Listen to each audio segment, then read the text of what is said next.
Hello, friends. My name's Eric, and I'm just a lonesome old cowboy living his life here in the chuck wagon out on the range. Ooh, we gotta drive them dogies. We gotta drive them dogies home. By dogies, I mean cows. Because we authentic old Western style West cowboys like me, we call cows dogs, doggies, dogies specifically. It's because we can't tell cows and dogs apart. And I guess that's our bad, but who are you to judge? So, we've got a lot of things to cover tonight, frankly.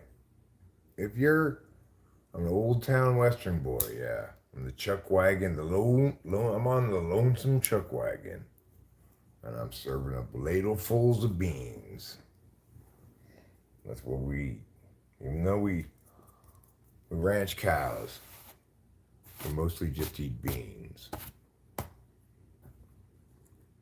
Let other people eat the cows. I've had one of the many things we have to go over today, and I can barely even count. Even if I had 100,000 hands, I'm not sure I'd be able to count all the things that we have going on today to talk about. But one of the things we need to talk about that involves having gotten a new hope. Not long ago, maybe an hour ago, I experienced a form of hopelessness called stomach acid. Too much stomach acid. But I took one of the pills, not Prilosec, but the other one that is not necessarily instant relief so much. And then I ate 3 Tumses. And I think I finally knocked it back behind the barricade where it belongs. So, one of the ways in which we have a new hope today is that we have a new hope for the evening that it might be stomach acid free. But we've got other hopes and dreams in life than those that we just mentioned. As far as animation goes, you might call an animation I recently discovered via somebody in the chat, which is called The Imminence of Shadow. You might say that it is a new hope for anime on Hulu. Wow, is that good? Harry PJD, I am from California, USA. How about yourself? Where are you from? Thank you for asking, by the way. I appreciate your mannerly ways, and I hope I've been adequately mannerly in return. I know there was a brief delay before I got to your question. Indonesia. How wonderful. Indonesia. And you know what? My mom always said, Indonesia, out your ankles, ja. Actually, my mother never one time said that, but let's pretend she did. Bonsoir. Kavahakame de Canada, merci beaucoup, vive Algerie. So this person, despite the mentioning of Canada, is not from Quebec, but rather from Algeria. You might say, Algeria? That's in Africa. Why are they speaking French? Well, because they love the French so much and want to be like them. That's not really why they're speaking French, actually.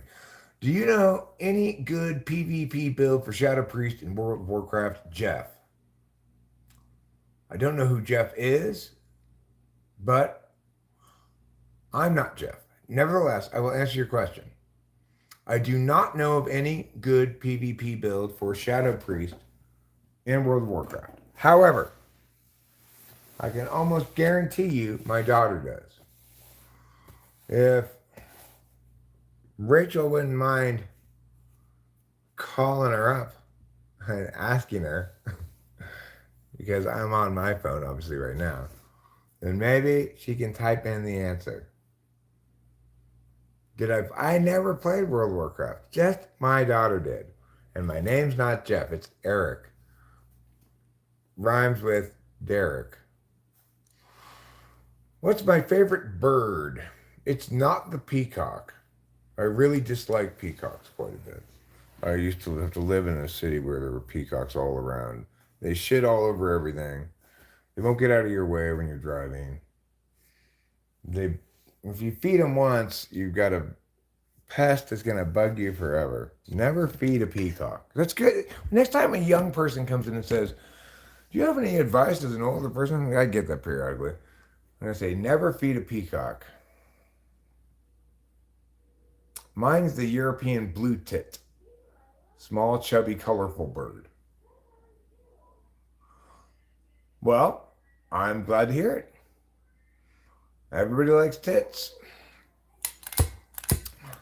You know, hi, Cooper Fast. How are you? The name is a little funny. Right, I can hear Rachel right now is asking my daughter for the ideal build for a Shadow Priest in World of Warcraft.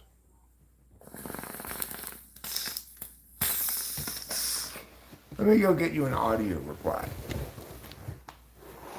Hey Rachel, can Delilah just tell the stream directly? Yeah. She's gonna call me back because she was getting her order from Target. Okay, fine. She's gonna call her back.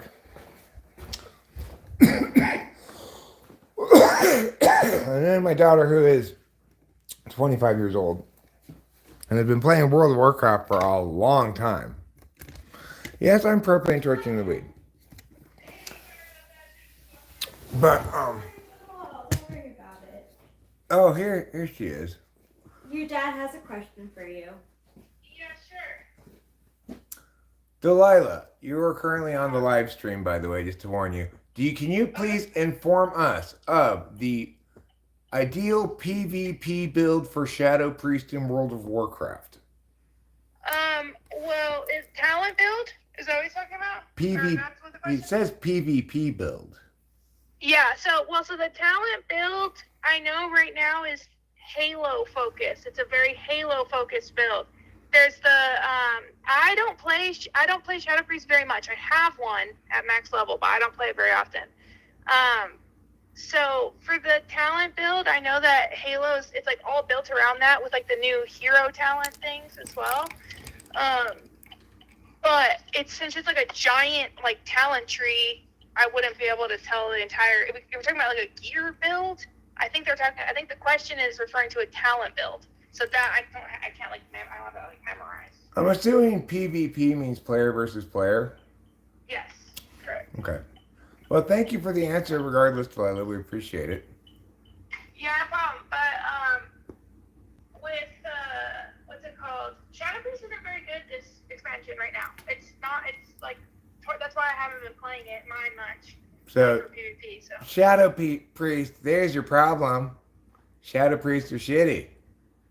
No, it's not shitty, but it's not. It has high potential, but it's just so like. It's so rampy right now. You have to ramp up your damage a lot, and PvP is very bursty, and so it doesn't have its time to shine except in like arenas. Then it'll be fine in arenas, and in threes it'll be fine. I love the jargony reply. That was fantastic. Well, I try my best to make it answer in layman's terms, but also not dumb it down too much. You know? Well, the person who asked plays the game, so I'm sure they understand. Yeah, that's what I figured. Yeah. Yeah. If you want to watch a great anime, do you have Hulu? Yeah. Watch. It's called Eminence of Shadow. Okay. And by the way, did you know that Hagano means shadow in Japanese. I did not know that. That's a really Kagano. Kagano. Because like it's Kagano Bushin Jutsu. I always thought it was Kage, meaning king, and then no Bushin Jutsu. But it's Yeah, actually I thought so too. Kagano. It's actually Kagano. Wow. Wow. Interesting. Yeah.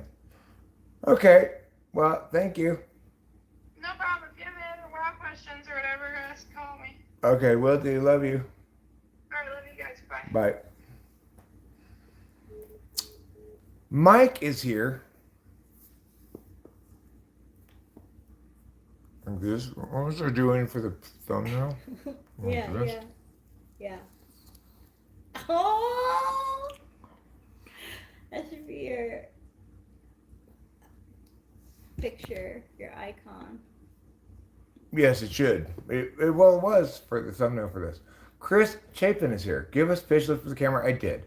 And Jessica Andrew, hello. Mike, you and all of your friends, all of the Mikes. I've met them all. I've met my cock. I've met Mike is everywhere. I've met my can't believe it's not butter. I've met them all.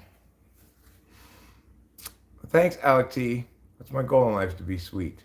Oh, you are.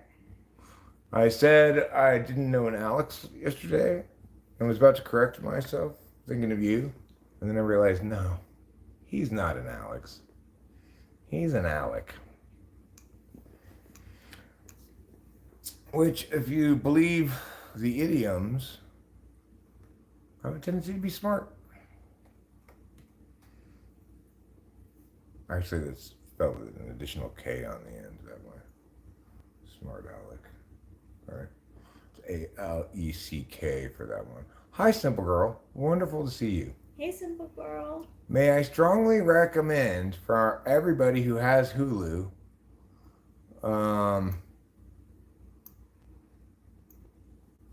Eminence of Shadow. It's great. I will talk more about it in a bit. I'll answer that question though right now. I didn't grow a good and close connection with my daughter as she became an adult. I started off having a very good and close relationship with her when she was little and continued all the way through and never changed. We don't talk to each other that often, you know. You might say that we have a good close relationship, but I don't think she's particularly prone to sharing details of her life with me or anything. And we love each other a lot, but we each have our own lives and do our own things. She just sent in the message regarding the PvP. Okay. I'll need to get my glasses. Also, tell the person who asked, Wowhead does not have up-to-date PvP builds. He should look on murloc.io for PvP recommendations right now. Don't look at Wowhead, okay? If you're the reason you're struggling, probably this guy's probably long gone. That's the question. The reason he's struggling, I'm guessing, is because he's looking on Wowhead for PvP builds. They don't have up-to-date PvP builds on Wowhead, dude. They only have it nowadays on Murloc, no K at the end, .io, MURLOC.io. You should know that. Oh. Chape, old buddy, old pal. Who's Chape? Oh, Chapin, right. Gotcha. Making sense. Understanding things. Understanding things? Cooper Fast wants me to tell you a good old story. All right. Let's see. You want it to be a true story? Okay, just make up a story. I don't know if I have a lot of good true stories. I have some good true stories. Old boy. Old chap. So I was absolutely delighted that this guy, Morton Anime or whatever his name was, something like that, that he recommended this show to me, It is so good. It's so smart. It's so anime. It's made by such an anime head. Hi, John. I will say hi back to you. Hi, John Herr. Can you listen to a short clip, 3 to 5 seconds, of a Murloc and then do your best impression? Sure. Let me listen to him. I didn't know a Murloc was a thing. I just thought it was that website. I didn't know it was a creature in the game. Murloc sound clip. Sound of a Murloc.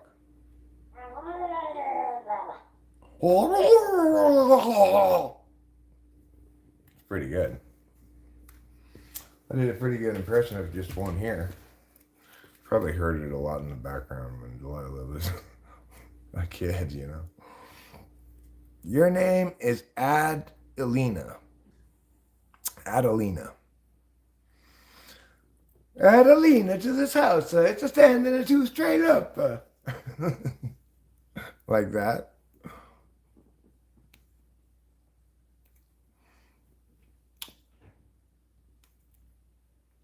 I'm sorry. I don't mean to tease you about your name. So, for those of you who haven't heard yet, by the way, I'll get back to more about this cartoon actually before I segue. I just want to say a few more things about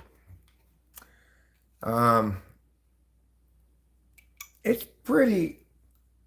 It's pretty impressively layered in what it does. Like, it's a continuing series of fake outs of the audience, basically, or things that are confusing to the audience, but that are then resolved pleasantly enough.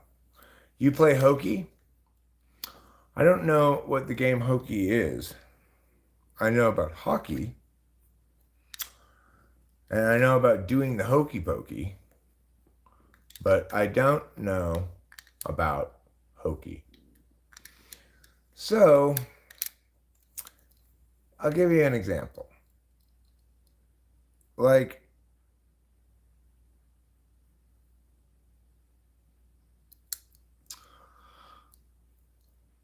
it does stuff like, it'll end one scene here with the main character involved in, well, like the example I gave Rachel earlier. The guy is getting beaten up by this girl for rejecting her advances. And the last thing you see at the end of that episode is him all bloody, getting all beaten up, right? And then the next episode starts with this other storyline that you follow along. You get engrossed in that's involving different characters, and then when they're walking along a sidewalk, they're walking towards where he was beaten up in the previous episode, and then they run into him, and he's now got some bandages that he's put on himself or whatever, and you go, oh yeah, that's where the storyline was. But they don't just do like cut scene, next scene. Like, it's smart in its integration of various threads like that, and it's also, and it has a number of different tricks. I can't even remember them all. I watched 9 episodes of it back to back last night. What the Sigma? Why I never. What the Sigma is this? Why I never. If I had a nickel for every time someone asked me to say what the Sigma, well, I'd be living high on the hooch. Is there something about SENI that has a tendency to be interested in conspiracy theories? I've noticed it but can't make the connection. I think NI has a tendency to want hope. They want explanations that have intention. They don't see human phenomena, NIFE especially, doesn't, but NITE too. It doesn't want to understand phenomena decoupled from intention. The thing is, most of what happens in the world probably didn't go quite to plan, right? If not everything in the world. It's hard to anticipate all the various vectors that might impact the way a given action plays out. And it's difficult to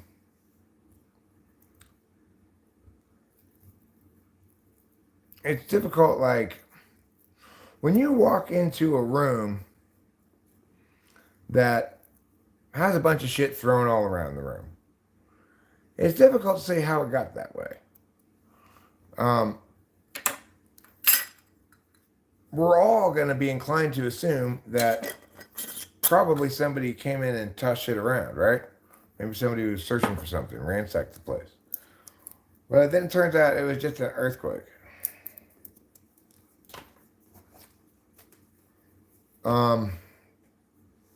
Or it turned out that actually didn't happen in a single event at all. One person came in and left one book there. And then another person came in and left one thing there. And gradually it just shit got thrown all around over the course of the day, and it looked like it was ransacked. So the thing is, people want coherent stories that make sense. The story I told where instead of, you leave the room and it's perfectly neat and tidy, everything's organized in its place. You come back and there's a bunch of shit all over the place. You assume that the throwing around of the things happened in a single event and that it had a single cause, and if there were people involved, a single motive. So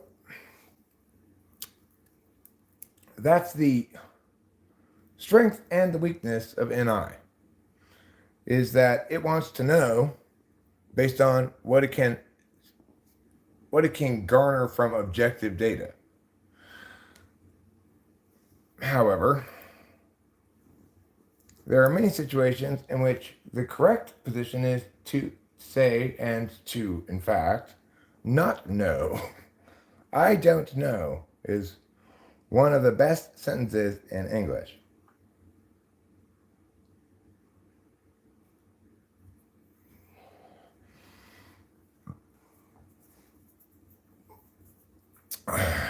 That's no theory, money, because you are the world, and so am I. We are the world. We are the children. But see, okay, I don't know is one of the best sentences in English because there aren't that many INFPs and INTPs. If there were a shit ton of INFPs and INTPs, then I would say one of the best sentences in English is, but I do know this. Because I think none of us are well served when NE continues to indefinitely be prioritized over NI, because your INFP, INTP, scrutiny, deliberate types think, well, we don't want to stop considering these possibilities and resolve anything. I come home and my weed plant is totally trimmed. I'm going to assume Eric was in my house. That's a fair assumption.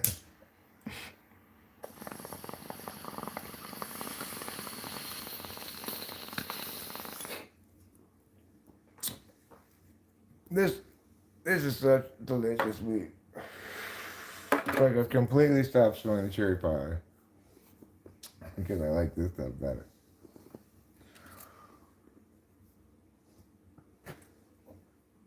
So let's start giving. Why do I have to give again? Because we are the world?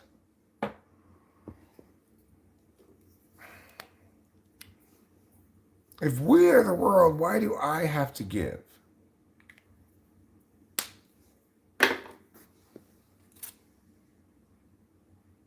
if everybody gives, who's going to receive? What, you want to feed starving people in Africa? Oh, I didn't know this was going to be one of those kind of books. I thought you guys were just singing a song or something. And they were all hitting me up for money. It's like, are you trying to like guilt trip me or something? Like, it's not my fault Africa's starving. Oh, I wish I had never come to this show. I told you that We Are the World didn't include me. You dragged me to this show. Listen to him talking. He's asking for money. He just like took me basically to like a Amway party or something. Tupperware party. I don't like this song anymore. I used to think it was so nice. With all the different people singing. Who's that? Who's that? I'd say every time a new person would come on. Now I just think, that's a stinky song. They just wanted to get me to give them money. Boo. It's like, if I'm going to give money for something, it's going to be a product, all right? Starving Africans haven't been a product for a long time.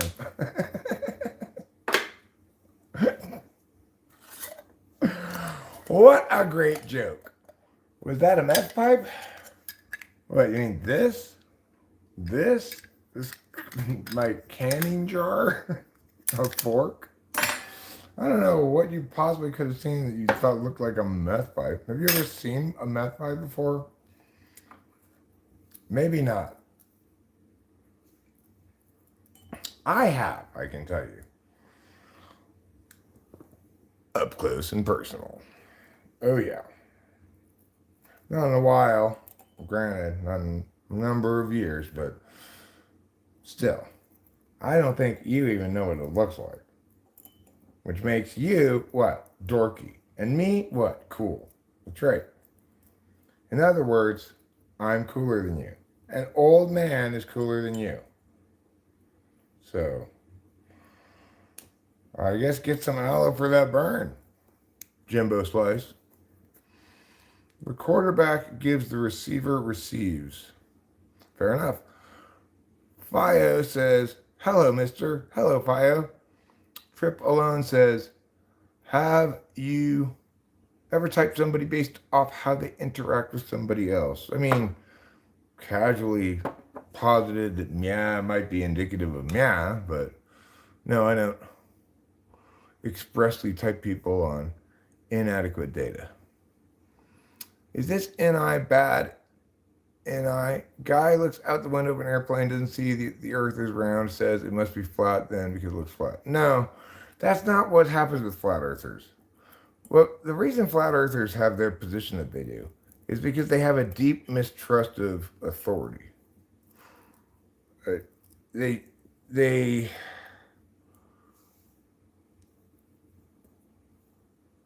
don't, because they know intuitively rather than with SI, they don't want to, if it's depending on what slot it's in, you know, they don't want to defer knowing things to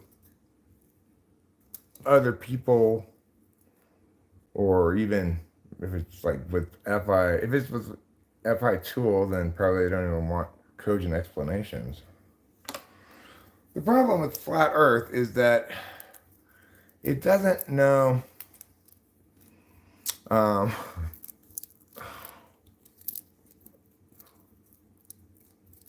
it doesn't know what are you getting at? Can you say, no, I'm not going to say that, Ian Berg. What happened to the USS Liberty? I don't know what happened to it. You tell me. Was it a boat? Did something happen to it? I don't know. Oh, right. The problem with flat earth is I've read some. This is a quote from somebody else who talked about it, which I said, yeah, that's exactly it. They have an impossibly high burden of proof for one side and a impossibly low burden of proof for the other side. They want to be neg on both sides. So it's like they foremost want to think that negating round Earth in some fashion is indicative of something specific rather than just negating round Earth. And additionally, they think that every anomaly with what one would intuitively expect with a round Earth is proof of a flat Earth rather than, at best, an attempt to negate a single element of a vast array of arguments in all varieties of shapes and sizes that establish a round Earth. Not round. Okay? That's insulting. I would call it pleasantly plump.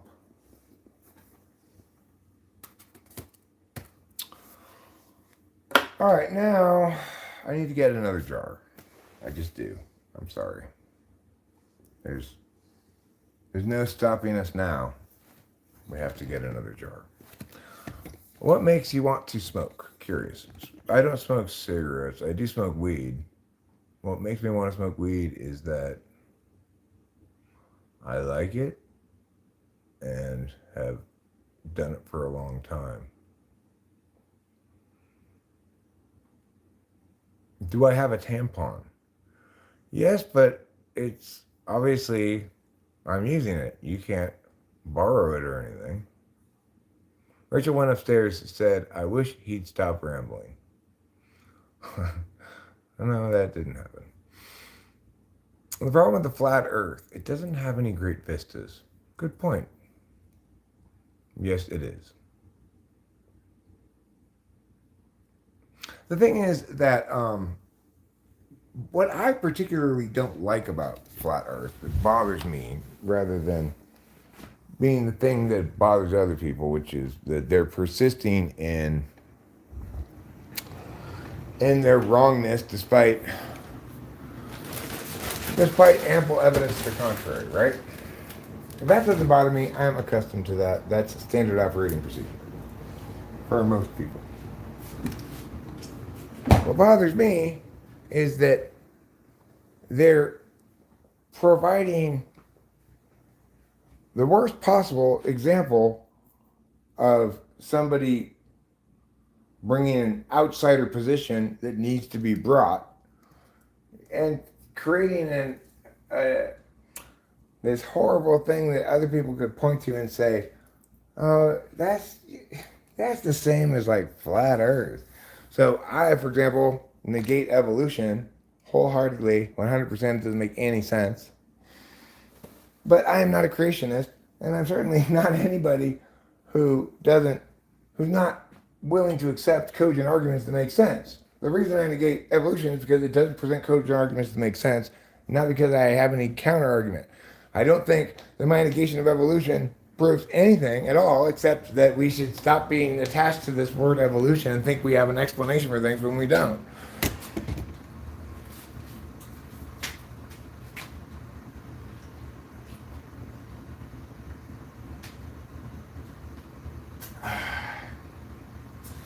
So it's like, it's understandable people would make an intuitive connection between these two things and say, well, everybody believes the Earth is a globe, but there are some people who believe in a flat Earth. And they're called flat earthers, and this is this derisive term they have. There are some people who believe in evolution. I mean, we all believe in evolution, but there are some people who don't believe in evolution, and they're called creationists. No, I'm not a creationist. I want an explanation for where species came from. Creationism is not an explanation. Neither is evolution. I mean, evolution was an explanation, okay? But that explanation was proved wrong in multiple ways, and so it keeps changing the explanation of purportedly what evolution is. And it's, in the status quo, nobody on the planet can articulate cogently what evolution is, because the fact is, if they try to provide you any explanation, you can provide various counter explanations within the evolutionary science community. Like, if you ask any average person, what is evolution? Can you explain it? And etc.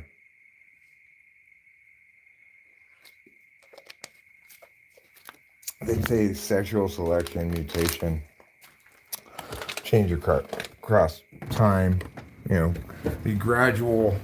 They might, even if they know a lot about evolution, they might talk about the founder's effect and the bottleneck effect, whatever it's called, founder's effect, bottleneck, various other components of larger evolutionary theory. Except we now know that that's not the case at all, right? Like, it doesn't work like that. Nothing. We're not all slowly evolving. The human genome is not evolving.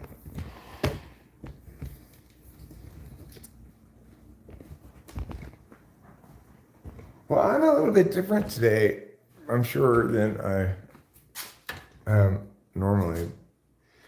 But I doubt it has to do with the weed. I suspect it would have to do with the addition of another drug into my prescription regimen, a drug called Wellbutrin. So, Wellbutrin is, in addition to being an antidepressant, I guess, is a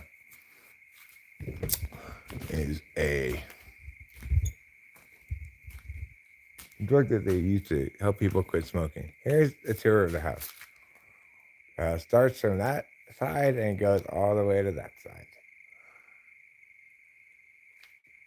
And we were in the main room.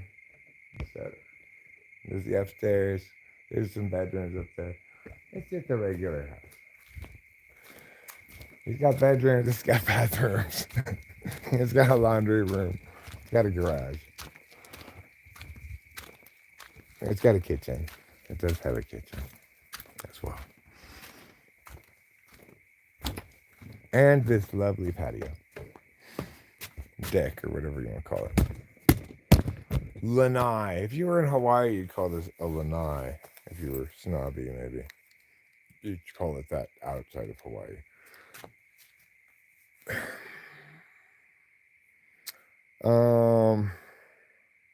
Yeah, it's still not quite dark all the way here on the West Coast. You can see the sun set there in the background. And these are trees that grow here in the gully next to our house. We live up near Yosemite, kind of. So we're in the Sierra Nevada mountains, the low Sierras. It's only like 4,000 feet here. 4,100 feet, maybe. You can't really see that in the darkness. But there's some grasses. Here's our walkway. There's some more grass, and there's a tree. And here's our walkway. And this is the door to the dining room. And here's my aloe plant. This is a tree. This tree's kind of cool because if you're staying in that guest room, you get to look right out into the tree. Isn't that neat? I've never lived in a 2-story house before. No, that's not true. But it's basically true, though. When I lived in Santa Cruz, there was like one guy's room was on the second story of this house, but it was kind of like a loft, but not really a second story. Anyway, this is the first, second, 2-story house I've lived in. There's my car, and here's my water gutter, rain gutter. That's what it's called, rain gutter. I don't know. We can't take a ride in the car. I don't have any bars back here. As soon as we leave the range of the Wi-Fi, you drop. What age is that? What time is it for me? What age? It's the age of Aquarius. Just wait till you get that age. You'll see. I am 53. Please, or I will unsubscribe. You go ahead and unsubscribe all you want. Unsubscribe, dislike, report, leave negative comments, do whatever the fuck you want. 30 years old, incontinence, it's hard. Doctors don't want you to know. Are you having, like, did you get some kind of surgery or something? Or what? How did this happen? Yeah, I don't think Bigfoot is going to answer me. And I wouldn't answer if I hit a tree with a stick, it would show up in Bigfoot's ears as suspected spam. You don't really have anything to say to me. You just want to take a picture of a Bigfoot. Trying to fool me. You're in Burbank? Come over. I don't live in Burbank. I don't live near Burbank. I mean, we're not super isolated in this little teeny neighborhood here, but this little teeny neighborhood is quite back. Like, there's a fair amount of, a couple of miles at least, of stuff that way that is either conservancy or national forest or whatever, so that they can't have other homes there. But this little teeny neighborhood here is like at the end of a long thing. Then back here is the main thing where there are like houses. There's Triangle Road here and there's Dara. There are houses along these roads. We're then way back here. So, and there's nothing between us and those other things really. Yeah, you can see the stars. It's crazy. It's amazing. Can you? Can I what? Go on a drive? I can't go for a drive in my car. I do have a little wilderness car too. You want to see my little wilderness car?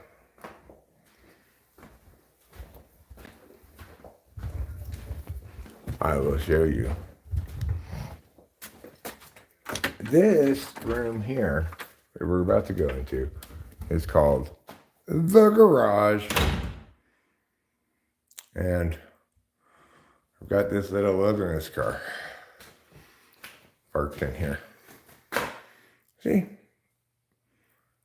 It's a great way to get out into the woods if you want to get out into the woods. And I just cleaned it after I took it out last time, so it's not all dusty like it usually is.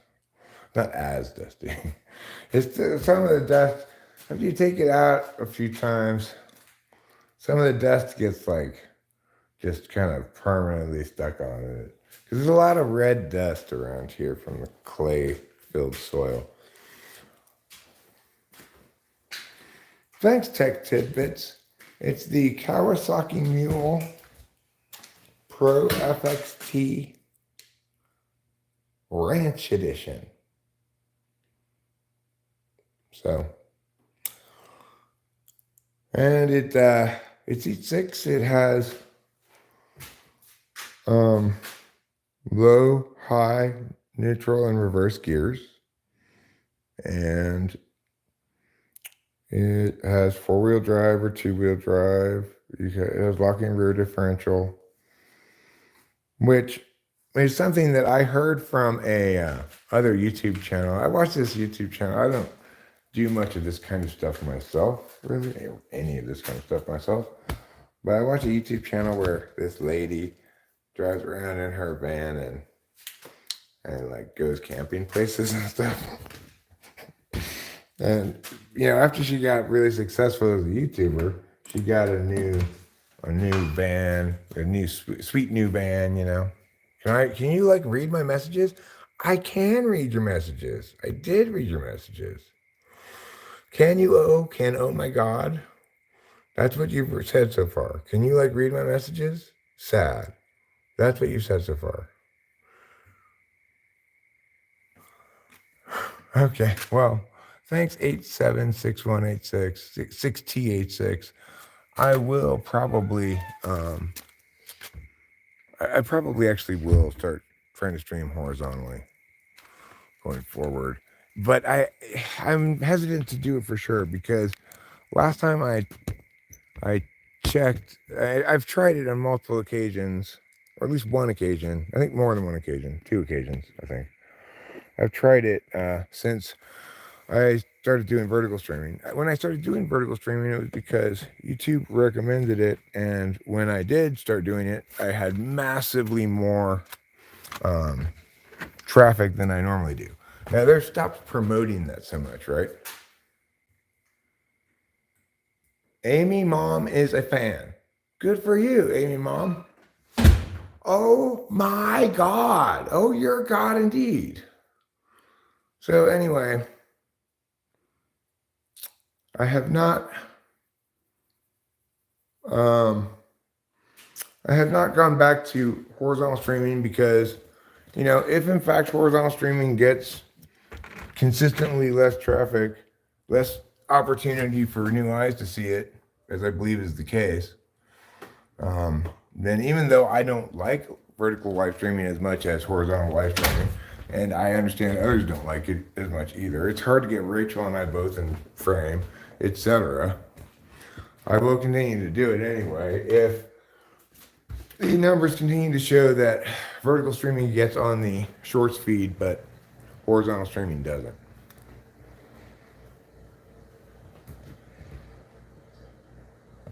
Well, it's just a matter of whether it gets on shorts feed or not.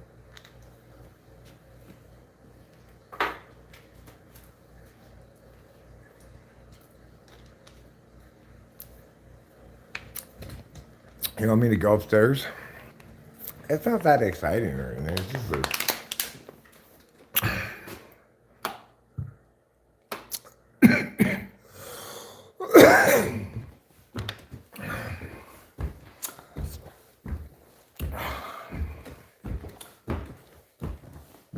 it's just got, regular rooms and regular stuff.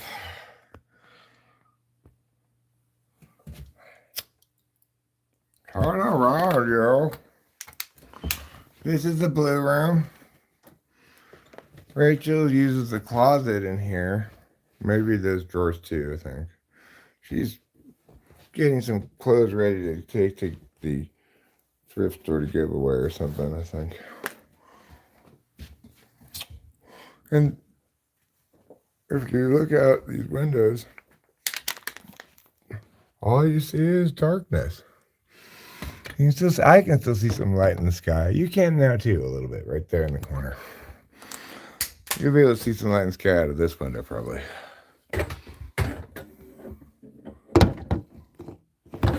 Or maybe not. Regardless, I assure you, outside is out there. You'll just have to take my word for it. It's actually that you can climb out that window and get on the roof, which makes it convenient. It's a convenient roof access point, This is the bathroom, upstairs bathroom. I sometimes like to come in here to get one of these. That's right. Q-tips are great because they're like a little consumable almost that you can grab when you walk into the room. This mirror I keep this here to make sure I haven't turned into a vampire. Every time I walk down this hallway, I just look in the mirror. This is what we call the black room. Why? Because the bed frame and the furniture, the bed frame and well, not all the furniture, but this thing is black. See? This is kind of gray, but we'll call that light black. And this closet, this is just used for blankets and pillows and stuff. I don't know why Rachel hasn't just expanded into this closet too. I guess she wants to keep it open for guests, that's why. She doesn't have to move shit when guests come. And you know what? You just tell the guests, you don't get any closet space. Who hangs shit up when they're on vacation? There's the cat.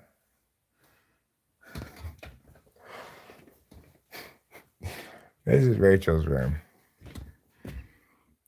Also called the day room. She's got the big mirror in here because she's extra scared about being a vampire, even more than me. Yeah, her room's a bit of a mess at the moment, a little bit. It's not even that messy. It just looks slightly lived in. Like her shoes are all lined up nicely. The only thing that looks messy is these old dishes here a little bit. But isn't this a great mirror? This came from my parents' house. Before that, my grandmother's house. Before that, my grandmother's pharmacy. It's a good mirror. I like it. And you're a good kitty. Yes, you are a good kitty. Yes, a very good kitty. Turn off the lights. Now these oil lamps work. This house is kind of set up for in case the power goes out, you know. We got oil lamps here. We got oil lamp in the bathroom. We've got a generator and a jack that it plugs into where it powers just the stuff you need. Everything in the kitchen, like one upstairs light, etc. But look who's down there. It's another very special kitty. Rachel's in the main bedroom, the master bedroom downstairs, yeah. Primary bedroom. You're not supposed to call it a master bedroom anymore, apparently. What do you think about that, kitty? What do you think? Do you think that's being silly? I think so. The reason I think it's silly is it would be fine to object to it if we called the other rooms the slave quarters. I think that would be fine. But since we don't, I think master bedroom is probably fine.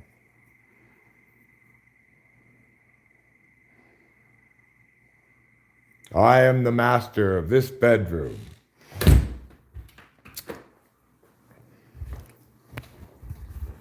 No, I guess you're not the master of the bedroom, of course. You're the master of the house. The bedroom is the bedroom in the house for the master. And based on that, right now, that would be Rachel. Whereas this is the living room, so I'd be the living. She's the master and I'm the living. When we go into the bathroom, sometimes we're both the bath. Depends what room you're in. Oh, you should build a skate park in your house and do kick flips like Tony Hawk. I don't want to do that. Casey Jones, because YouTube knows best. YouTube knows that you want to be here with me now. Maybe I can. I will try it again. I'll try it again. We'll see. You know, look at the views on this one. I'll try it again around the same time. Horizontal. If it's as I happened last time, it was like crickets. You wouldn't be here if this was horizontal. That's what I claim to you now, 876T86. Is that you would not be here if this were horizontal.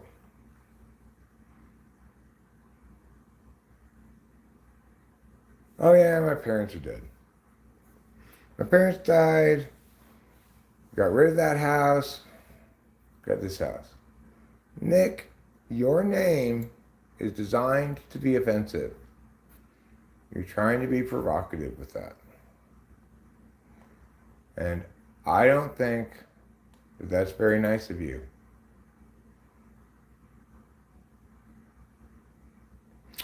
Give yourself some credit for the quality and effort of your project as it has already done in your previous projects, as it has done so many times in your previous years, as it is now the best project. I don't know what you're talking about. What project are we talking about? John Herr is in a hospital? Well, that's the best place for you to be if you want to do surgery on someone. What do you want? All right, let me get my glasses. I'll watch you eat. My cat has a disease where he's unable to eat unless watched. Annoyingly.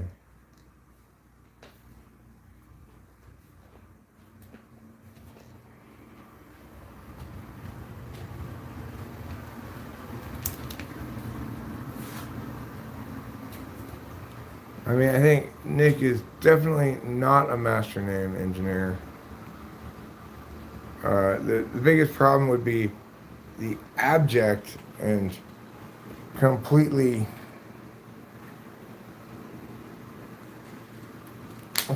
devastating lack of originality. I've heard that a million times before, seen that a million times. So we should all condemn him for his lack of originality and his cringy repetition of a long deadly beaten to death idea that I've seen in many different varieties and like many different expressions of the same basic idea in various contexts. It's horrible. So he should not be so dumb. He should not be so cringily lame. Be original. My fan fiction. The Garlic King's fan fiction. Their family went to the funeral for their father and brother on Saturday after their father was injured during the shooting of the man they had just shot at the police officer who shot him dead. Is that what happened? Huh.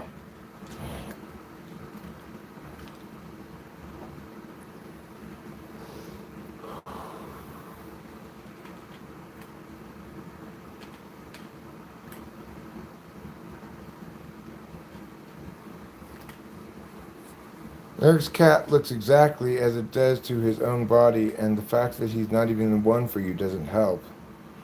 Are you just like copying and pasting random shit or what? Yes, this is the coffee percolator. He, I think, is most positively impacted in his appetite when he smells hot, delicious coffee. Doesn't that make you hungry for a cinnamon roll? Well, same for Trouble. It makes him hungry for cat food. And, unlike the other cat, this cat does eat people food. He'll come ask for some of whatever I'm eating.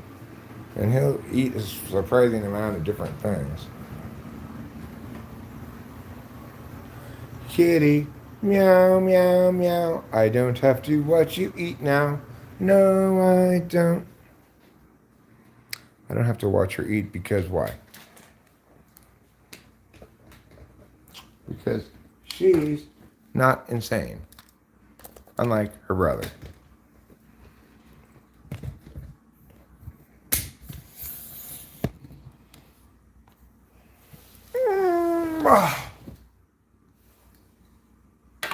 Well.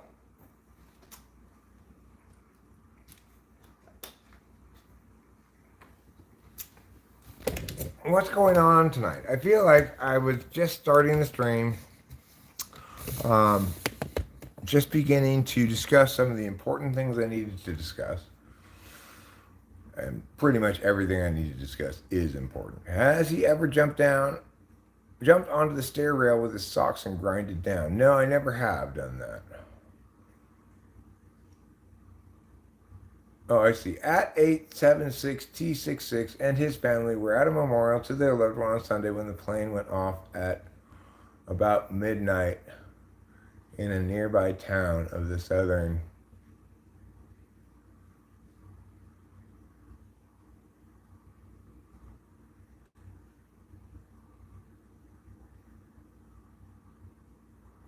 You're just cut and pasting random shit, huh? Hi, easy breezy, lemon squeezy.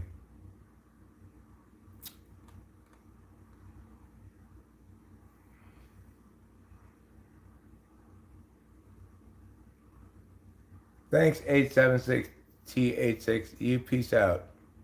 Thanks. They help prevent my pants from falling down. I have 2 cats. This cat and that cat. One of them is a very wonderful kitty. And the other one I also love a lot. I've come to interpret trouble as more wonderful than I used to interpret them. I love him more and more every day because he's such a silly kitty. How do you feel about phone cases and screen protectors? I have neither, nor do I want to get either of those things. My phone can just not fall on the ground. How about that? Lol, please read. Okay, I read it there. Eric suffered from depression after his death. The first time you have a chance at the top is the second one. You get a free pass. I actually did, I guess. I mean, I don't think I suffered depression after his death. I think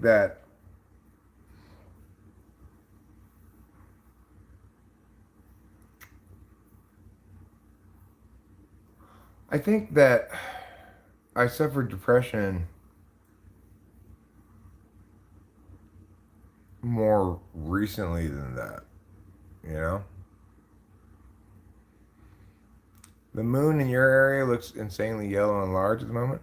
I'll have to go outside and look. It's usually you can't see it from our house this early because we're kind of surrounded by trees and stuff. Please, my mom is at the hospital. FHFGF. Okay, well, tell your mom to get her ass out of the hospital. Okay? We don't have any room for lazy, hospital, bedridden moms. Tell her to just either hurry up and get better and get back to work. You know. Or, I think we know what the or is.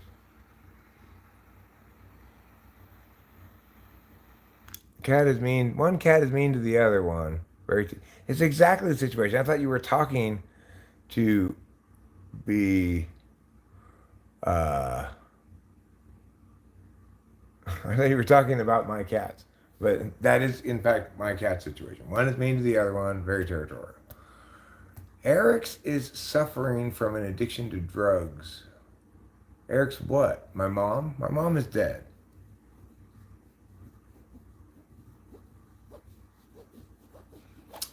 She's addicted to the drug death.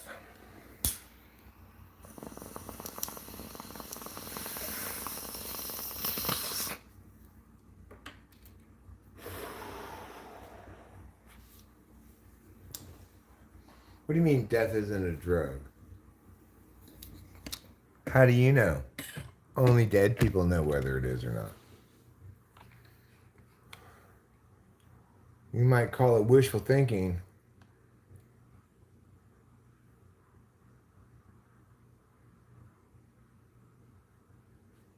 But I call it breakfast.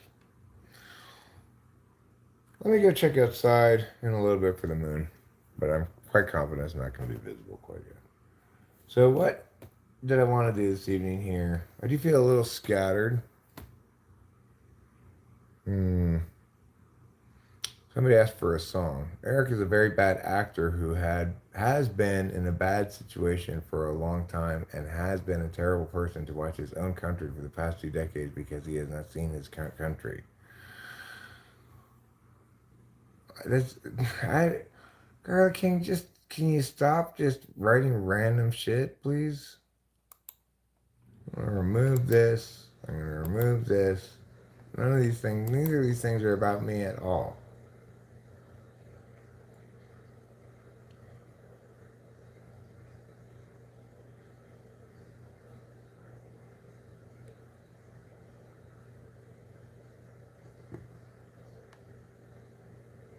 The first time you have a chance at the top is the second one. You get a free pass. One is an older cat that grew up on the city streets. The other is a younger cat we got from a shelter as a kitten. Yeah, that's our situation. Similar. The one is an older cat. I don't know if he's older than Capito or not, but he's a cat who grew up on the streets, and he kind of love bombed his way into our family. This cat was born in bed next to me. She was the one kitten we couldn't find a home for from my previous cat, her mother. I've returned for a brief moment. Do you have any thoughts on what happens post death? Are you familiar with near death experience phenomenon? Yeah, I am familiar with the phenomenon. And my answer is I don't know. I don't know. I could speculate. I see reasons, plenty of reasons to think that uh, a simple kind of brutally mechanical universe understanding of things where uh, an afterlife is just a delusion of grandeur given the short lifespan of living things and the long timescales of galaxies and solar systems and so forth, there are arguments to recommend demagifying the universe and our experience. But what I would say in response to that is there's not a single example anybody can ever come up with of anything that's not first processed through a human. In order for us to talk about it, it's got to be observed first, etc. So there's reason to think that in some sense our consciousness subsumes the physical world. And additionally, there are plenty of things about the world that are just fundamentally magical that we don't have any good explanation for at all, that make no sense at all. Like, we have no idea where species come from. Where does how did intelligence come about? The idea that it slowly evolves as an adaptation across time, independent of any intent, will, consciousness, etc., or something like that, is insane. It's possible that someday people will discover the mechanism by which one species splits into two. Let's just narrow it to that, okay? It's possible someday people will explain the mechanism by which one species splits into two.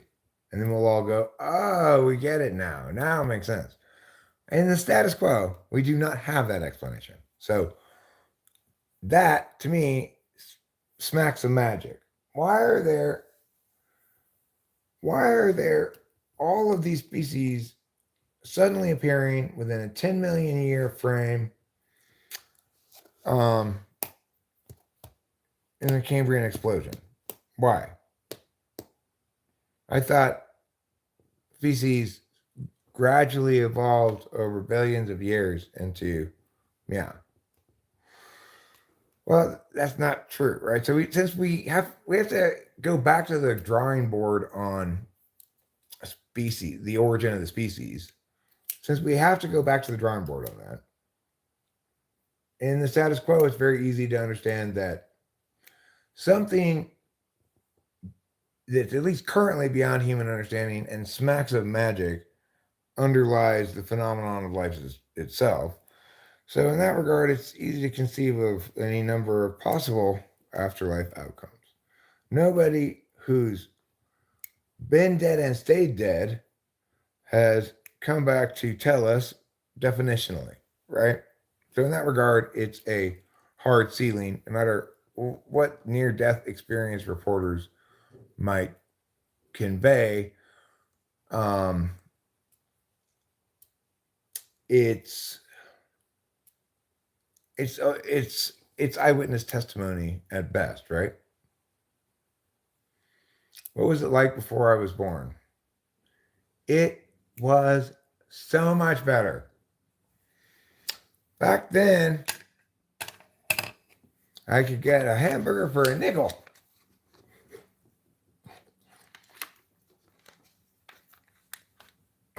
I don't know what it was like before I was born. I think what money's trying to do there is reveal that the question, what was it like before you were born, for you, it reveals more evidently to others that it's an example of contradictory premises, right? That nothing could happen to you before you're born. It has to have happened to somebody else, because definitionally you don't exist yet. So, a comfortable, squishy womb. Okay, but tell me what it was like before you were conceived. I guess I interpreted his question to mean conceived when I shouldn't have. My bad. I pretended as though he had said conceived instead of born. And I should get a demerit for that.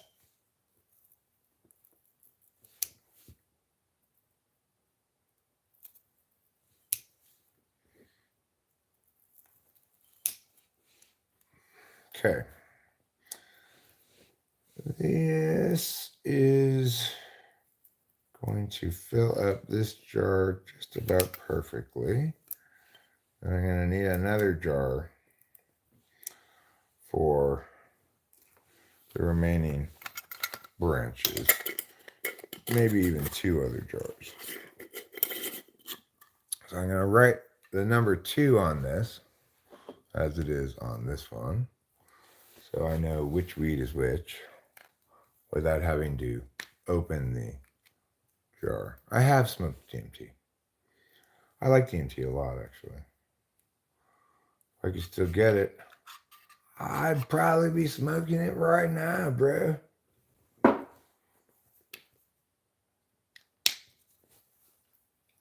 But, like a lot of, I think mushrooms, similarly to DMT, you're best to do it while you're on Adderall. And it's less overwhelming on a serotonin level. No, I never met the elves. And, I've been told by others that I've never had a breakthrough experience, but I've hit it very hard and been, extremely on DMT, which, plenty of the geometrics, all that kind of shit, and just what DMT is. But I've never seen any elves or talked to any creatures or whatever. It was fantastic. It is fantastic. I've watched 9 episodes of it so far. And I love it. I absolutely love it. I love the fact that I love the way that Truck Coon made a non-appearance. It's so referential. It's got so many things that anime heads will get as um, allusions, references, and stuff that non-anime heads won't. I'm sure there's plenty of stuff that in there that Japanese people get that I don't get. But like I realized watching it last night that Kageno is not Kage no Bushin Jutsu. It's Kageno, which means shadow. You learn something every day. It's fantastic. I love the fake outs. The show. This show has. Everybody should watch it. It's on Hulu if you got Hulu. Um, it's fantastic. It fakes you out, like it confuses you for a second and then relieves the confusion. Like, wait, didn't I just watch sort of this scene last episode? But now it's like written terribly, and then it reveals at the last second, like that it's the guy's helper lady who's writing it. Does a lot of tricky things like that.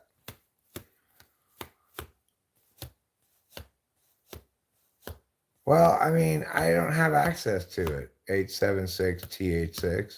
Do you? Do you have access to it? If so, call me. When I'm not streaming, let's talk. Hey Eric, what are your thoughts on Gnosticism? Which basically says our dumplings are made out of potatoes? Oh wait, that's Nochi. Basically says our souls were stolen from God and placed in the material world in the reincarnation cycle, almost like a prison sentence system. I think the problem with any reincarnation model is the explosive population growth.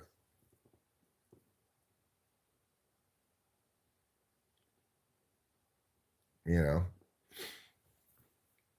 if your reincarnation model is right, where do we get all the souls for all these billions of new people?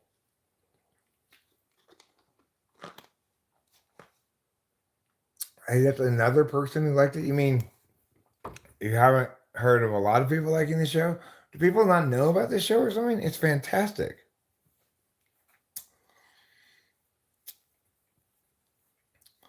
Makes the Old Testament make more sense. The evil demiurge. Who is the evil demiurge? These souls could be from elsewhere in the seemingly infinite universe. Not that I'm a Gnostic, by the way. All right, well, fine. But, I guess a reincarnation system could have a supply and demand distribution network that's, as demand goes up on this world because it hits a certain level of sustainable agriculture, then it needs souls. It gets them from that world that just had a nuclear war. That's conceivable. But what would be the purpose of that? Like, you can't posit that souls are trapped here in the material world as a giant prison system without positing some explanation for why. Like, what are we being imprisoned for? As slave labor to do something specific, or because we committed crimes? Demiurge is the god of the Old Testament and Gnosticism. I've been trying to get a lot of people to watch it, but they don't like it. They don't know. They just have bad taste then. How do they not like it? It balances so many elements like perfectly. It's funny, but it takes its character seriously. The character is super OP, but he still has problems where you feel concerned, He's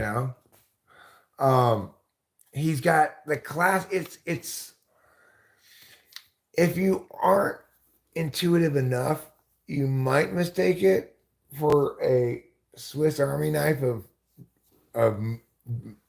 all kinds of different tropes from anime, but it tweaks each of them in super interesting ways, and it's not that. It's what an anime has to be almost now to still be interesting. It's fantastic. You're just a curve surfer, Mason anime. If you like it and other people don't like it, And I like it. You're just a curve surfer. You're just ahead of the times. Trust your gut on this one. That's a great show. It's called Eminence of Shadow. Um, it's on Hulu. Super smart show. Super intelligently done. Just, of course, it is true that if you don't understand, if you haven't watched Eminence in Shadow, is that what I think it's Eminence of Shadow? I don't know. Eminence and Shadow are in the words in the title. It's on Hulu. And the thing is, here's the thing to watch out for if you watch anime on Hulu.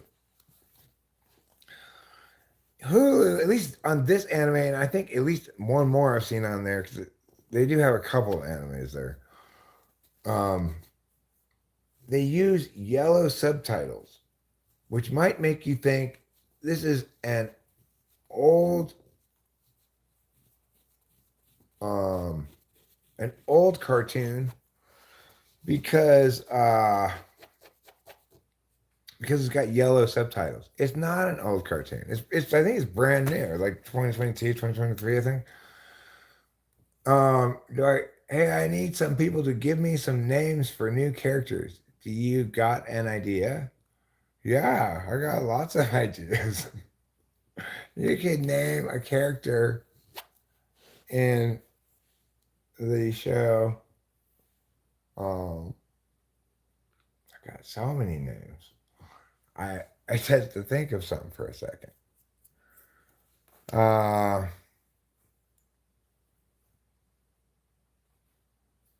love the way that anime, when they use English words in naming things, like, and of course, every anime, intentionally, unintentionally, or otherwise, references the atomic bomb, including this one, where the character just brilliantly, chillingly, goose pimple risingly says, "I am atomic." Great. 2022. So I would say, good name. I really like the name Stylish.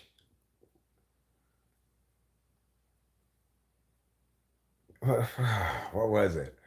It has a Japanese word in it, and it's Stylish Bonaku, something like that. Stylish Rogue Bonaku or something like that. That's a funny name. There's great names. So anyway, I would say you want to just take regular English words and make them into names. Like, for example, you can take like two short words and make it into a last name and one longer word for first name or vice versa. Like, um,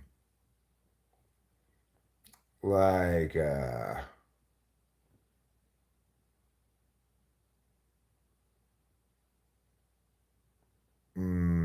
let's say,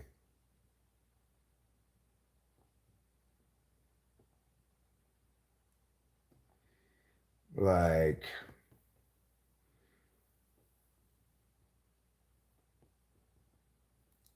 bold rod iron pole, you know. Bold rod iron pole would be a name for a character who's very much sex forward, a sex forward male, I guess. Um, or like Marrow Suck. Marrow Suck would be a good last name for a character who chews on other characters' bones.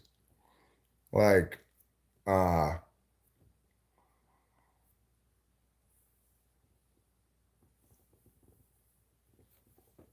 you know, Bone Chew Marrow Suck would be the good name for like an orc that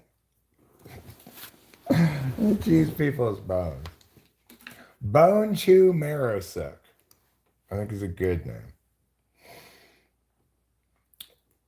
Or perhaps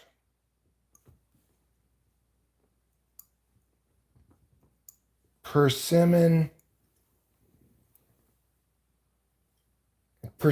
velvet squid, you know? The person who tries to pick on shadow, perfect, thanks. The person who tries to pick on shadow. Hey, old man, okay, well, thanks, Jordan. You don't need to tell me that. I am impressed by your ability to both stroke and type into the chat concurrently. I guess you must be typing on your phone using one meow. To answer your question, Eric, our souls were stolen and trapped because whoever did it wanted to feel like a god and be powerful. Okay, but if he wanted to feel like a god and be powerful, then why didn't he continually remind us of the fact that this is our situation in ways that are obvious for us, so it makes it difficult for us to get, because in the status quo, people aren't doomed to despair and hopelessness because we don't know for sure that that's correct. You have 4 days to survive. What do you need to survive for 4 days?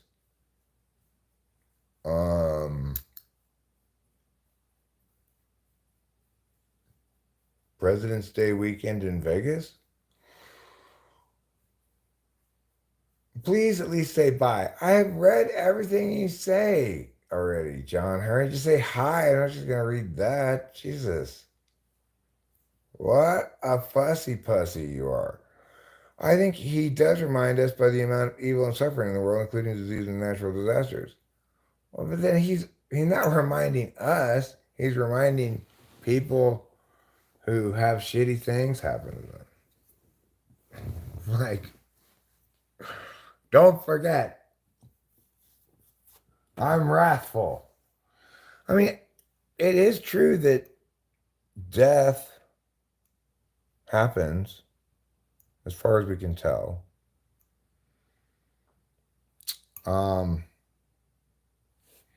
But I'm not at all convinced that somehow we'd be better off if we didn't die. I understand that things are, people, if you have 4 days to survive, sell your phone for money. Or you could sell it for colored beads. I would say this, if you have 4 days to live, it's time to party. You might as well. Whatever things you want to try that supposedly are unhealthy, you might as well just do them all now. Actually, if you woke up tomorrow and realized you had 4 days to live, how many of you would say, God, I wish I had started smoking? Probably many of you. I was non-smoking for no reason. God.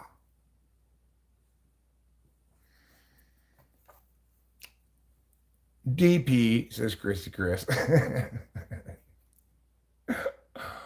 All right, well, we all have our bucket lists. What would I say to myself learning I only had 4 days left?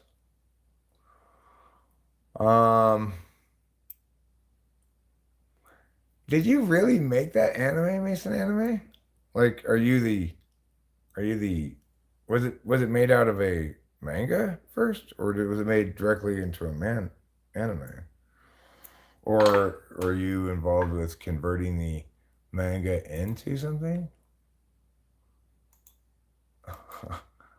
I gotta go to your channel now. I'm curious about you because if nothing else, you've got fantastic taste in anime. That anime is fantastic.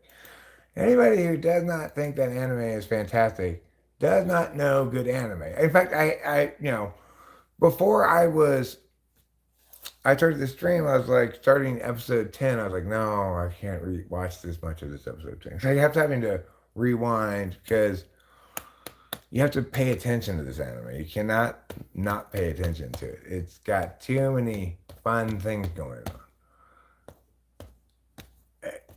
on. How many? Are there more than one season of it? Is there more than one season? Go to details.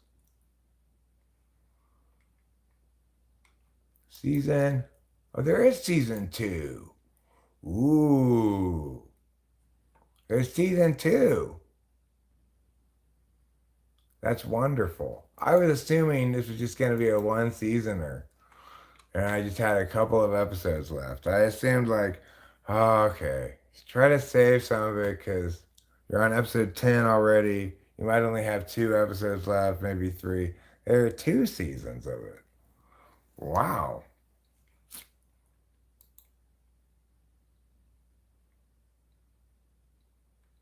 Well, regardless of whether you have any capacity in a creative sense or just work for the company that makes it or whatever, if you have anything to do with this cartoon, all praises due. And if you can yell at you probably can't yell about other cartoons, but if you could about, yell at the anime industry, tell them to make another season of World Trigger. Why did they stop making World Trigger?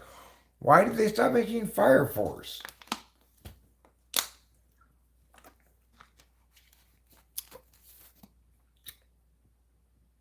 Well, John Her, I just don't want to waste your time. Your time now that you have cancer is too precious to be spent here at this live stream. I want you to go out and just live right now. I made a fan fiction song for Fire Force, in fact. I made a song that's about Fire Force that I would like Fire Force to use as their theme song. But I'm sure they never will. But I would like that if they would do that for me. That'd be nice. What would I do if I had 4 days to live?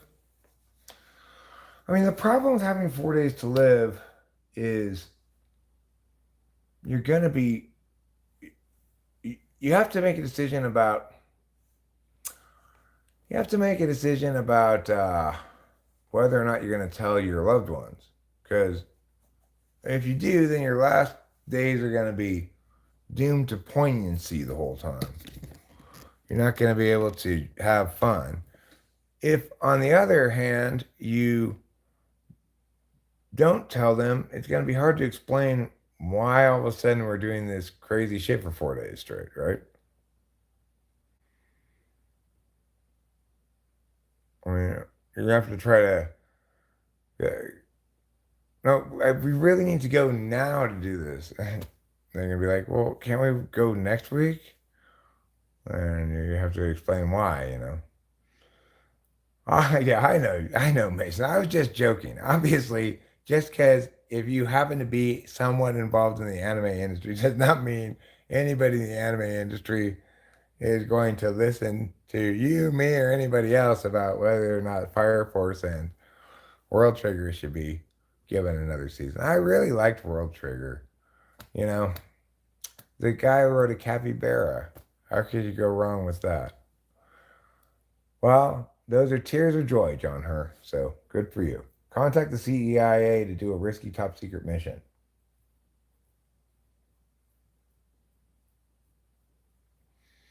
Yeah, it's fun.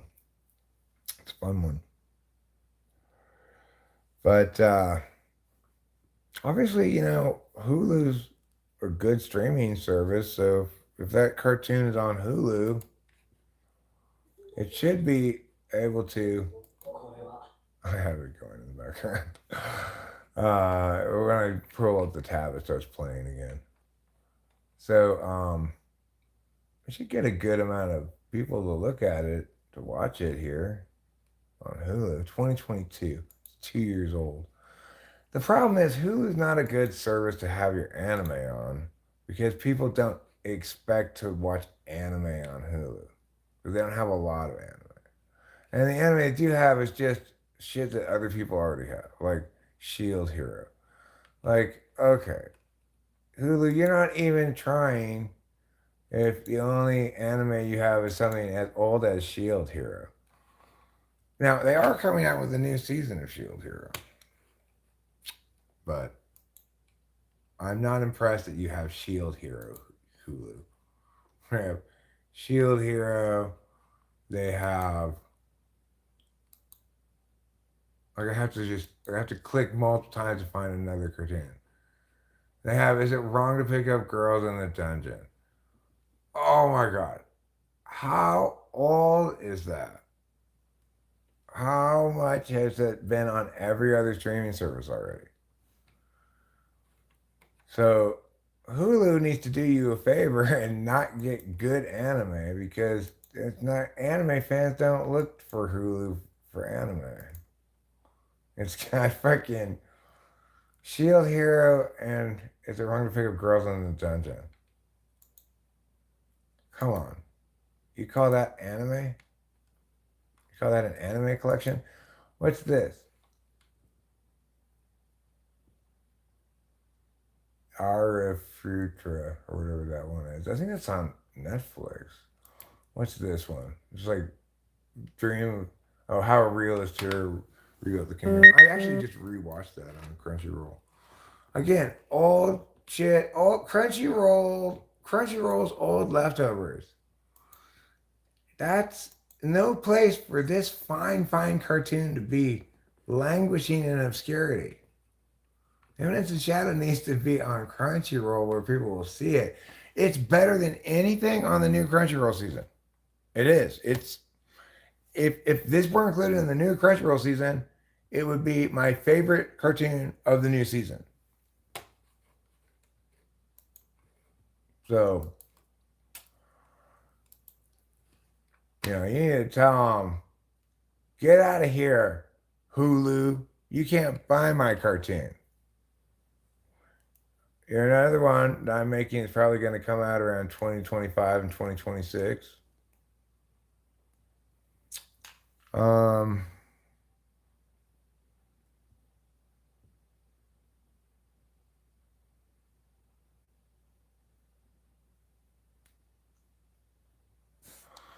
Okay, John Hurt, you are clearly a small child, so just go play somewhere else.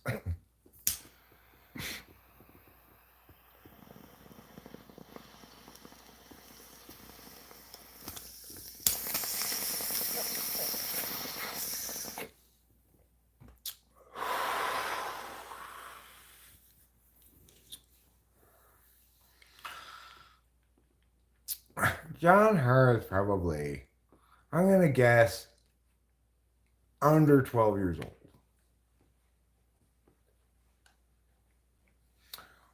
That's the age at which you still might be interested in or framing everybody as like good guys and enemies. You are my enemies. Okay. All right, John. Well, may your 27th year be a fruitful one.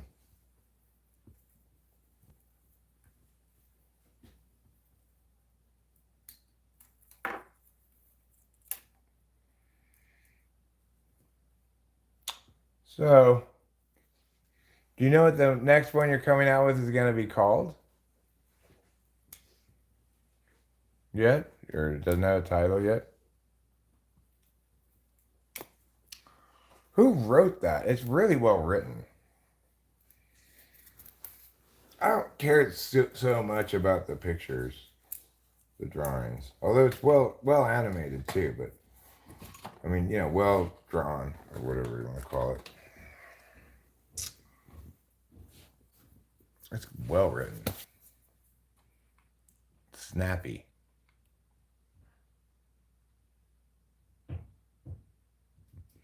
I didn't think you were bribing.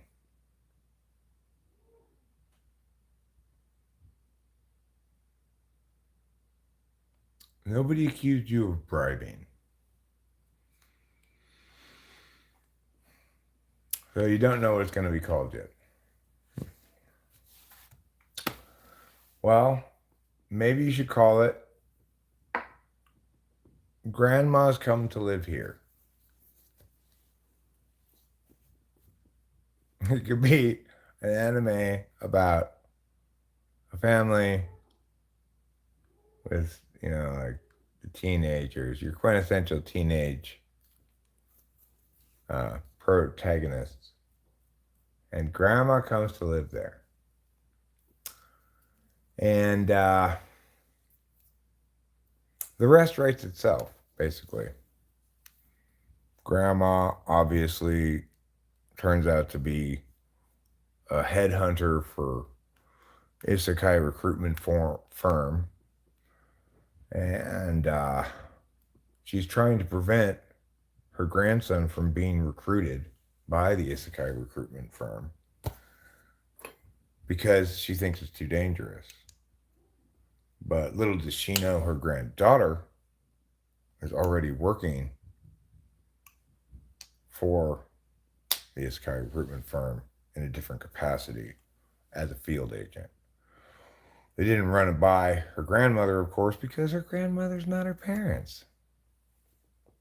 They didn't run it by her parents, of course, because they might say no. Anyway, she informs her brother at some point that grandma's interfering with officers who would otherwise be recruiting him to be isekai to another world. She keeps diverting Truck-kun to different roads so that it's impossible for him to run over her grandson. And the grandson decides to subvert the grandmother's attempts by, finding Truck-kun himself and running headlong into the front of Truck-kun. Of course, when it happens at the same time that grandma catches up to him, and there's a mishap, and they get both sent to the isekai bureaucracy realm where the isekai recruitment firm operates. But nobody who gets isekai to another world is supposed to ever actually see behind the scenes there. It's a good idea for an anime. So, people come. If somebody were to come in here and say, tell me a whole anime, I could probably just make a whole one up. Okay, Mason Anime. I don't know what to think about you. I have no idea who you are. I just know you're somebody with good taste in anime. I know that because you recommended a great show.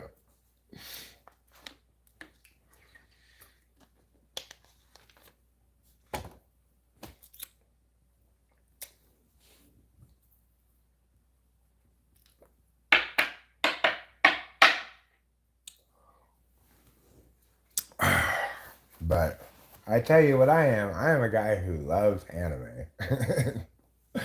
I find it a little bit ridiculous myself that I love anime so much that if I don't have any new cartoons to watch, I'll just rewatch seasons of anime that I did like before. I like rewatched Slime twice. I've rewatched twice meaning after the first time, right? I rewatched Spider too. So I'm a Spider, so what? That's one of my favorite animes. I rewatched that a couple of times too. I rewatched Overlord a couple of times, of course. Yeah, you wouldn't want to rewatch Attack on Titan. It's too heavy, You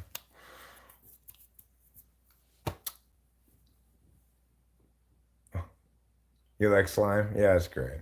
It's really good. That's Rimuru is my icon on Crunchyroll. Yeah, on Crunchyroll they let you pick a character to be your icon. I picked Rimuru. Rimuru Sama. I'm sorry. I don't mean to be disrespectful to Rimuru Sama. Strashimasu. I'm sorry, Rimuru Sama. I have no respect for your hierarchical superiority, and that is wrong of me.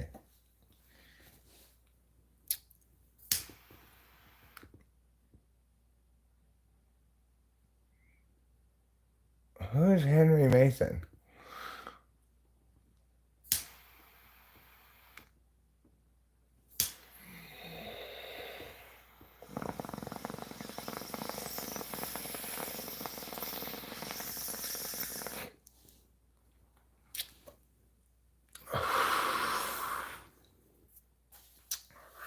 icon. Your icon is Zorro. Zorro. I didn't even know Zorro was a choice. Let me see who the choices are for icons. What if I wanted to change this? Got One Piece, Solo Leveling, Jujutsu Kaisen, Free. Oh, they got a lot. I wouldn't mind being Freeran, but she's a girl. I'm not a girl. I really like Freeran. I don't want to be the guy from Childless Reincarnation. Chainsaw Man's good. Apothecary Diaries is fantastic. And, you know, um, Eminence of Shadow, Eminence of Shadow or In Shadow, I'm not sure what it is. I don't have it in front of me at the moment. Reminds me a bit of Apothecary Diaries. It's like, it's a more lighthearted, it's like a lighthearted kind of Apothecary Diaries. And it's clever and complicated construction of narrative. I like that. I hate Black Butler. I can't watch that show. Obviously, I wouldn't pick one of those characters. Metallic Rouge is not good. I'm in love with the villain. This is good, but it's all girl characters, so there's not going to be anybody for me to be. Because I don't want to be a girl character. That's why, because I'm a boy. Tokyo Avengers, I didn't like very much. It didn't capture me anyway. Rising Shield Hero is fine. Black Clover. Rimuru is kind of gender neutral. Maybe that's one of the reasons I picked him. I'm still not seeing anybody I'd prefer to be more than Rimuru right now. I don't see any Zoro anywhere. But maybe he's a character on One Piece. I don't watch One Piece. And maybe that's because I need more than just one piece. Maybe I need two pieces. Solo Leveling's a good show. I could rewatch that one. I've only watched that one time because it just came out like last season. I'm sticking with Rimuru. I'm sorry. I'm not changing my avatar. I'm still Rimuru. I don't see anybody I'd rather be than Rimuru. So I'm sticking with my original choice.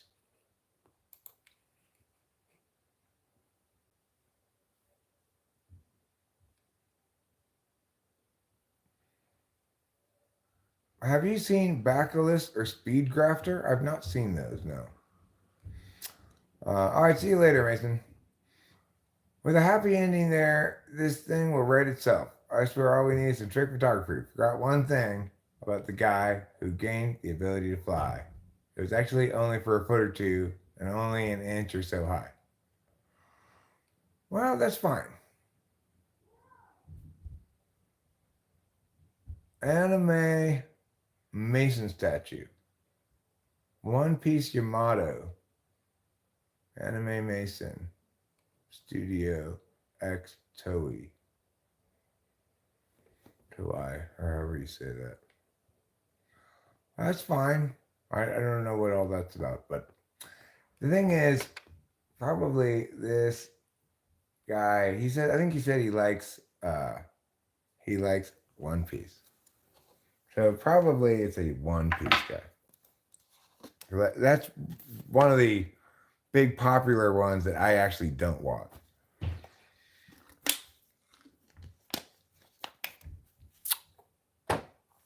I don't know. I'm just not into pirates. Like, just give me some swords and dragons already. I don't need any pirates.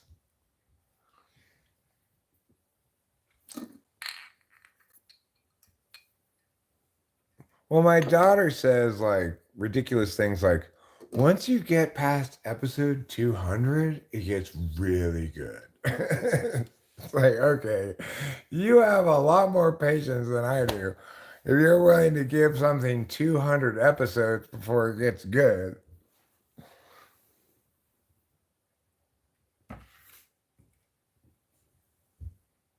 Desert Punk a great anime start with one circle, then add one more circle, then add one more big circle? I don't know what that means. I've not heard of Desert Punk. The Vandals I have heard of. Yes, I've heard of that punk band. You know what Rachel and I listened to today? Mob Psycho's okay. You know, maybe I'm a little jaded. Maybe I'm a little old fashioned. Maybe I'm a little newfangled. I don't know. I'm not that enamored of Mob Psycho.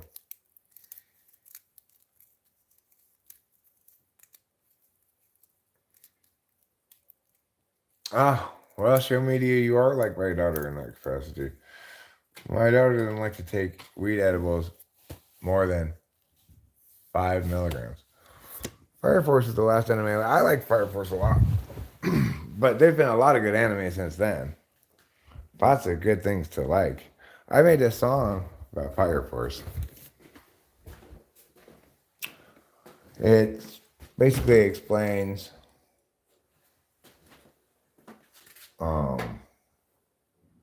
the premise of Fire Force in the song. And I took what I'm sure are copyrighted images from the cartoon and put them in the video for the song. And I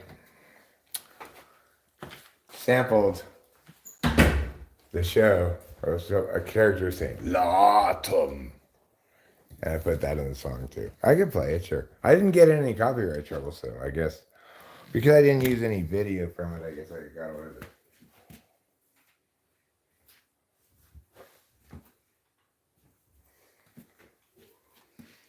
All right, I'll play it. It's not a terrible song. Maybe not my best, but not my worst.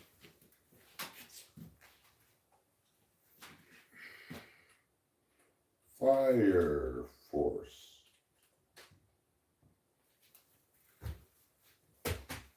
Which in Japanese is called En no Shobotai. Shobotai. It's only a minute and a half long, so that's one thing about it that's good. 人の死因にもいろいろある。They were once you and two, free of fire like me and you. Then a light, then ignite, infernal light, burning up, never die. Fire Force arrives.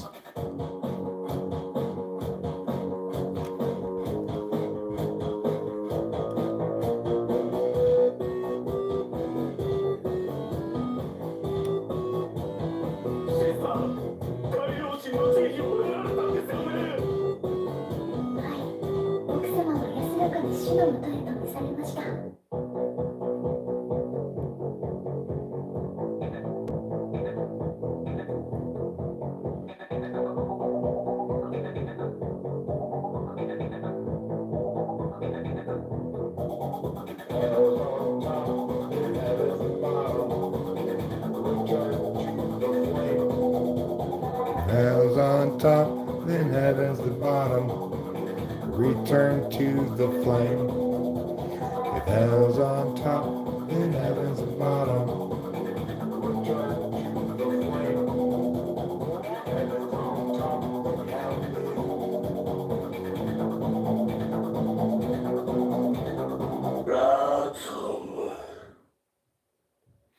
and that's the Fire Force song, okay? It's about how in Fire Force, hell is on top and heaven is on the bottom. And instead of like returning to earth or something, you return to the flame and then you turn into these fiery demons. The Fire Force has to go around and put them out. Because even though they act bad once they catch on fire, they weren't born bad, okay? They used to be human beings. You have to show a little bit of compassion.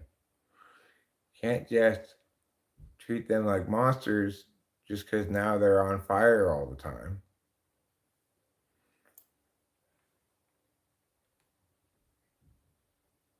None of them have been retired. It's just that the zipper on them doesn't work, so it makes me not like them that much.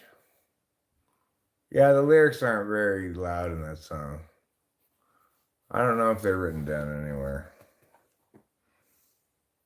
It's not very well mixed. Like a lot of my songs got production problems.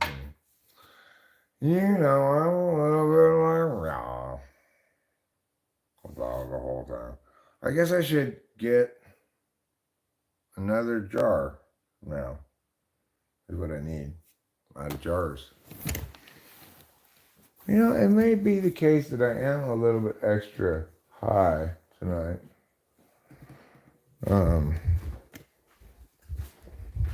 glad I didn't get in copyright trouble with that. Watching it there, I was like, oh, geez, you just like took a bunch of images from Fire Force and made a video of them. You probably can't do that. But apparently I could because they didn't get me in trouble or anything. Okay. Here's a jar. It says Orchard Select Peaches, but instead it's going to be Orchard Select Weed.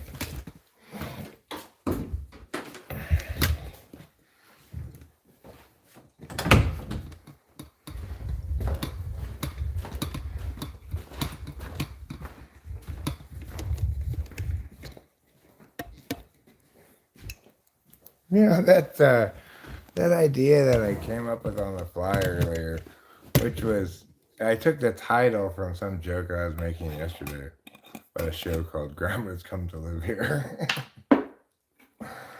But instead I just was like, oh, it's got to be an anime idea though.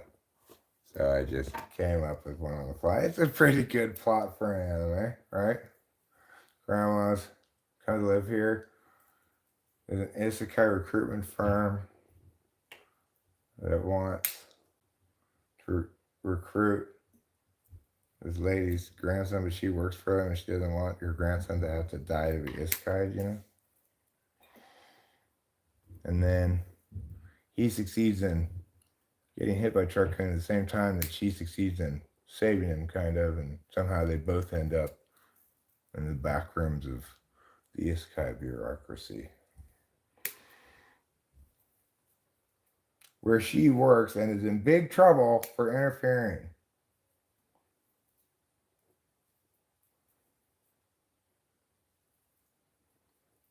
She's not in super, super big trouble because she kind of has a good argument. Like, she had gotten a reprieve on his assignment to the isekai world. It had been approved and everything.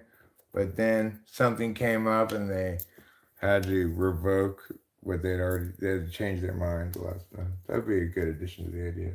So that she wouldn't be in too much trouble, right? You don't want her to be in too much trouble. You don't want her to get fired. You want her to have a certain amount of it be like she's got enough power that she can get away with this, but not enough power to get away with doing things too brazenly. Right? So that she can still be effective once they get to the isekai world. Because then something has to happen then. I don't know what happens then. Well, I guess he goes to the world when she's isekai'd, and she probably says,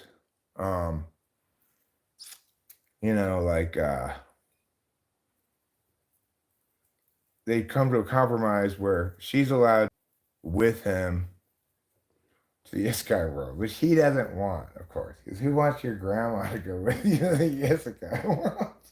And that if they succeed in killing the demon lord, then he will be allowed to go back to his old life.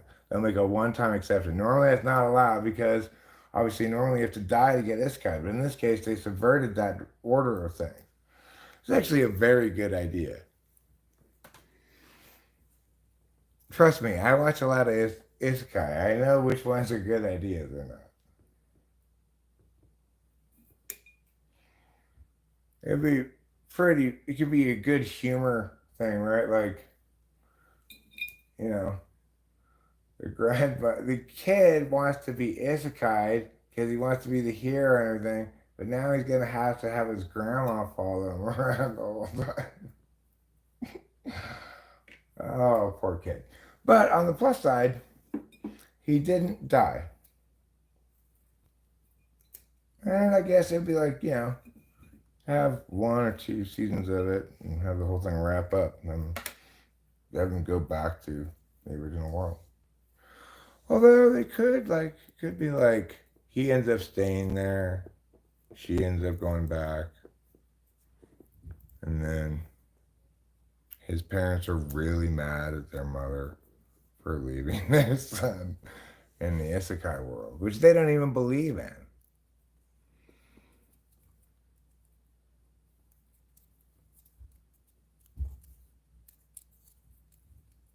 Now, the stringy weed is,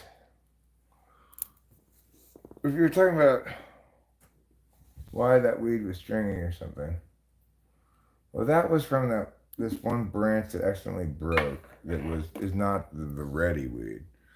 It's immature weed. So don't think I picked that on purpose. I would not have picked that on purpose. It may have just broken from its own weight, actually, but I don't think so. I think I must have bumped into it or something. It's on the one over here.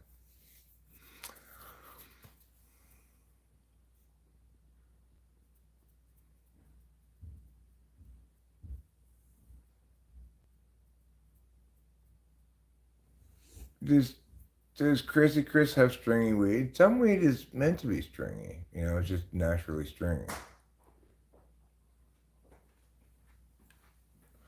Like, for example, there's no non-stringy Gorilla Glue number 4. It's a stringy strain.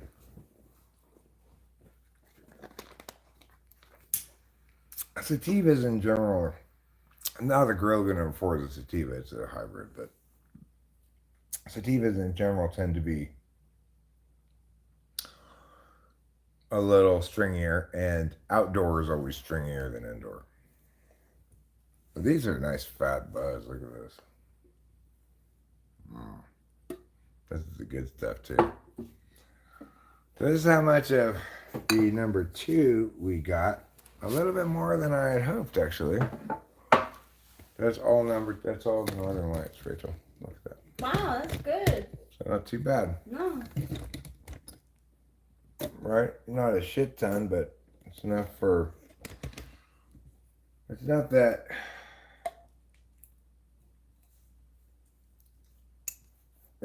We'll be able to, hold on to some of this because I've got to make all of this weed last a year, until the next harvest. So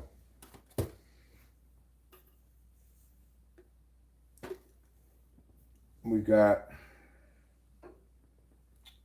5 small jars of cherry pie left. Plus a big bud of it outside on the plant stuff.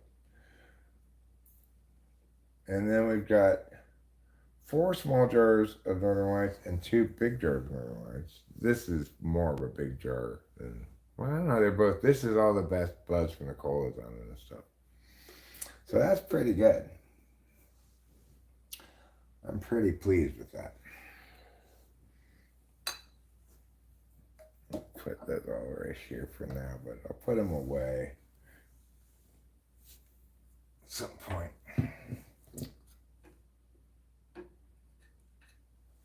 Okay.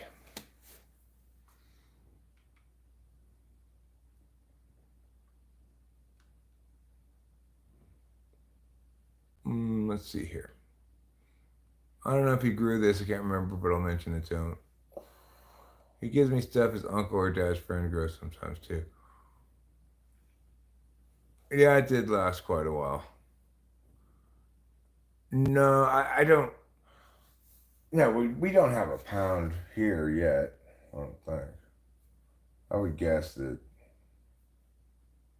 I don't know how much it weighs. I have no idea. It's like I said, Leslie Palm. We have 6 jars of cherry pie, 6 small jars of cherry pie. This size jar, of cherry pie, and we've got 2 of that size jar of Northern Lights, no, 4 of that size jar of Northern Lights, and 2 of the bigger jars. That's how much it weighs.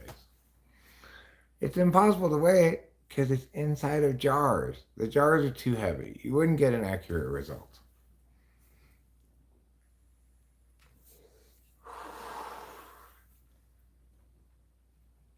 But I think we'll get close to a pound off of just the biggest plant. This is 2 plants already done.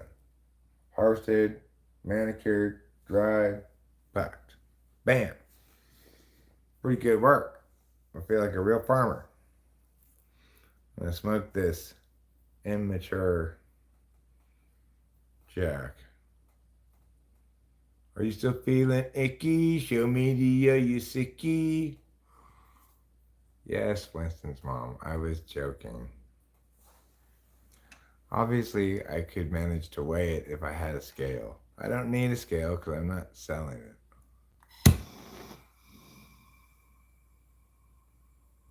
Okay, I'm back. I tried backing the stream up. If I heard correctly, you never finished saying what you and Rachel were watching earlier. What were me and Rachel watching earlier?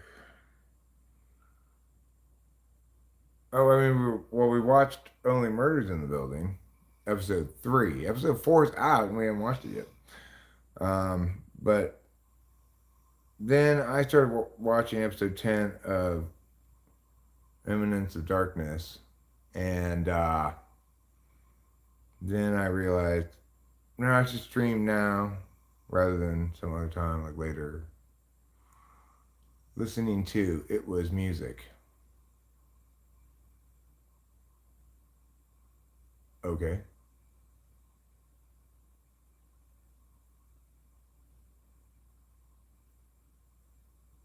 Oh, we were listening to music earlier. Yeah, we were listening to music earlier. Oh, right. We were listening to the Violent Femmes album, self-eponymous titled album, just titled Violent Femmes. That's quite a good album. I'm impressed. The remastered, you want to listen to the remastered one for sure, but because it was not produced very well to begin with. But I am very impressed with that album. And once again, I'm not surprised by it anymore, I guess. But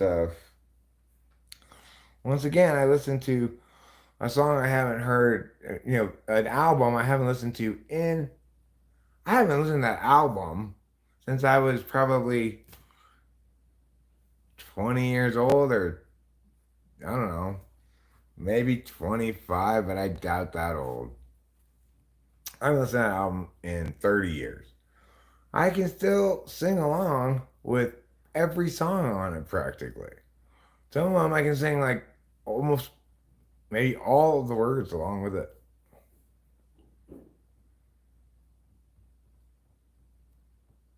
Hey, Mr. Bus Driver, man, drive that thing fast. My precious time keeps ticking past. And when it runs out, I'm going to have to go get more time.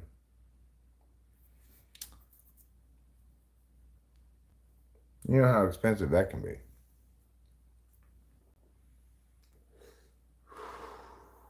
You got a blister in the sun? Well, I have to add it up. I've got to add it up. I've got to add it up. I've got to add it up. Like that. That was the song that got me listening to the band at all this morning, or this afternoon. I've been singing that song for few days. It had been in my head for some reason. Day after day, I get angry, and I will say, oh, my mother, I would love to love you, lover. She's restless. It's a good album. It stands the test of time well, and it stands the test of taste well. Like I liked it when I was young, and I'm impressed with my younger self for liking it and listening to it a lot because it's actually turned out to be, listening to it again now, really good. I've heard tracks from it in the intervening years, probably Blister in the Sun, mostly. Maybe that other one, Gone Daddy Gone. Yeah, Gone Daddy Gone. I think I actually was singing Gone Daddy Gone there for a second. That's a good song. I mean, they do something that's totally it's totally their own thing. It's a unique blend of kind of trashy punk and excellent musicianship of the bassist and the drummer, plus with some hooky melodies and just the right amount of fuck you mom attitude. I take 1-1. What's 1-1? There's 1-1 like that? Kiss off. Kiss off. I've never listened to Silverchair, no. I've had a stupid in sync song stuck in your head for 3 days. Which song is it?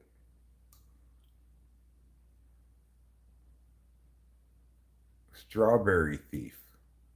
Who's stealing strawberries? Oh, bye bye bye. Oh yeah, that is in sync. Cause you never want to meow with me. No, never meow with me. Like that song. Bye bye bye bye bye.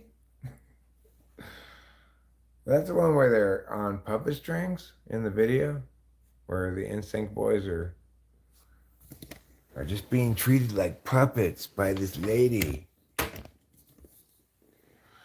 Are they all being treated like puppets by the same lady? I'm surprised that the whole NSYNC band, they got Otami gamed by one lady. We all love this one lady. If you've ever seen any Otame game anime, the gist of it is there's a girl character who's the main character. As always, all these things, they're invariably focused around 16-year-old age group of people, right? 16, 17, something like that. So, in the Otami game world, it's basically reverse harem. So the girl is isekai to a land where all the most important, handsome, intelligent, and talented boys, each of them, they all like the main character girl because she's the hero. I like this kind of anime a lot. I like those ones. I think those are fun. They're usually done intelligently. They're not just if they were made for girls, I probably wouldn't like them. I like the one where like the boy's sister, she plays the Atami game, and he gets isekai'd into it as one of the mob characters. NPCs, you might call them. And he tries to fulfill his role as an NPC and just be a mob character. But instead, of course, he knows from having played the game for his sister a whole bunch because she wanted this to see the ending screen without having to do all the work herself, and she had something over him, you know. He he was really good at the game. He has a lot of inside information now that he's in this world. So it's difficult for him to stay in the background as a mob character when he's got such an advantage.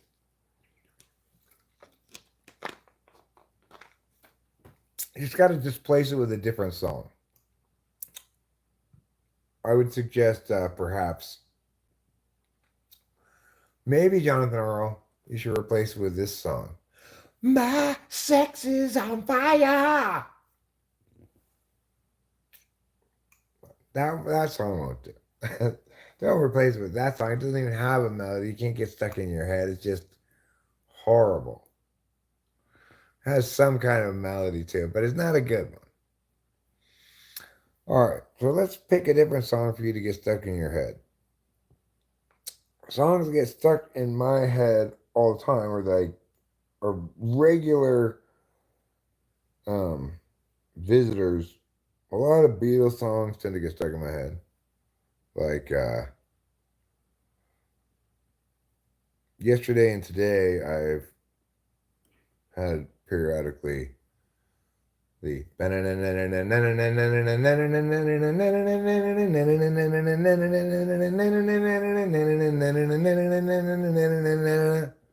which is the guitar thing at the beginning of I've Just Seen a Face.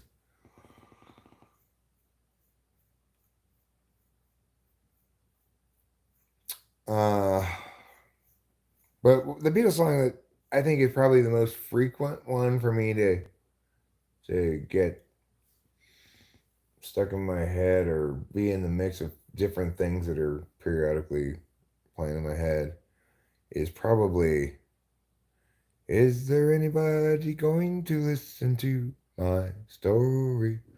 That one. It seems like, to me, that almost seems like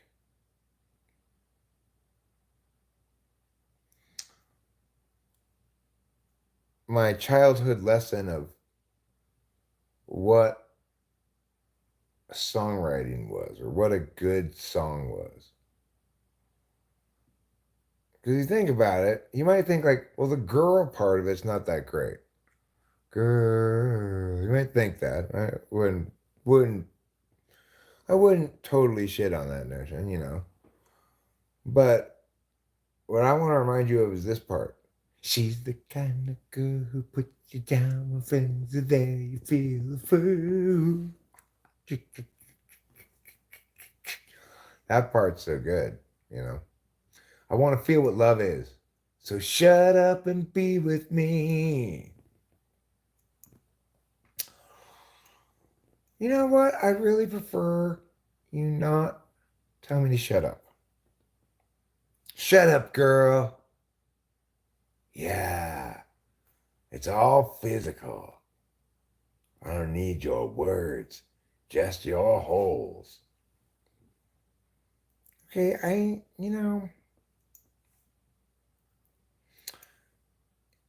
we just met, and I was just asking you what kind of things you're interested in.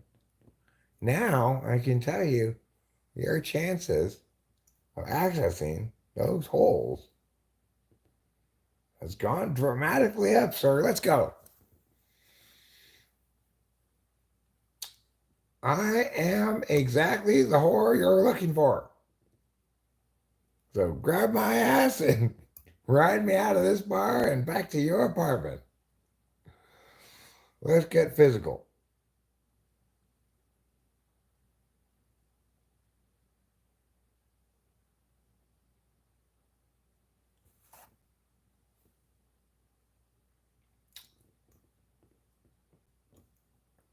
Oh, Georgia Earl, that's not what that song says.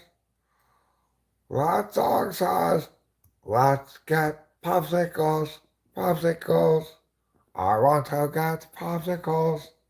I like eating popsicles. You don't know what that song is.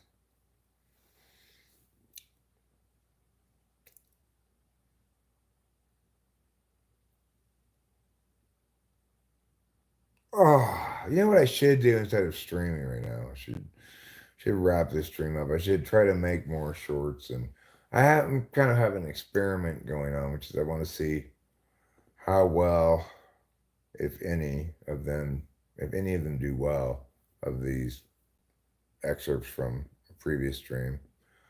I could potentially get um, a couple of clips from last night's stream that were good too. Well, I mean, I could show you what the process is like. It's not a fun process to watch, I'm sure, but I will show you what the process is like. There's no reason why I can't work on shorts and continue streaming in theory. First, you open this thing, okay, which is an application for making videos. It's called Windows Movie Maker. It's for making movies. Get the right size, you scoundrel. There. That's as good as it's going to get size-wise. All right. Create new project. So the last project I created, I think I am deleting the source videos after I use them. I'm not sure, though. We've got... So I did Am I Woke? I did Bangladesh Invasion. I've got another one here called Bangladesh War Falcon, which I'm not going to put because I would have used it in Bangladesh Invasion if I was going to use it at all. This one says, oh, BCAD. It's about why isn't there any years for ABBD, after birth but before death. So about the Bible. I'd rather do something fun. Let's see.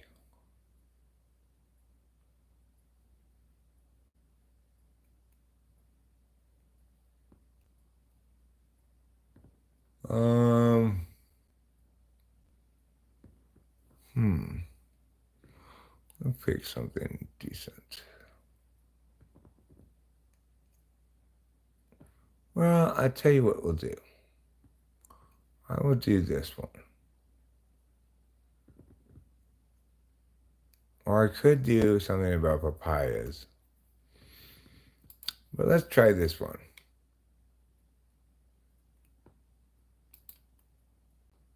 Open.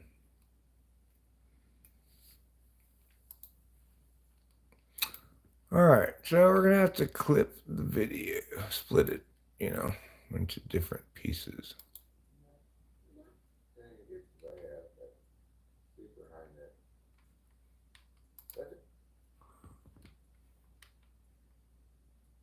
All right, so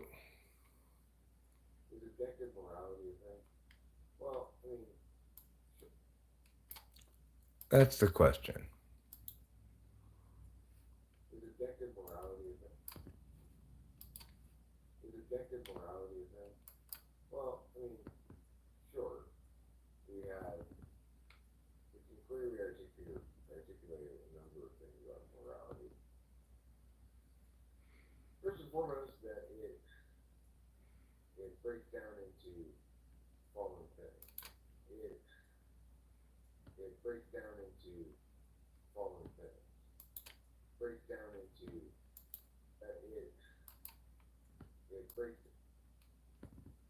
Okay, it breaks down into the following things.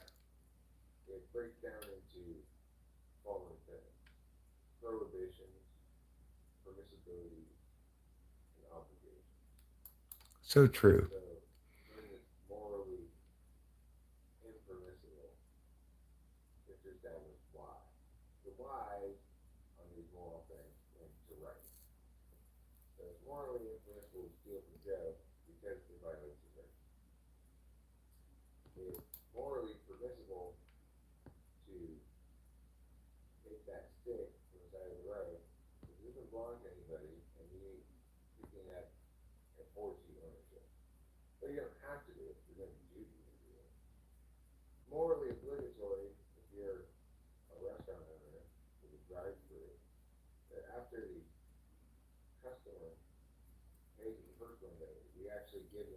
really protecting myself.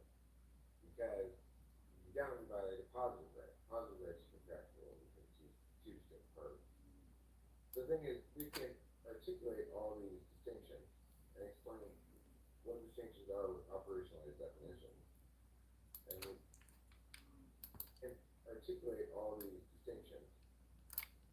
The thing is, we can articulate all these distinctions and explain what distinctions are with operationalized definitions. And we can apply it to various test cases and see if, in fact, that reasoning makes morally permissible something that we intuitively find appalling to the conscience. In which case, our normative framework isn't adequate. But the framework that I articulated is adequate for the limited claims it makes about morality. People say, well, is it objective? Well, I mean, it's the wrong. It's the wrong question to ask. It's like, are we doing moral reasoning well, consistently, and fairly, or are we not? But the framework that I articulated is adequate for the limited claims it makes about morality. People say, well, is it objective? Well, I mean, it's the wrong. Well, is it objective? Well, I mean, it's the wrong. It's the wrong question to ask. It's like, are we doing the wrong question to ask? It's the wrong question to ask. It's like, it's the wrong question to ask. It's like, are we doing moral reasoning well, consistently, and fairly, or are we not? We engage with moral issues regardless. So the question is not whether it's objective, but whether we're doing it well.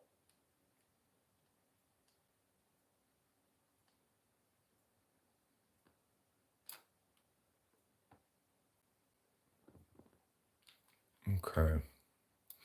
So the question is not whether it's objective, but whether we're doing it well. Okay. This probably won't be as short. I probably add this into a long form video.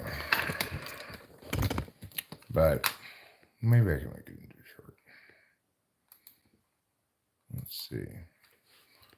Now that I have it all split up. Well, I mean, sure. We have. Yeah, so we'll get rid of this first one because it's not useful. Well, I mean, sure.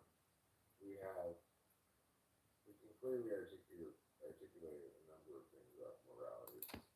This one we don't need. Get rid of it. This one. It breaks down into following things: prohibitions, permissibility, and obligations. So, something that's morally impermissible is established why. The why are these moral things linked to right. I can make this into a short, actually. I know what to do now.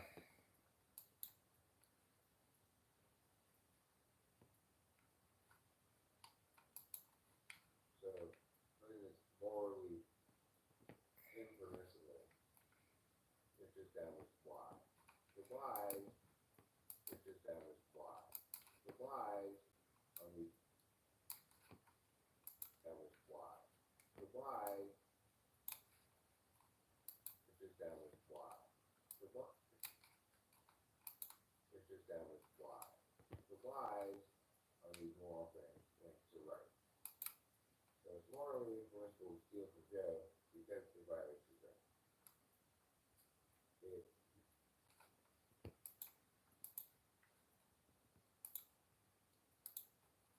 it's morally impermissible to steal from Joe because it violates his rights.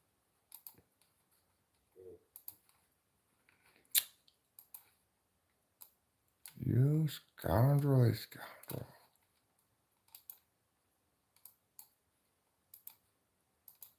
On these moral things linked to right.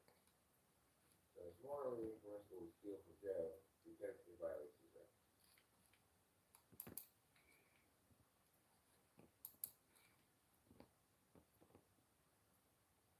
I'll get rid of this. Yes. Get rid of this.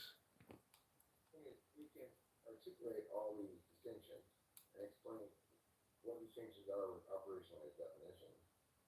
And we can apply it to various test cases and see if, in fact. Okay, I'm going to trim this one. Too much information. I just need. We can articulate all these distinctions and explain what distinctions are with operationalized definitions. And we can.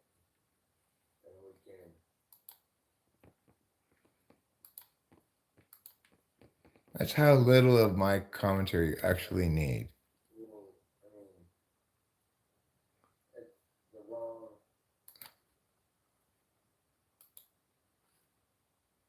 This one gets deleted. This one. The wrong question to ask. It's like, are we doing moral reasoning well, consistently, and fairly, or are we not? We engage with moral issues regardless. So the question is not whether it's objective, but whether we're doing it well.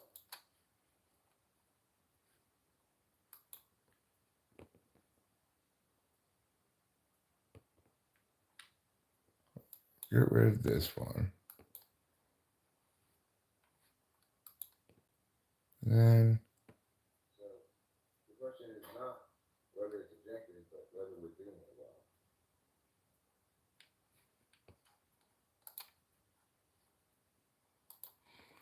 Of course, the next question any reasonable person would ask is,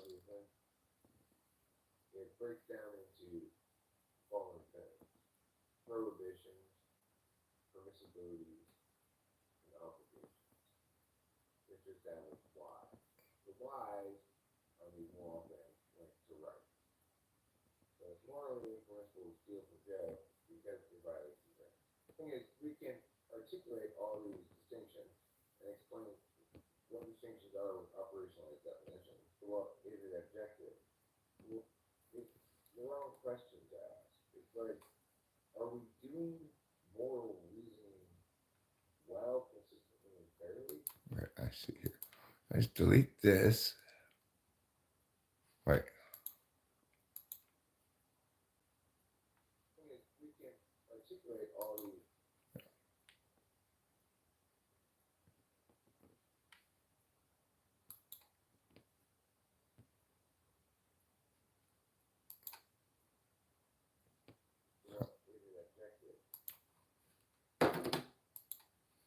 Delete.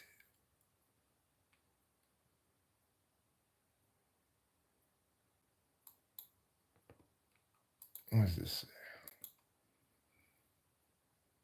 So the question is not whether it's objective, but whether we're doing it well. And this is the wrong question to ask. We delete this one. And now we've got a nice lean short. 37 seconds, still qualifies as a short. Put the video clip volume up a bit. My phone tends to be a little quiet. Put this one up a bit. Put this one up a bit. Now push play. Is objective morality a thing?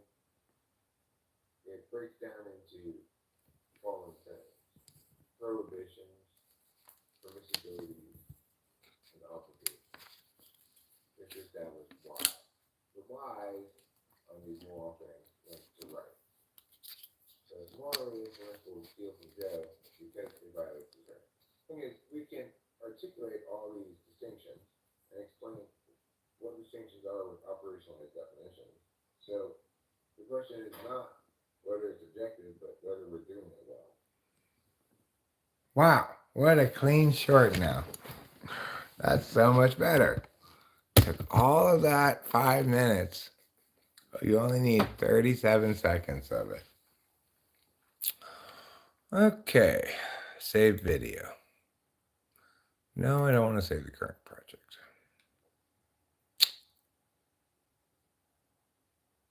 Full HD. Output. Yes, replace it. That's pretty good. Short, actually. I'm pretty impressed with that one.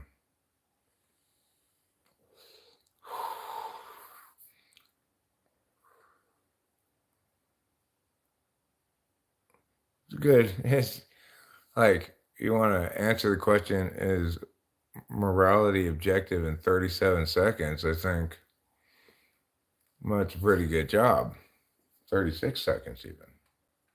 And that includes asking the question twice. Is objective morality a thing? It breaks down into following things: prohibitions, permissibilities, and obligations. It's just down as why. The whys on these moral things linked to right. So it's morally impermissible to steal from Joe because it violates his right. The thing is, we can articulate all these distinctions and explain what distinctions are with operationalized definitions. So the question is not whether it's objective, but whether we're doing it well.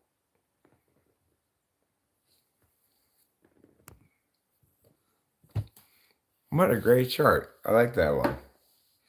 I'm actually quite pleased with that. It's a little slow.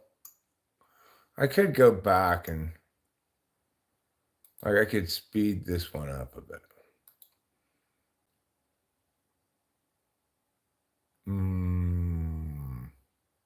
More settings?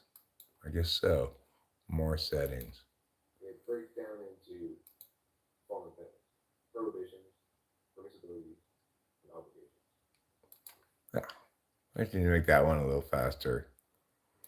What about this one? Which is down as why.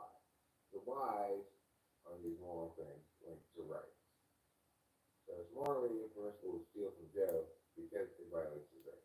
The thing is, we can articulate all these distinctions and explain what distinctions are with operationalized definitions. So the question is not whether it's objective, but whether we're doing it well. So let me say this here. Is objective morality a thing? It breaks down into following things: prohibitions, permissibilities, and obligations. It's just down as why. The whys on these moral things. I'm going to get rid of "you have to establish why." I don't need that. The whys on these moral things. Add trim left. The whys on these moral things linked to right. So it's morally impermissible to steal from Joe because it violates his right. Okay, so now we're down to 32 seconds. That's pretty good. Is there anything else we can clip from this? The thing is, we can articulate all these distinctions. You don't need the thing is, right? You don't need the thing is. It's just, you're not saying anything. The thing is. What thing is what? The thing is. You can articulate all these distinctions and explain. Trim left. Let's see here. You can articulate all these distinctions. That's fine. Now we're really cooking with Crisco. Save video. No, I don't want to save the project. I already told you that. Output. Yes, I want to replace it. Because it sucked, that's why. Now it doesn't suck as much. Eric, be kind to yourself. Don't say that it sucked. Well, it had things wrong with it.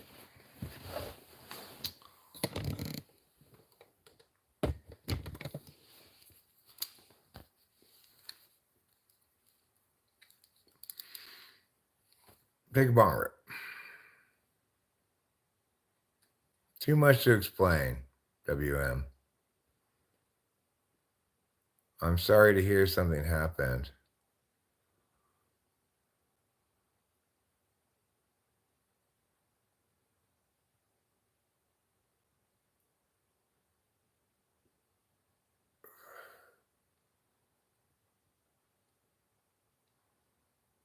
Oh, that's horrible, show media.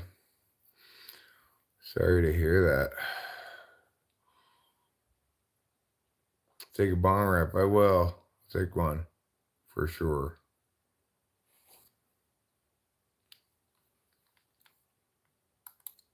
Is objective morality a thing? It breaks down into following things: prohibitions, permissibilities, and obligations. The whys on these moral things link to rights. So it's morally impermissible to steal from Joe because it violates his rights. You can articulate all these distinctions and explain what distinctions are with operationalized definitions. So the question is not whether it's objective, but whether we're doing it well. Well, I wish I didn't.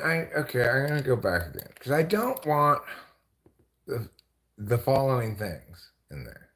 It breaks down into meow meow meow. That's all you need. Split video. It breaks down into following things: prohibitions, permissibilities, and obligations. Following things: prohibitions, permissibilities.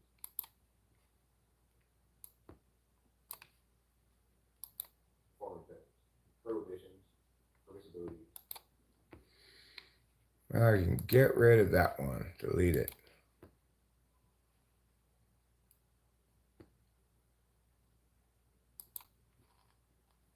All right, let's try it again. Is objective morality a thing? It breaks down into prohibitions, permissibilities, and obligations. The whys on these moral things link to rights. So it's morally impermissible to steal from Joe because it violates his rights. You can articulate all these distinctions and explain what distinctions are with operationalized definitions. So the question is not whether it's objective, but whether we're doing it well. Okay, good job. Good job, Eric. That's better still. It's only 30 seconds now. That's pretty good. I'd love to get under 15 seconds, but that's not going to happen with this one. You can make shorts, which are 15 seconds or less. I prefer to make those under normal circumstances. If I'm making shorts normally, if I can't get it under 15 seconds, then what am I doing? But this is a little different because it's excerpting from a live stream. Now it's time to take a bong rip.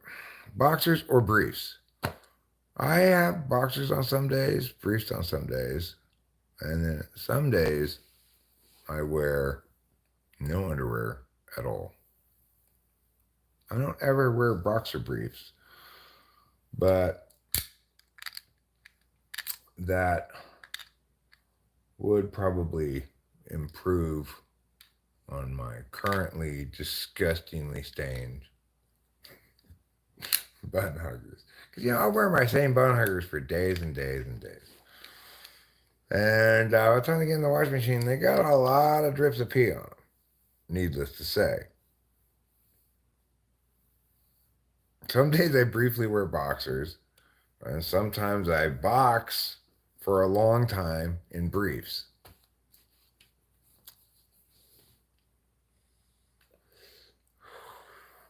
Briefs are also called bun huggers. Okay, so the thing is, I don't just wear bun huggers. In fact, right now, I believe, yeah, I'm wearing boxers.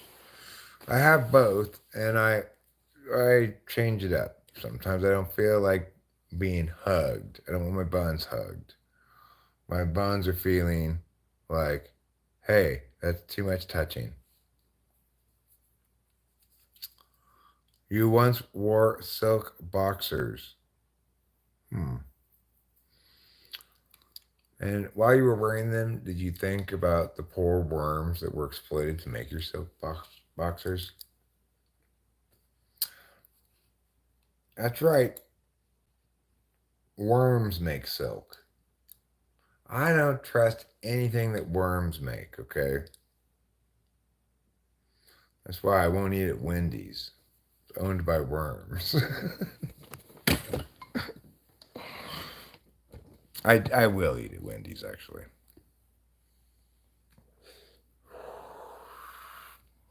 And the reason is because it's not owned by worms. How high is my thread count in my sheets?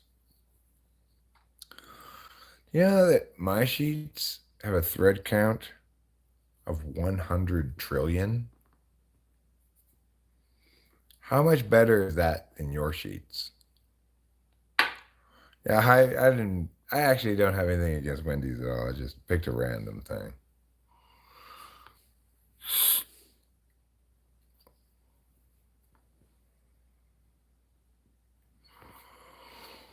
100 trillion threads were used to make my sheets.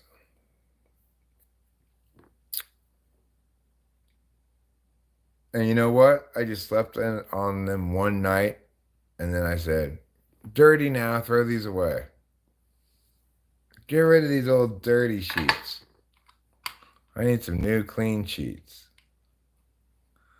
What do I look like? Some kind of dirty sheet sleeper? No, I'm not.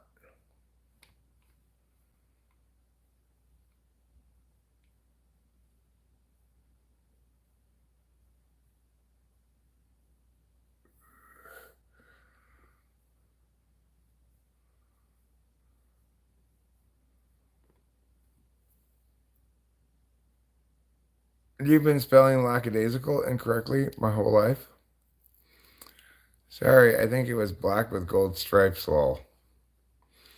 You should be sorry. You misled us about the color of those boxers you once wore a long time ago. Accidentally. You should be very, very sorry.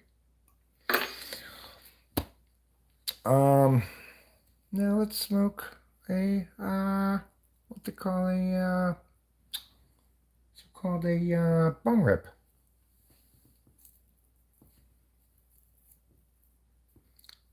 This is fine.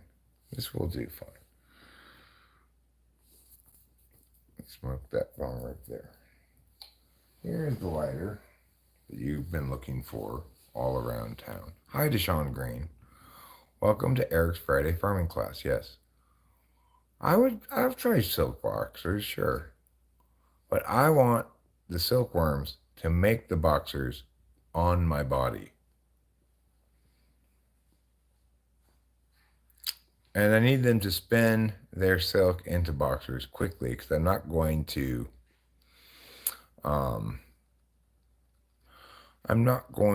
wait a long time for them to make boxers out of silk for me. I'm assuming the worms do all the making of the boxers as well as the making of the silk. Why not get the work done in-house, you know? I want my own flock of silkworms.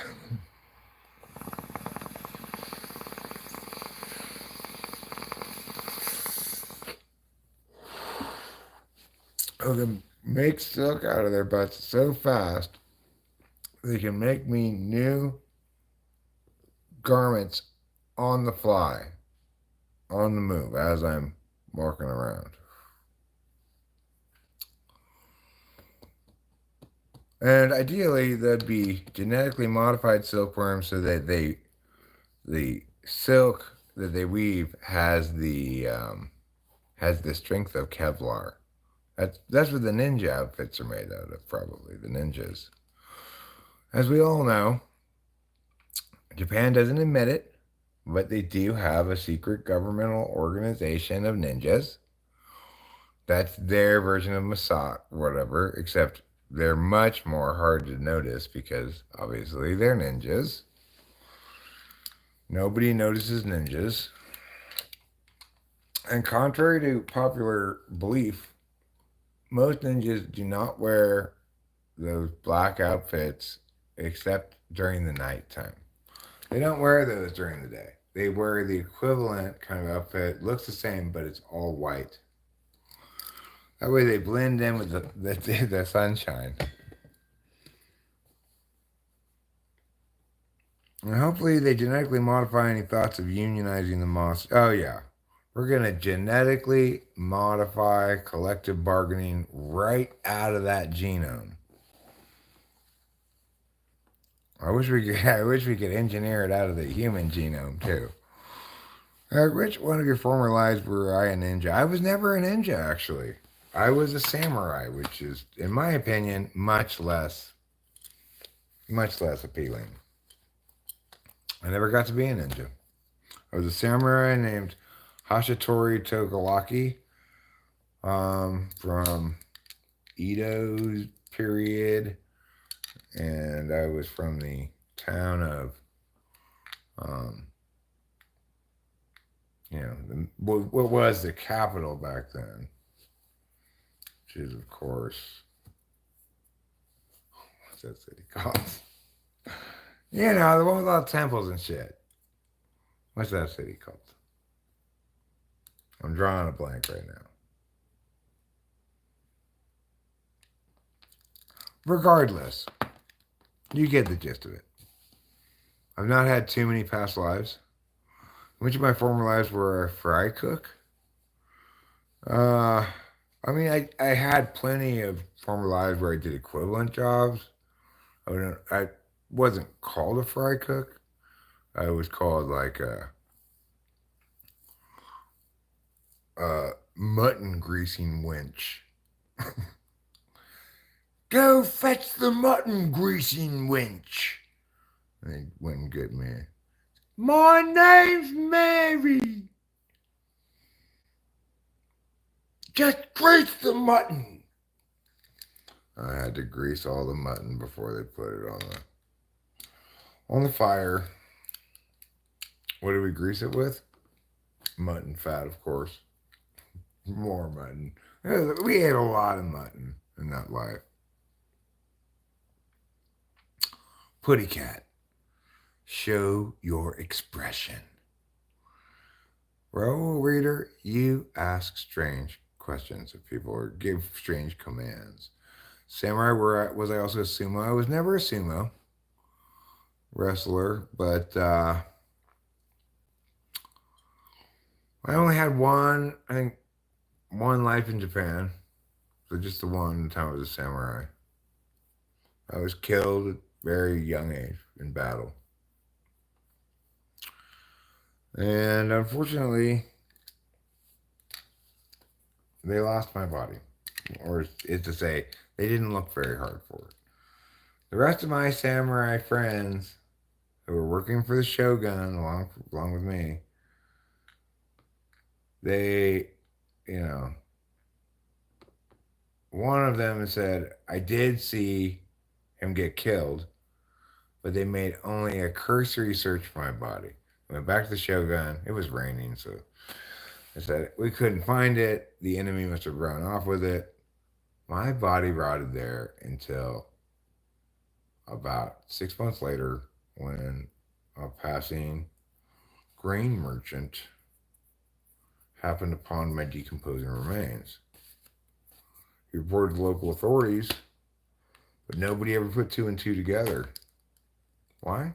Because crows had carried off all of my samurai armor, one piece at a time.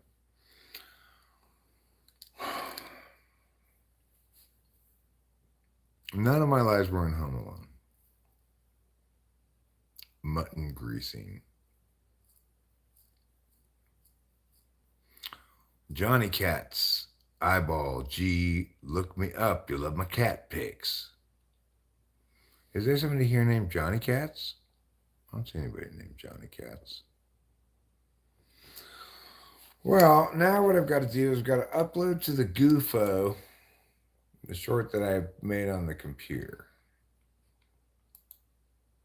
And then I got to download it on my phone and then upload it as a short. You actually can't upload shorts from the computer, as far as I can tell. It's like not even possible. Why can I do this on the computer?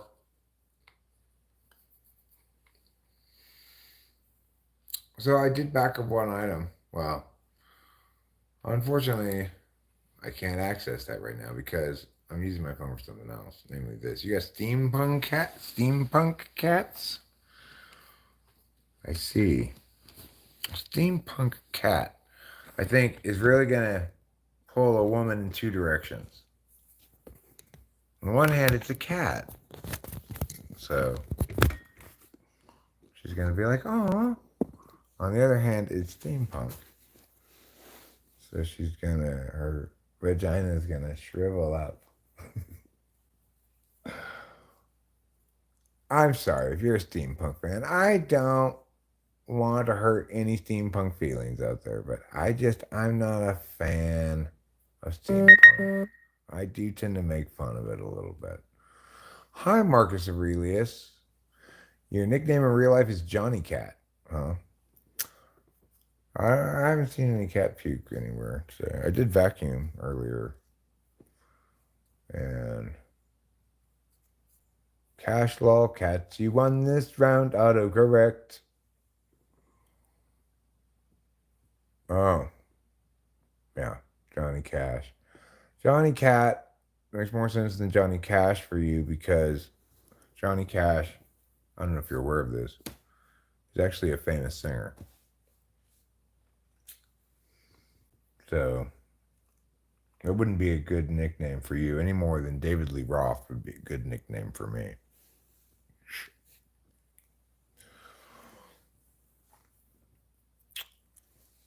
Although I do think it would be a good nickname for me, in theory, but not in practice. You're like a crazy cat guy, so like I'm not really like worried about how women perceive me since my house is full of cats. Fair enough. Fair enough. My house feels full of cats, and I only have two of them. They're both they tend to spend a lot of time near me, you know. They're both here in the room right now.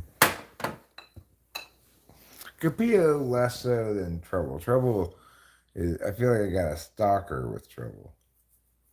It's just always, you know, up in my business.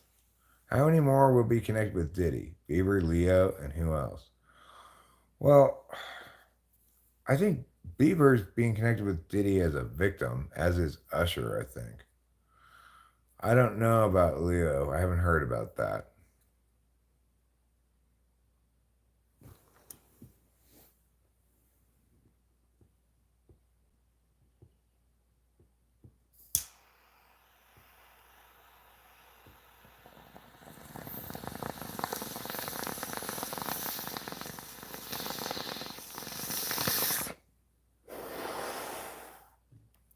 I would have been a good name for Johnny Doja Cat, for a Johnny Doja Cat collaboration track. But fortunately, Johnny is no longer dating Doja Cat. Unfortunately, I don't think Rachel likes his current girlfriend either.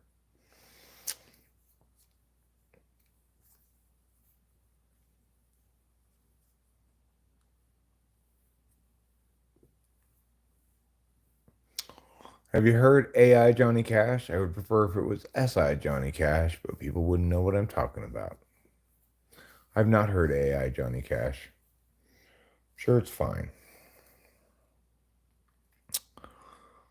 I suspect there will come a day at some point where dead people I don't know, it's hard to say. Maybe I'm wrong about that. I was gonna say where dead people are instantly put in the public domain, but now I'm thinking maybe there'll be a move towards ever lengthening copyright and the estates of dead people still making money off of them for generations after their deaths, you know? That'd be interesting. Yeah, Johnny is the singer.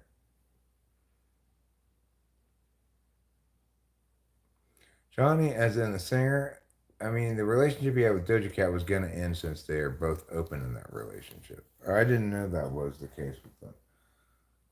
You know, Rachel maybe knows a little bit more about the specs of his personal life than I do. She follows him on Instagram.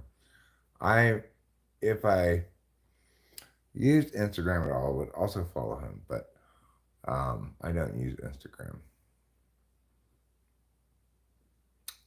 What I do know is that he's sung a lot of love songs. You know, like for example, and she said, "Hey," with a smiley face.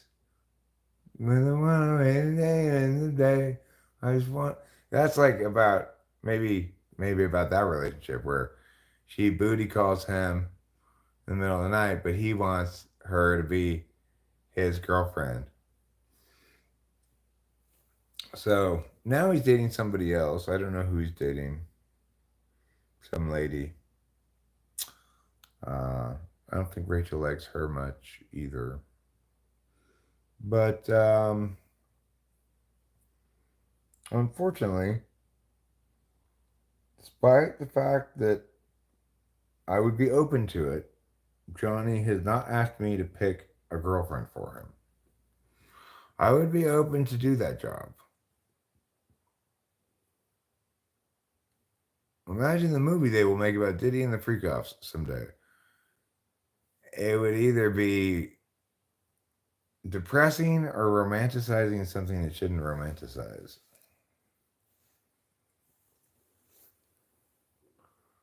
I don't know what she is, except I don't think she's nearly as good an artist as Johnny. Well, did he ever leave prison?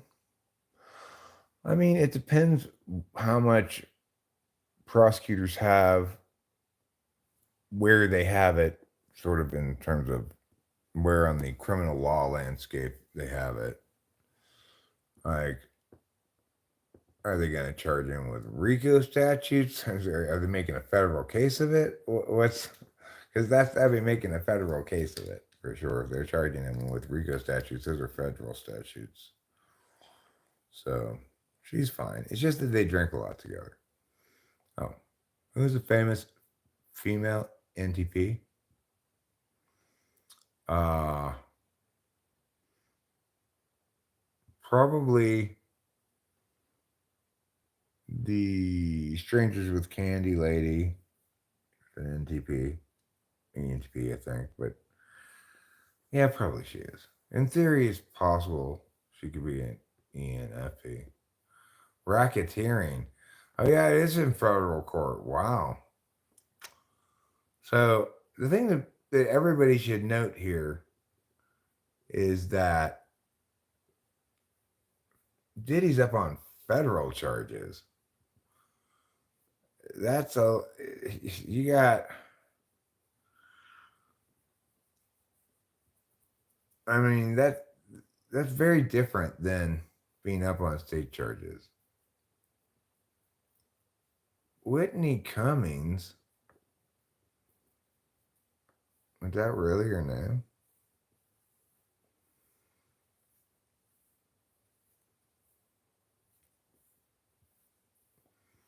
People say Sarah Silverman, but she seems like ENFP. Yeah, she seems like ENFP for sure.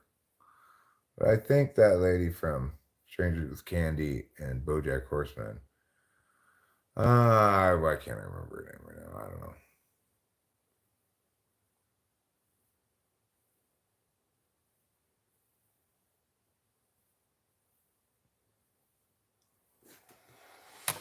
Combs was charged with 4 counts of illegal gun possession, 1 count of bribery. Okay, I hate gun charges. 1 count of bribery. Well, this is for back for that shooting back in the day, I think. I guess there's no statute of limitations on federal charges.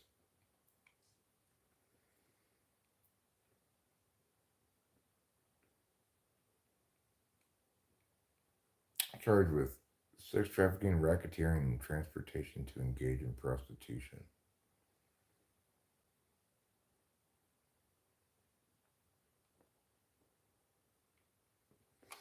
DiCaprio was a guest for one of Diddy's parties in the Hamptons back in the 90s. There is no suggestion DiCaprio or any other celebs at Diddy's parties knew about the alleged drug taking or orgies. I don't think anybody's concerned about drug taking.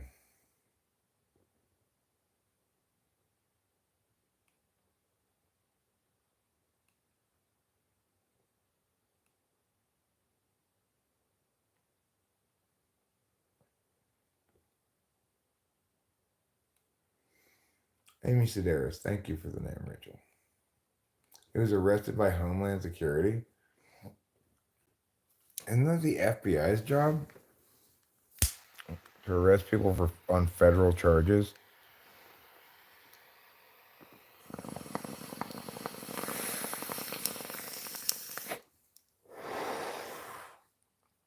Arson?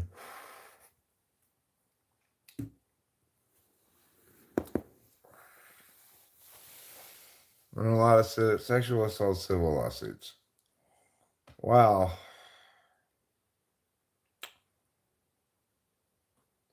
He was charged with arson, though. Like, I get it. We all saw that video and think he's a horrible person. But I don't like the idea of prosecutors charging people with anything that they can make even the flimsiest link to. So, like, if they're charging with arson, he better have burned down somebody else's property or something, you know?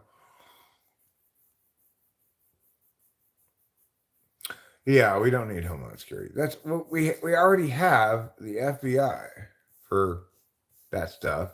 We've got like sky marshals or some shit.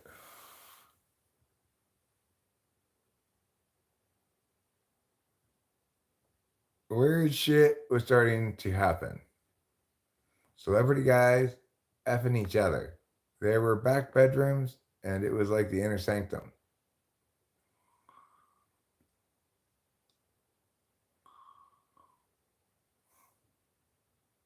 Like, why?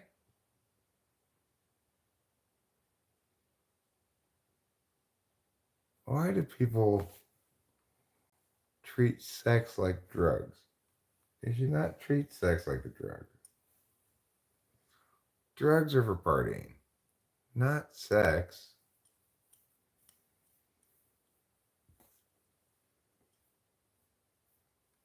Get it right, everybody.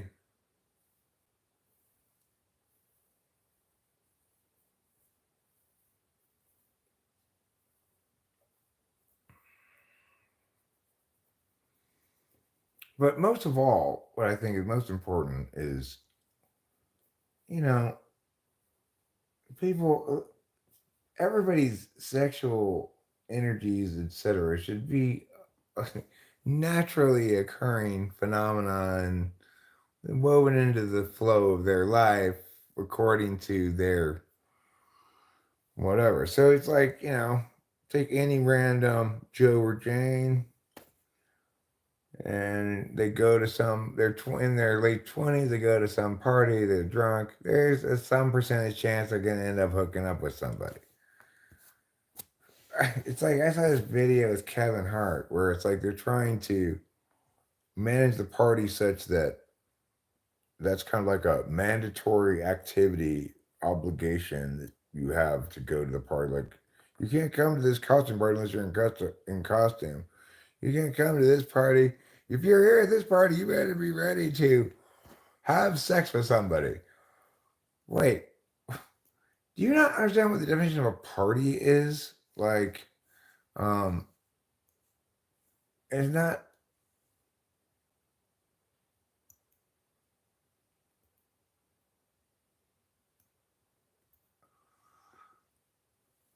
No, none of my friends, I don't think, would want to do that. I wouldn't want to do that either.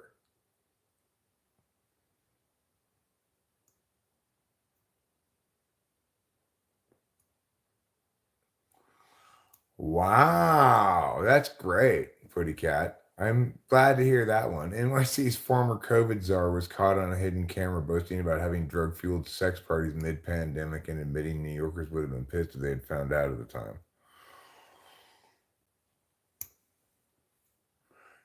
That's the thing I don't get. I mean, of course, maybe if I had been introduced into the entertainment industry and a bunch of crazy shit at a young age, maybe, but I I don't think so. Even then, I'm shy. You know, I like to have sex in the comfort of my intimate relationship at home without any other people involved. Oh God.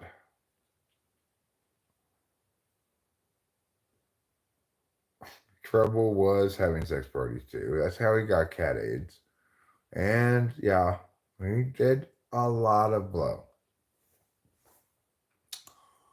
And I'm the one who gets in trouble when I ask him to call his old connects. Now that he's sober.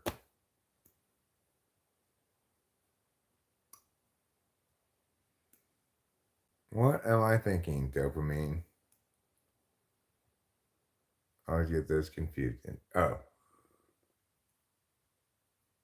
you're talking about dopamine instead of endorphins. I see. Now I understand. I put two and two and two together and met them at Joe's Crab Shack for a fun dinner.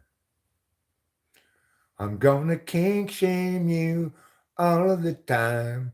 You have a kink for rocking it grime.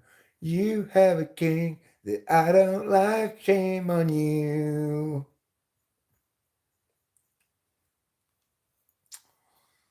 Um, my kink is I like to listen to presidential inauguration speeches in the background while having intercourse. I like to hear like old sounding recording of Eisenhower saying how things are gonna be fine. Yes, Putty Cat. Yes. Okay. The Athletics did not make the playoffs. You're right that I was wrong. I thought they were gonna make the playoffs. I suggested that people should go bet on them to make the playoffs. But I'll tell you when they are gonna make the playoffs next year. So just deal with it. I was just off a year. That's all. I wasn't wrong. I was just early. It was the Jets Patriots. The Jets were stomping them last I checked. That's fine, Winston's mom. I've come to terms with it over the course of the last couple of weeks. I mean, I've noticed I stopped talking about the A's making the playoffs. I've made my peace with this season's before they were mathematically eliminated.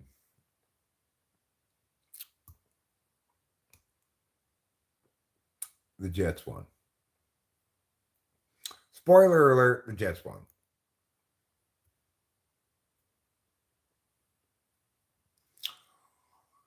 No, Bill and Ted. That doesn't work for me.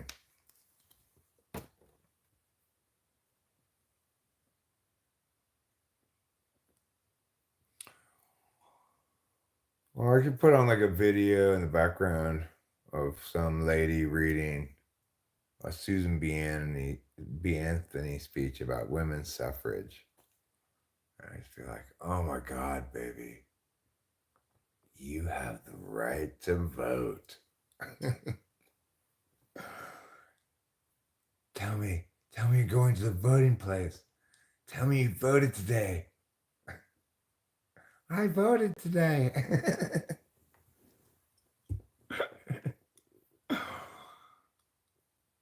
Did you hear about the orgy at the circus? It was fucking tense. Right. It was fucking tense. Got it. Yeah. Makes sense. It's a hard joke to manage because it's a pun at the same time that you have to write the right spelling of it. It's strange. Finger bowls. Winston's mom, I thought I asked you not to call me by that nickname. I'm not finger bowls, okay? Yes, people like to pool up water in me sometimes. That doesn't make it okay to um doesn't make it okay to call me finger bowls. You can put jello shots anywhere. Okay, well, how about here in the closet?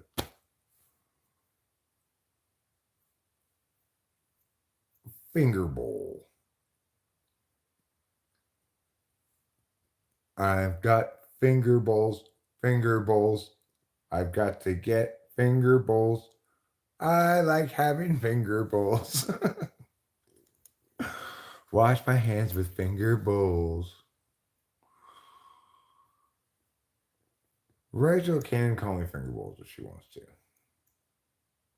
She can call me whatever she wants. She just can't call me late for dinner. Yep, yep, yep, yep, yep, yep, yep, yep, yep, yep, yep, yep, yep, yep.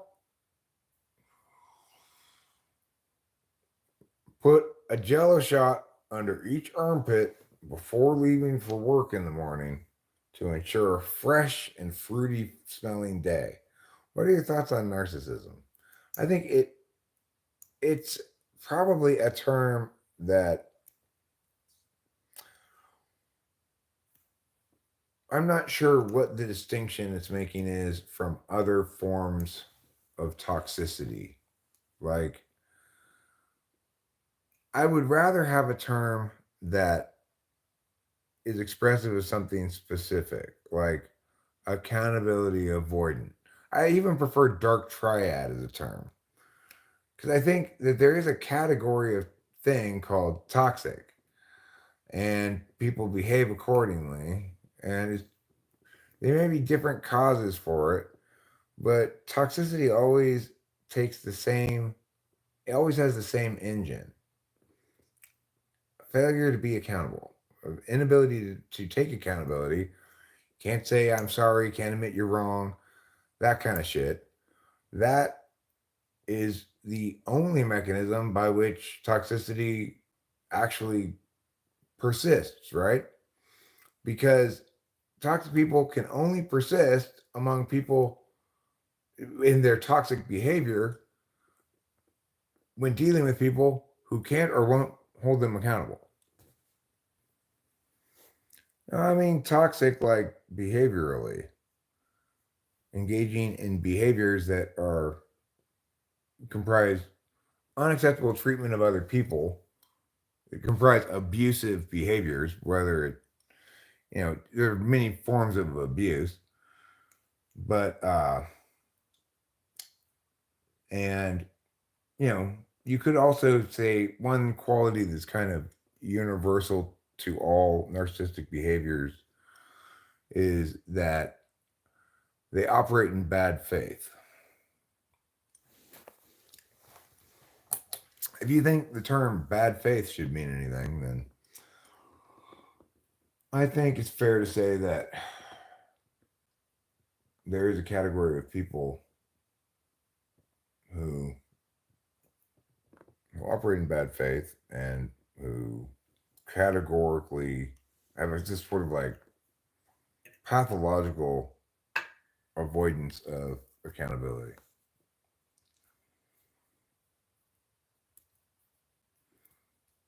Eric, any casino trips planned in the near future? No, I don't think so.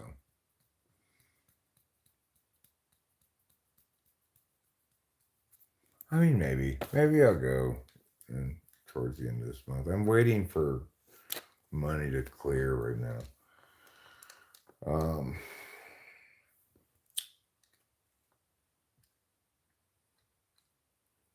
And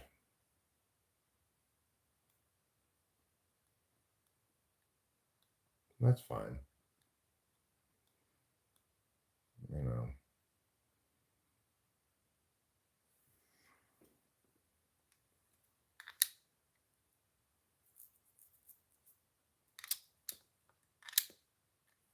I've got a phone bill I gotta pay on the 22nd. But it's fine. I could pay that still. And as long as everything comes through before I gotta pay the water bill, which is $1,500 for a full year for 2 properties. That's fine. That's at the end of the month. So yeah, I know, Putty Cat. Will you stop? God.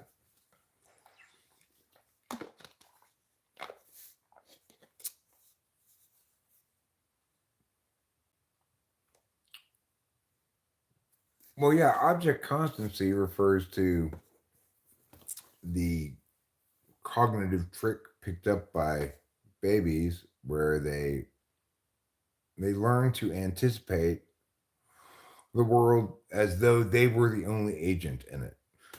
When I leave something someplace, when I go back, it will be where I left it.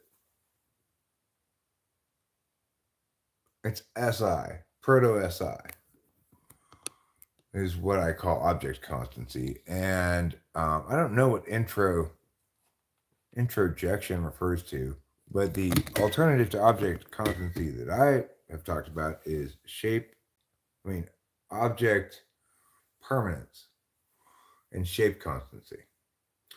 There's not object constancy, it's object permanence and shape constancy. So, oh, you're talking about something different, maybe. Apparently, narcissists don't have an extended view of you as a long-term object, but rather attend to you in your immediacy. Huh.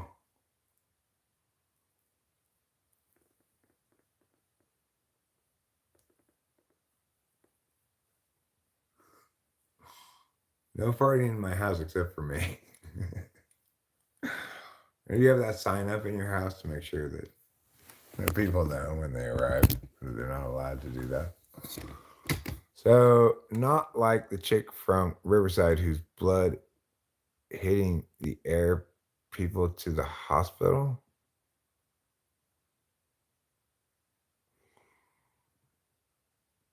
Whose blood hitting the air sent people to the hospital? Is there really a lady whose blood was exposed to the air and it produced toxic chemicals that sent people to the hospital?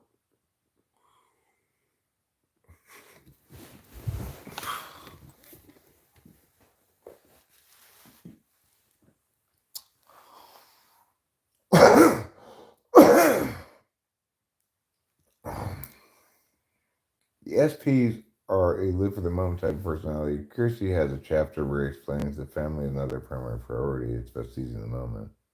With nurses, no, I don't think that's the case, for instance, Mom. Because the point I'm making is there is a distinction that we can make between toxic or abusive behaviors, right? And which is to say, ways that are fundamentally unacceptable ways to treat somebody else. And if you are being treated that way, it's fundamentally unacceptable for you to be treated that way, right? So, for example, domestic violence is always wrong. It's not, um, and you'll note that if you said, do you think maybe domestic violence is just another way of cognition, and it's just a different strokes for different folks? No, then you need to understand why that's not the case. So, just as domestic violence isn't something domestic violence is not like ADHD, which is a pathologization of an action type, either an NE-DOM or an SE-DOM. It's not like, autism spectrum, which is a pathologization of FE polar or FE eighth. It is instead like BPD, which is descriptive of an architectural like brokenness to a person, just as real and definitive and explainable as a broken bone. Go if you're going to go. Are you going outside or not? No?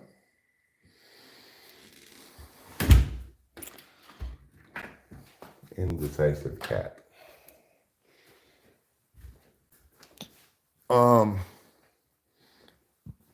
So there are people like BPD people who are persistently toxic, yet don't seem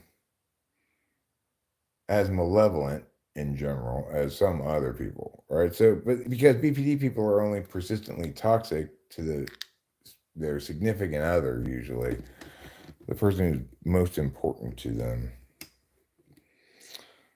who's they're supposed to be able to trust the most. And the mechanism by which they lose that ability to trust, because like humans have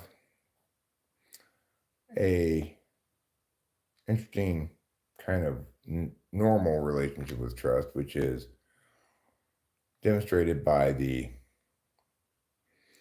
experiment where you have to cooperate. I'm not sure if it's the robber's cave or if it's a different experiment, if that's the name of a different experiment, but it's this thing where you on each turn you can either betray and get like $3 for yourself and the other person gets no dollars. You can cooperate and then each person gets $1. Or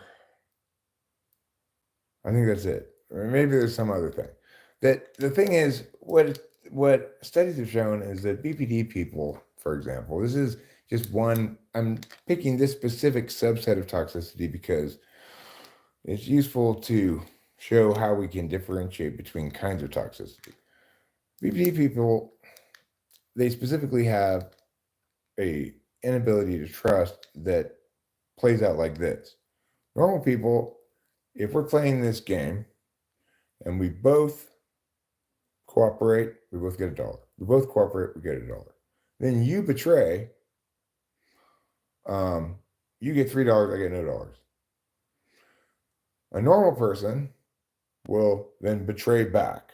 Let's say this person tries to cooperate. Now you get $3 and they get $0. Now, a normal person will go back to trying to cooperate. And if they both cooperate again, then they'll continue, right?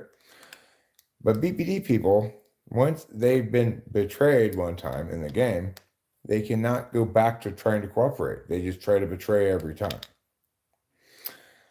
So the thing is, nobody can sustain any relationship with another human being without, in their subjective opinion, in some fashion, betraying some trust of theirs in some tiny capacity.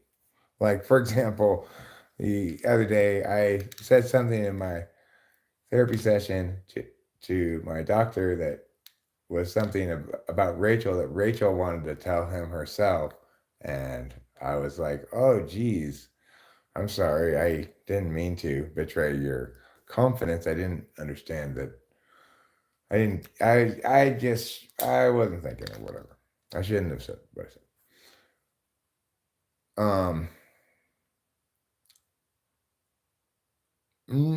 And actually in many simulations of that game, the best strategy is always to betray back right away.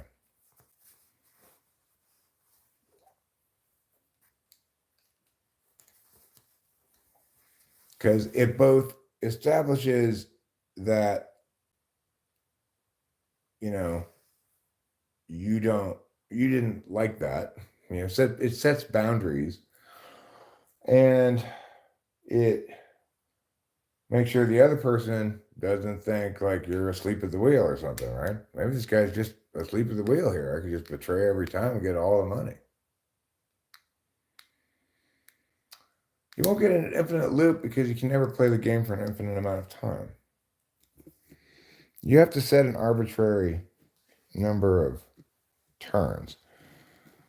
So it's like when they run the simulation, that question of whether or not that you get different kinds of answers at different numbers of questions, of different numbers of rounds, right?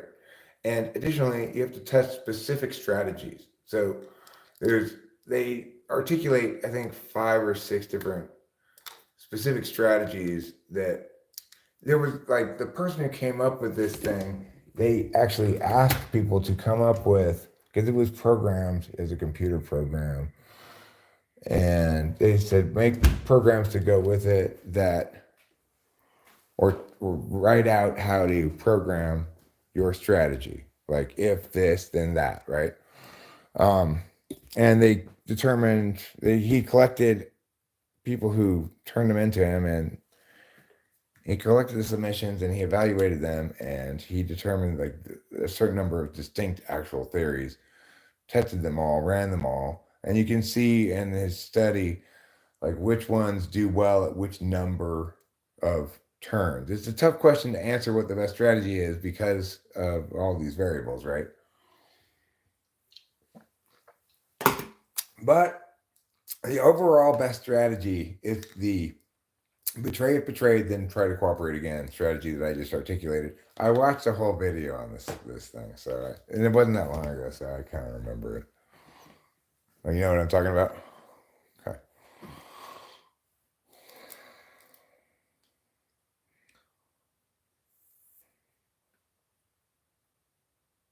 That reminds me of 2 different studies done. There was a study using Monopoly where one participant was given twice as much money the first roll of the dice and 2 properties, and when they inevitably won, they never thought or mentioned the fact that they were given more money the first turn and properties. They claimed it was their strategy that gave them the win. I mean, it would seem to me that FE people would be very likely to hang a flag on that, hang a lantern on that, if they're aware of it, right? If assuming that the first person, assuming both people know that both people know that this happened, right? Then there are many people who would hang a lantern on it for sure, like every FE person in the world.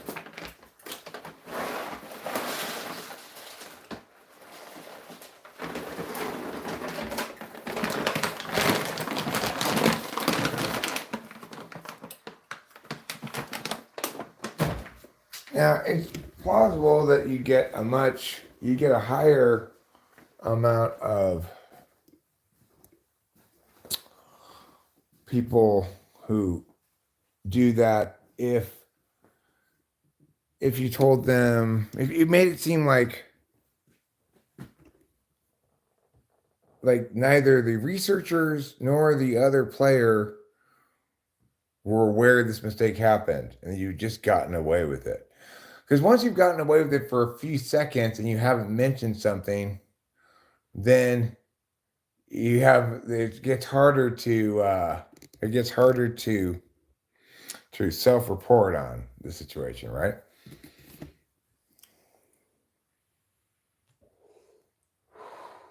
Did I say a lot of letters? I don't think I said a lot of letters, did I?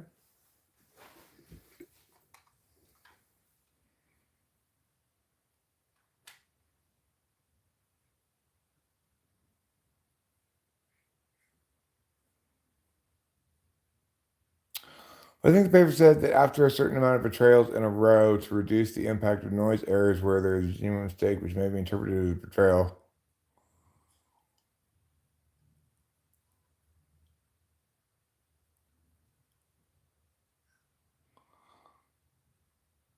Okay, well, I mean, it does say that obviously if you have just that if you have just that one strategy of betray when betrayed and then try to cooperate again, you're gonna just lose every other turn to somebody who constantly betrays.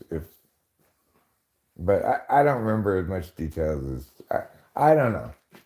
Maybe there. That's the thing is, it's a tough question to answer which the best strategy is because of the fact that what is this? It looks like a little drug bag.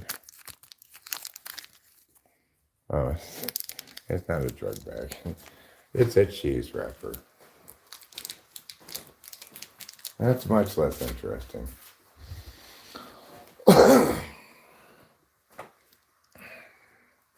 What are we on about? We're on about that Robbers cave study or whatever.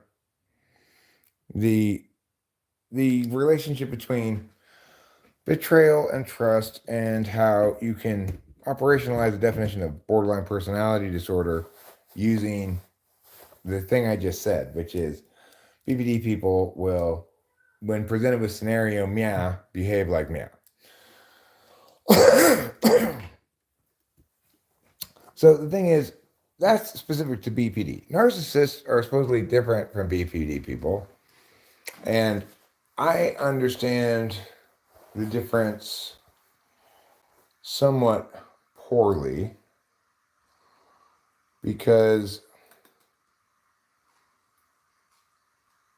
I think that the BPD person is very toxic to intimate others and not really to strangers and people at work and stuff and other people. They can have friendships with healthy boundaries, but sometimes they don't, who knows. But the thing is, narcissists presumably also show a lot of care about revealing stuff that's going to get them in trouble, get them broadly condemned, etc. In other words, anything that's going to make them be accountable. So they're going to be trying to, fake it in public just as much as the BPD people are, just in order to continue to be able to be a narcissist and wreak havoc on the people in your life. You have to be able to get away with it. So you got to be able to hide your true colors sometimes. What lights was that? Is it this one? Yes. That's what light switch it is. I need to eat some food.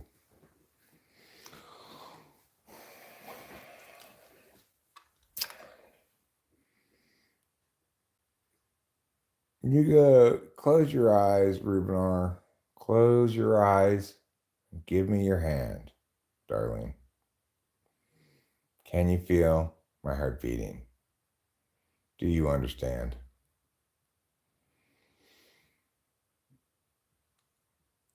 There's no hiding once you know someone well enough.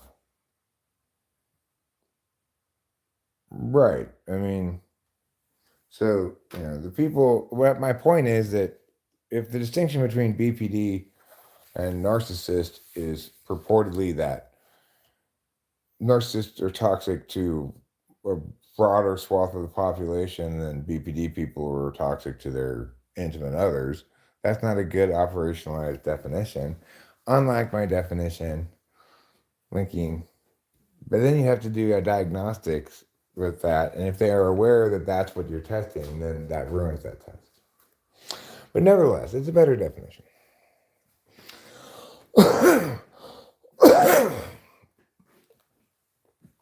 It's a more defensible definition, at least. Let's put it that way.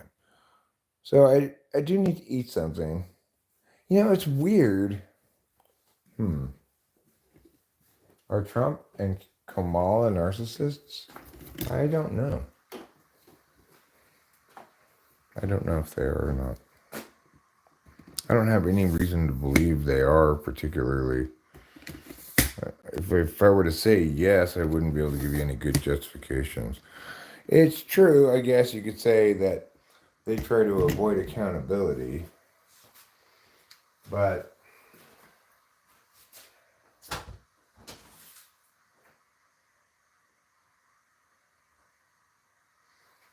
I mean, everybody tries to avoid accountability sometimes in some ways, or has sometimes in their life, you know. Not every instance of accountability avoidance is an indicator of narcissism, although every narcissist is typified by plenty of instances of accountability avoidance. But the thing is, the key term is it's a pathological avoidance of accountability. It's not a normal avoidance of accountability. I know that makes my term a little mushy, my definitions or whatever a little mushy, but I still think they're informative. And you know what? If I tried to explain things to money's satisfaction all the time, I'd never be able to understand anything.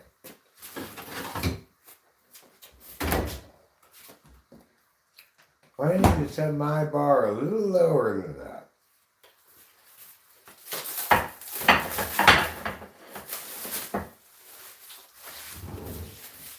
May I present to you Rachel's leftovers. They seem to be the perfect meal at the perfect time for the perfect man on the perfect stream. Who is that man? That man is me.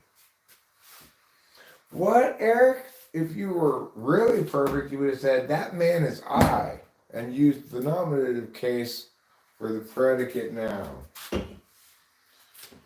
Oh, you got me, other Eric. Maybe you're the perfect one. Touche.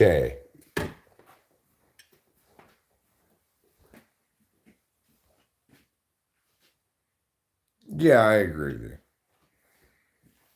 I agree that, but you know, the thing is,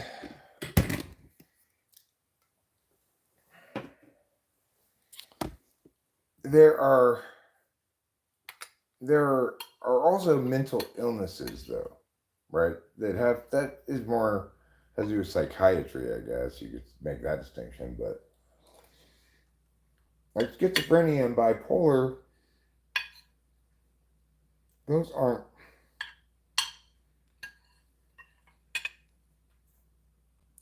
the kind of psychological problems that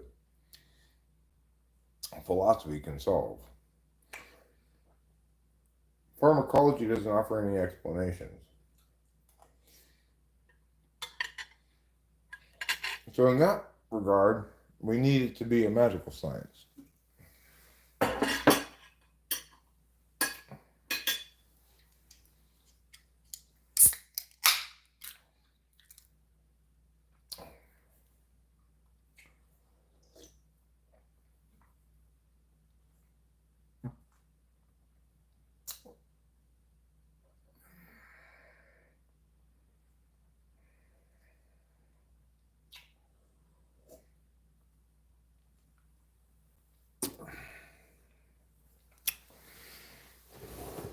Well, I mean, but then philosophy is claiming primacy over something for which the actually correct frame hasn't been determined.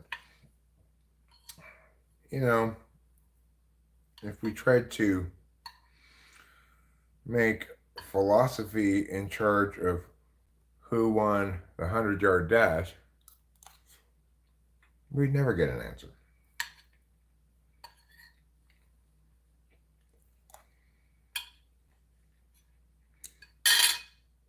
We'd get answers like, aren't we, the people who got to watch this great race, the real winners?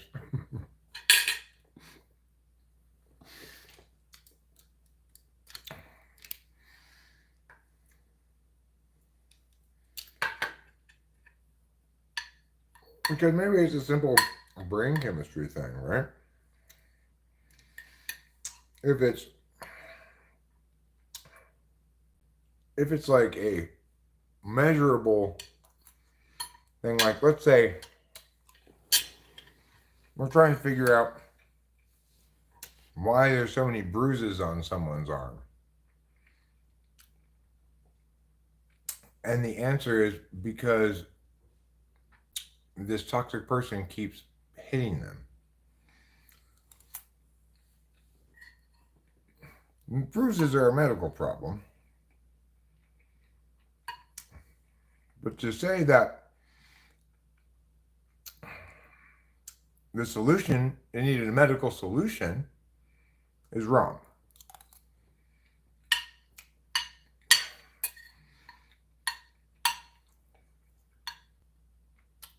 So too must we distinguish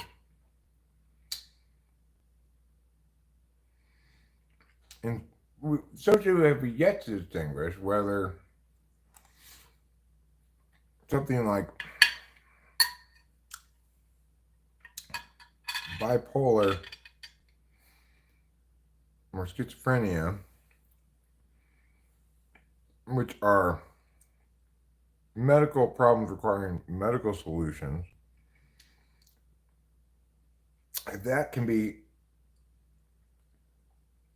quantified or whatever in the same currency as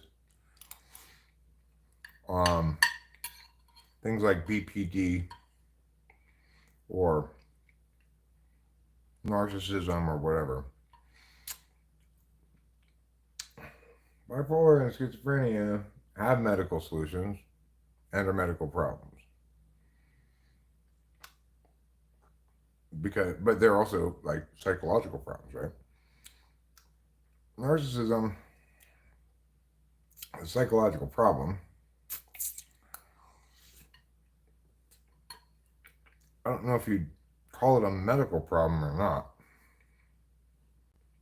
Because as far as I know, nobody's claiming that you can treat it with drugs.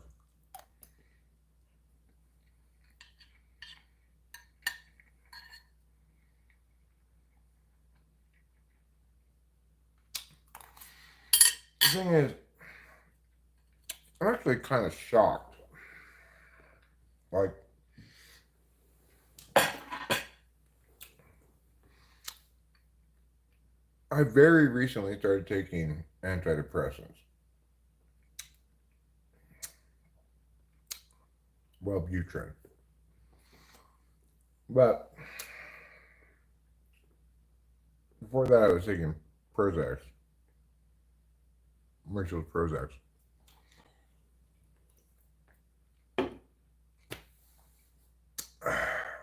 You know, just like one a day, right, in the morning for about a week or something. And I'm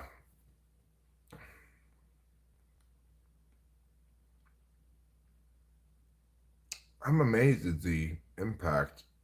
Like, I've been becoming more aware of the frequency and problem of negative self-talk, like saying,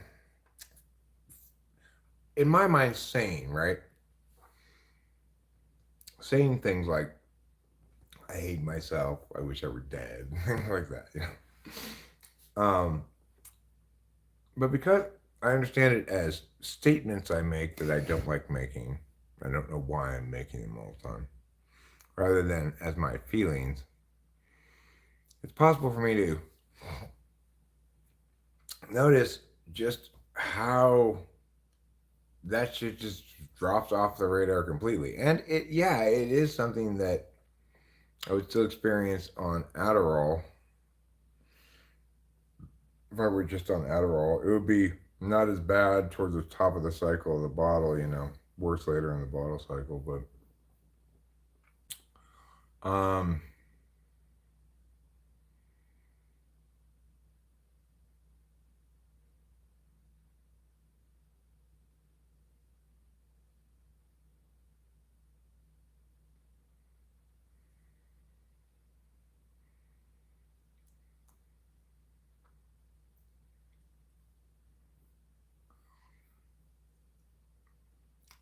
is it really a race if the winners are determined from birth?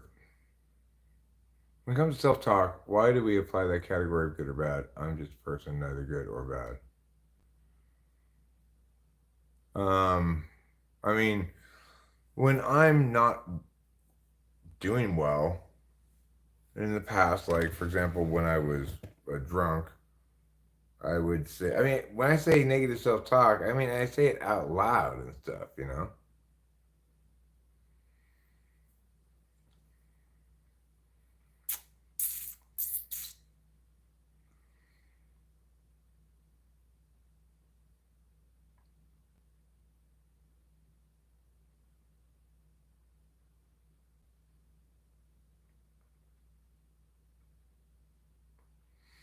I mean, Elon Musk has made very smart decisions.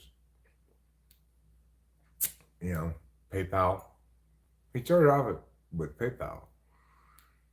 If he's one who even if he's just the one who had investment money and realized I should buy PayPal, this is going to be huge. He didn't make it, right? Maybe he didn't make it, but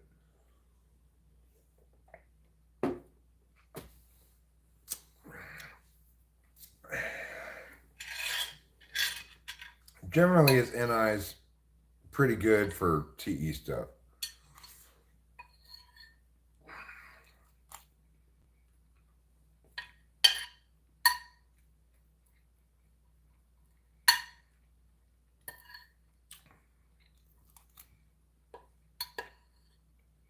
I mean, you're talking to somebody who has ridden this train of yours already plenty. I made videos saying Elon Musk is not smart. He is dumb.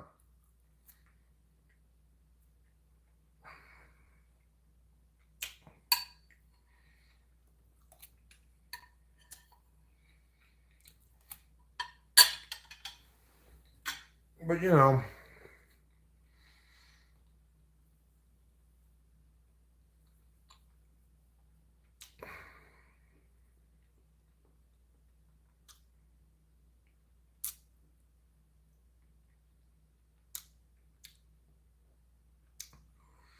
okay. Speaking of YouTube people, who was that horrible channel? This guy riding on this boat with his girlfriend. He's like a complete douchebag. Oh, right. He's like a right wing comedian. Who was that guy? Abstract problem solving is not NITE. There are different kinds of problems and different kinds of abstraction. Like, and there are kind of these border ground areas. Like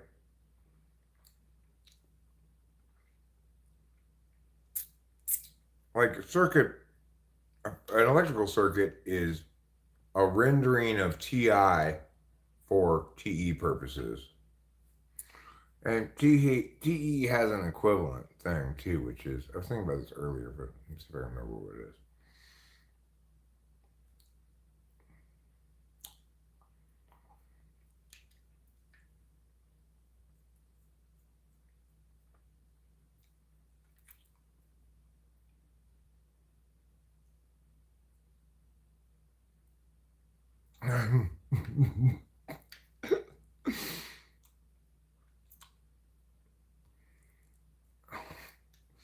I mean, good comedians aren't political at all.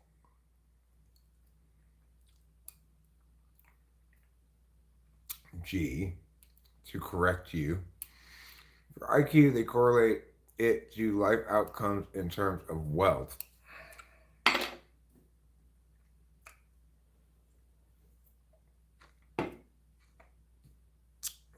That's very TE frame. But then Jonathan Earl says, a wonderful sentence. A douchebag on a boat. This is America. I think you need to be a little more specific. Fair enough. Fair enough.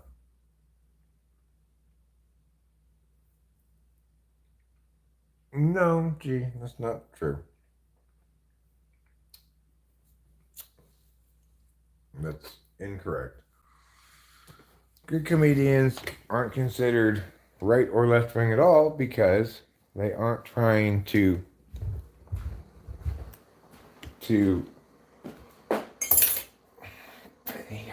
hurl outrage quasi jokes at a partisan audience that also wants to get mad at those horrible. Yeah, that's how it works. You can't mix your anger and your humor together, okay? Those things don't mix. There's no good angry humor.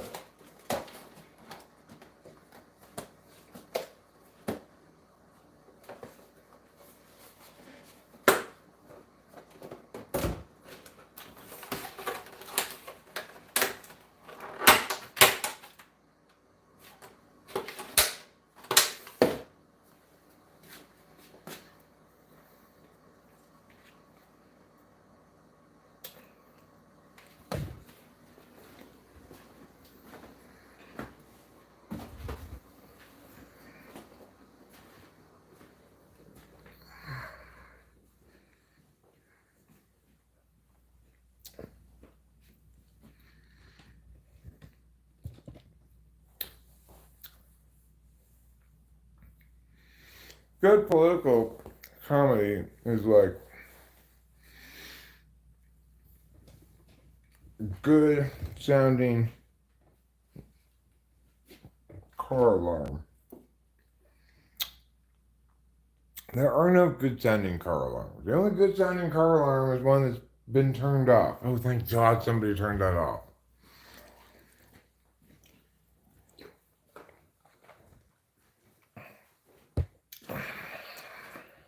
Yes, car alarms make noise. Yes, it's possible for noises to sound good.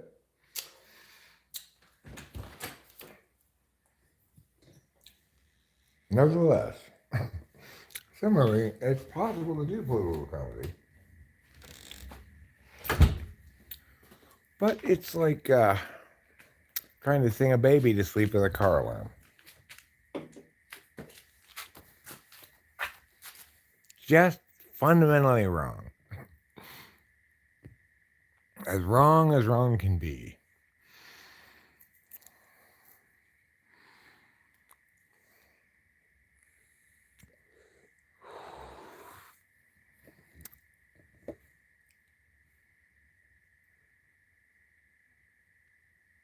I would say that the one thing I'll tell you about Wellbutrin, it does seem to make me less fiendy. Like, I find myself thinking, maybe I should have just taken one Adderall today.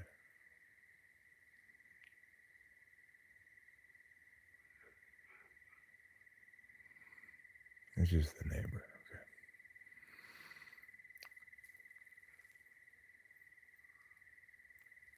Neighbor's probably pulling bong rips. Sounds like it from his coughing. I feel you, bro. Sometimes I cough too.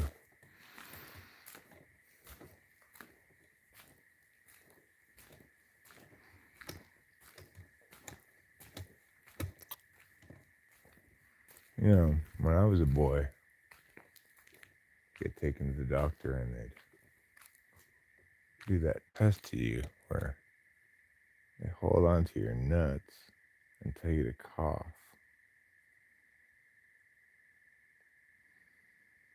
It's like, what's all this then? What are you doing here? What is going on? Couldn't you just ask me if my nuts go up when I cough? I didn't really think that as a boy. I don't remember how old I was, but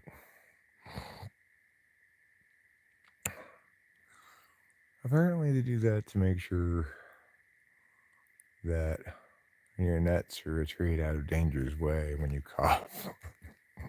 Because if I'm coughing, there's a decent chance somebody's trying to knee me in the nuts. No trouble. My kitty is here. He wants to go on night patrol.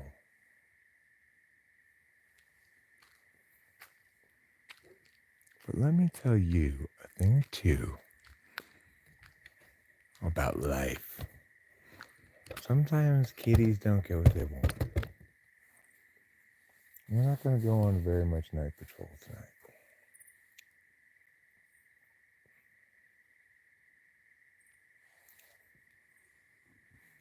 There's the moon.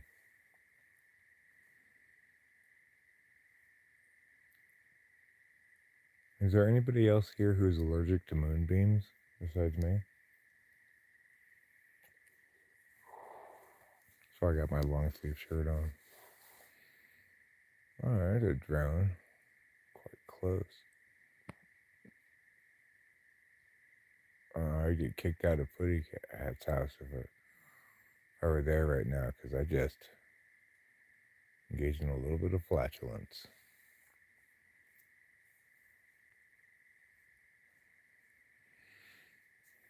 And in case you haven't heard, Putty Cat's house is a no farting zone. You are not allowed to fart at Putty Cat's house.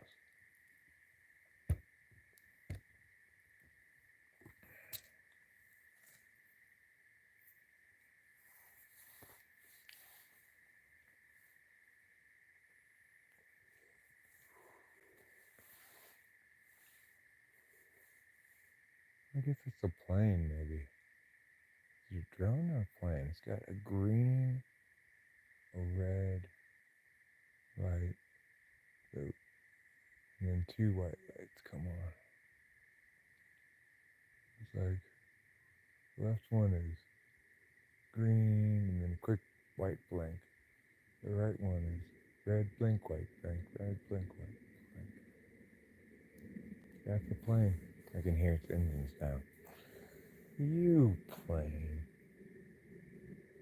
Sending me visuals ahead of the auditory spectrum data. You're only going to leave me with unanswered questions until I get the rest of the data packets.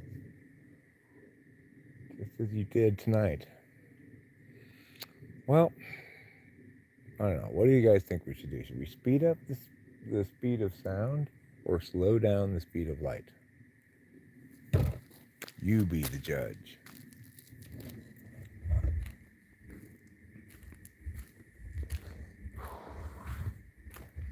Either way, from now on, when I see something, I want to hear it at that exact same moment, no matter how far away it is. Why should I have to wait to hear what I've already seen? I shouldn't. We're all in agreement about that. I've been wronged by the universe.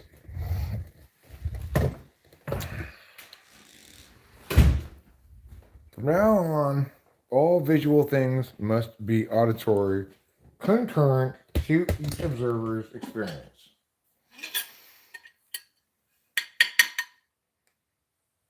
Concurrent with? Okay, fine. I used the wrong preposition. Listen, Eric, other Eric, pedantic Eric.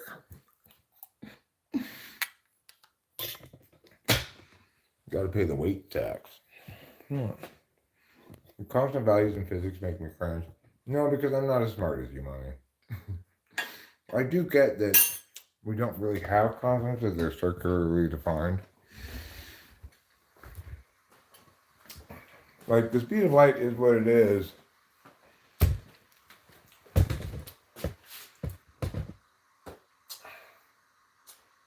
Mathematically, because it has to be something specific.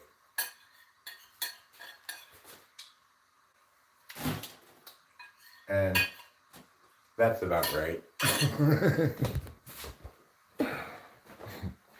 Like, probably that's the inconstancy of constants explains what scientists currently try to explain with dark matter and dark energy.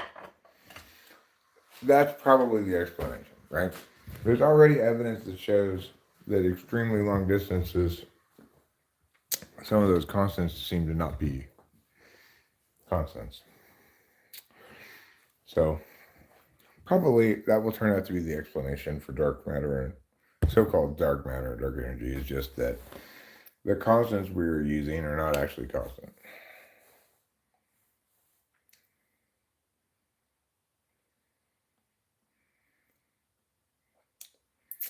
Like when batteries get hit in the groin. What do they get hit in the groin by? If it's like a vagina or something, they might not mind.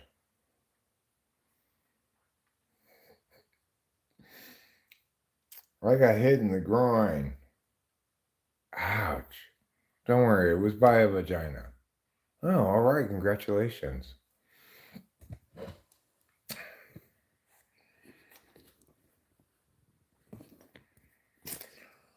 I went to bed the other night, and my wife, who I didn't think was, an abuser of any sort, she hit me in the groin with her vagina multiple times. Till finally I was like, hey, get off of me, I'm done.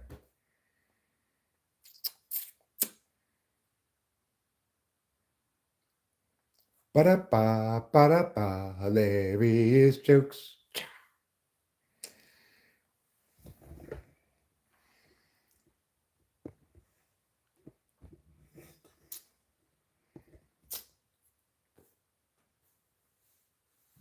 His wife won't like that. Go, the guy's on the mic. Oh, the guy's on the mic. I'm the guy on the mic. Why are there guys on one mic? Are we a doo-wop band?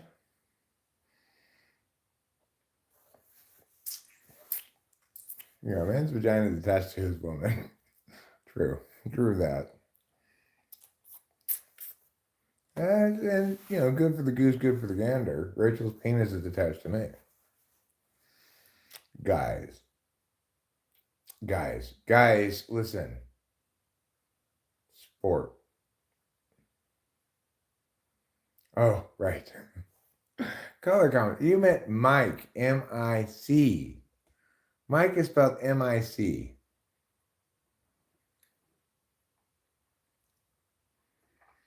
Well, I mean, every fetus starts out female, and a gene turns on, and our ovaries drop down and become testicles, and the clitoris becomes a penis. So you're trying to tell me that I have ovaries in my scrotum?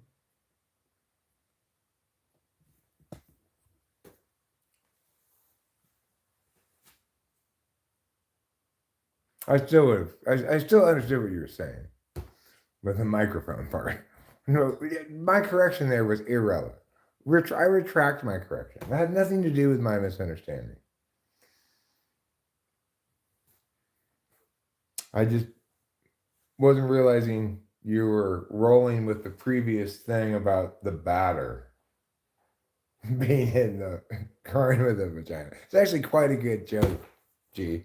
I messed that up terribly. You actually made a great joke. I didn't get it. I thought it was a dumb joke. And then I realized later, eggs on my face, or is that man seed? Because it turned out to be a great joke. Yeah, I thought you were talking about my friend Mike Umizer.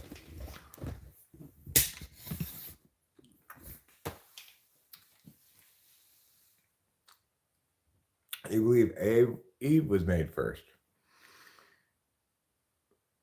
You think then Adam was made, and the first thing he said was, let's tell everybody that I was made first.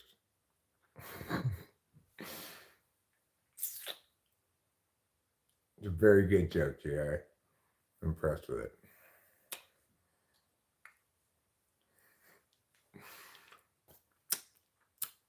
It's man seed. Again. How do I always get stuff on my face? I just like go through my day, just a normal day, right?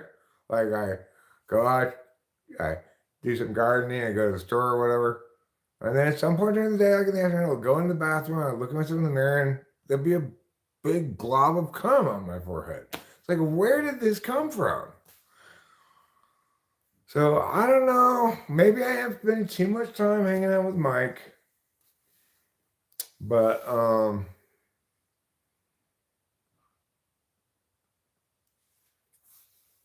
there has to be an Adam was the first man to have takeout ribs. Ew. God didn't take a rib out. Okay, that would imply he did some kind of surgery. He just snapped his fingers and the rib was in his hand. 72 men sit on the council to decide what goes in the Bible. Not a single woman has ever been on the council. Well, that's because they're going to make it too girly. I mean, I don't want there to be like, recipes in the Bible and stuff. God. We need only important manly stuff like car chases and explosions. When Lilith came around, she said, I'm Lilith, and I'm going to be wife number 2. And Eve's like, well, where's Billith? Isn't he with you too? Who's going to be husband number 2? And Adam's like, You are not getting any husband number 2. Lilith, we'll talk later. Eve, you and I need to talk about, but I think you're becoming, I'm going to just say it, a huge slut. And he's like, what? I haven't even slept with you yet. We're still in the Garden of Eden. And he's like, if you haven't slept with me yet, then how come we have 2 children? And she said, touche.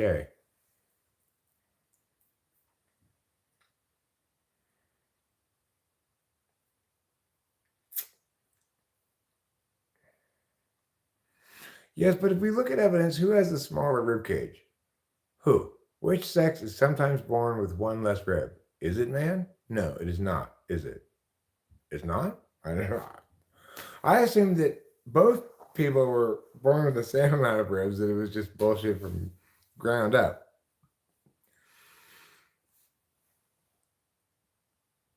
The first farmer was a woman?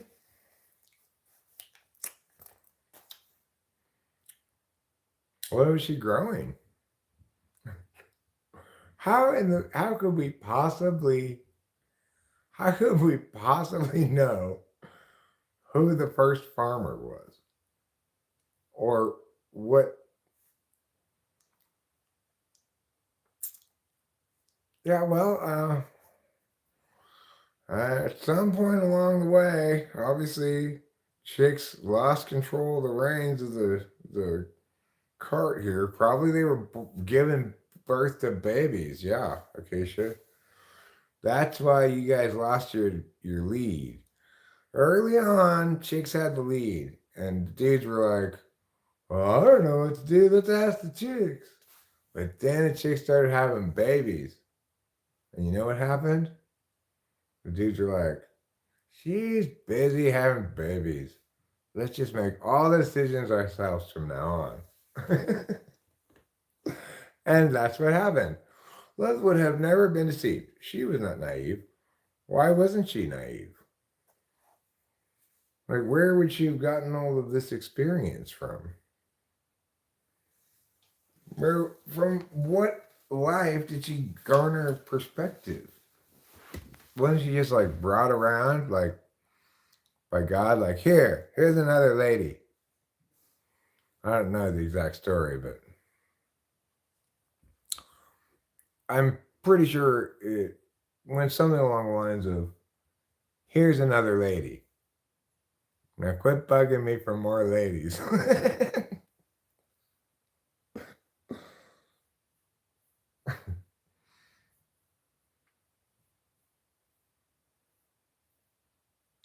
God's phone rings. Adam. Hello? Ooh, yeah, God. Hey, this Eve you sent down here? Fantastic. I just have to say, I'm having so much fun with her. Okay, well, glad to hear it. Why are you calling me Adam? Could you make me another chick, maybe? Maybe like 10 or 12 more chicks? I'd like a variety of different chicks. One more chick, Adam. I'm going to make you one more chick. And that's it. I know it's mind blowing, right? But think about this. While those men were out hunting the food, the women would prepare food. Speculate that a woman was throwing them food away and noticed something growing in their waste product. Well, some seeds do pass through the human digestive system and sprout in human feces, including tomato seeds. But my question is this. If the women were preparing the food and presumably gathering the tomatoes, and the men were hunting the animals, then why do either of them have more likelihood to see seeds growing in their poop?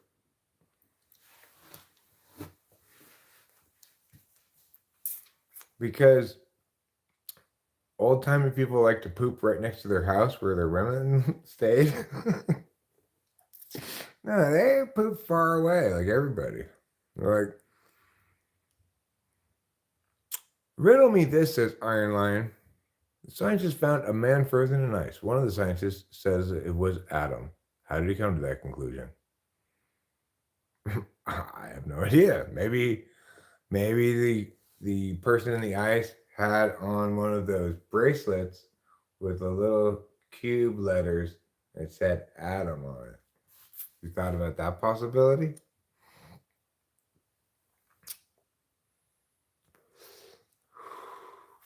No belly button. If he didn't have a belly button, he wouldn't be Adam. He'd be an angel. Because God added a belly button to Adam because he knew that all the future humans would have belly buttons.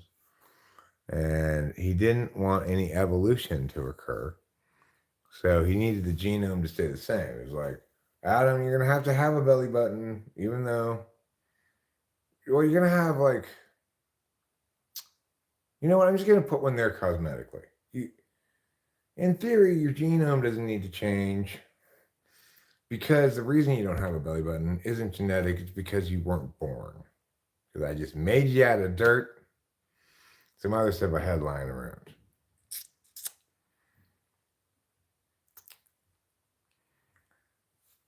Women likely played a key role in the development of agriculture by identifying and cultivating edible plants, essentially laying the foundation for farming practices.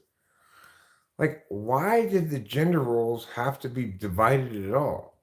Why can't it be both men and women in various places who started farming? Different places. And why can't it be both men and women who, in different places, did different things? And why is it that our understanding of proto-humans is always stuck in the hunter-gatherer phase? Like, how long do these people really hunt and gather for? at some point, aren't they going to say, like, fuck this noise? Like, we have to keep moving around because we killed all the animals around here. Let's just start keeping these animals near us.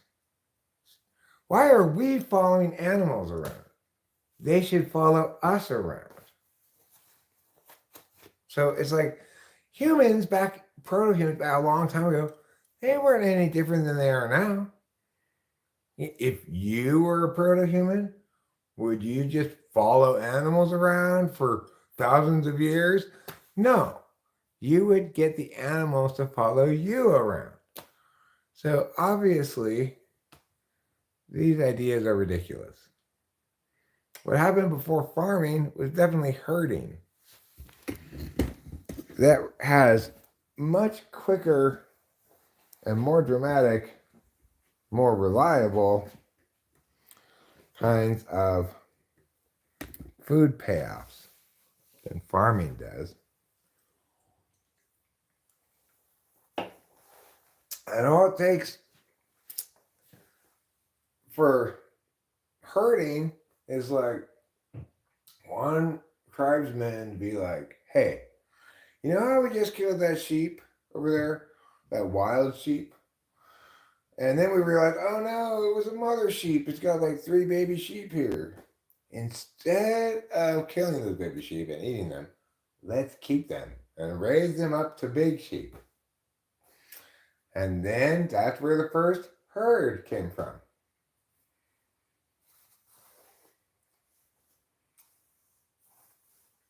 Well, it could be poop too. Like I said, tomato seeds actually do germinate, and you can eat a tomato, poop, and mix it in your poop with some regular dirt, and a tomato will grow. Water it and stuff. Well, but I mean, it's like, here's the thing, money. The problem with farming is it's like credit. It's easy to farm if you already have last year's harvest. I got lucked into that here. Rachel and I, had a shit ton of weed fall into our lap for free before we moved here. By the time we were running out of that weed, I started a crop here and was able to tend to my plants and, wait for them to get to the end of the season, harvest them, and then next year it'll be fine. If that was food instead of weed, then I can't spend my time waiting for food to grow in a year. I have to have enough to feed my family right now.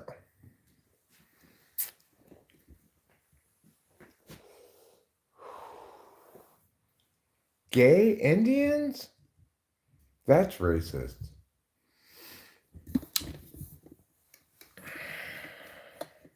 And the Indians allowed the people who were gay to choose what they wanted to do. If you felt like you wanted to stay and cook, you were allowed to cook and clean, and you were allowed to go hunt with the men.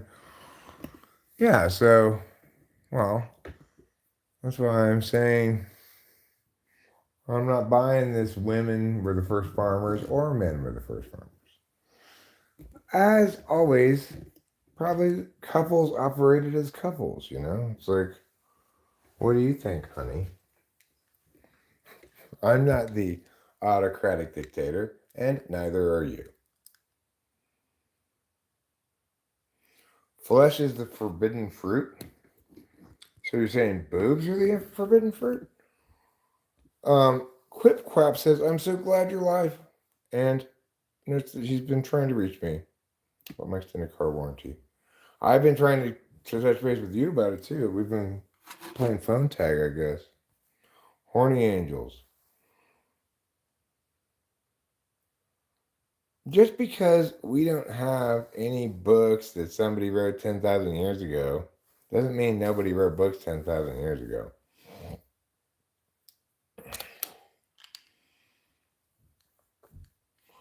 Well, I mean, we've identified that at this place, at this time approximately, there were cultures that drew pictures of animals on the wall.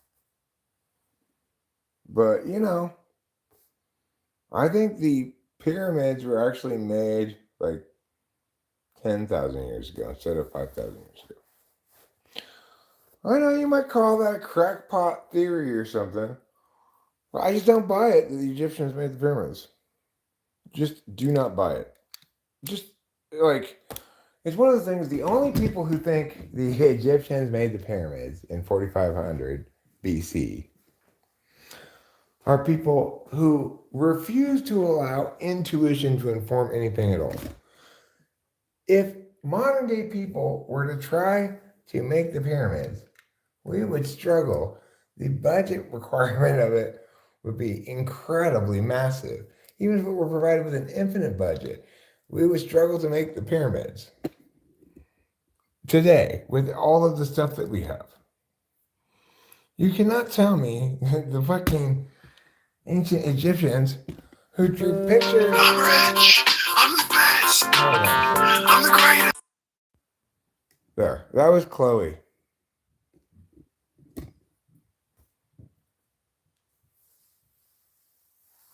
The book of the Watchers reinterprets the story in Genesis 6:1, which tells the sons of God taking human women for themselves. The book of the Watchers describes how the women learned rejected heavenly mysteries such as sorceries and spells from their angelic husbands. These mysteries included methods of divination by observing earthly and heavenly phenomena.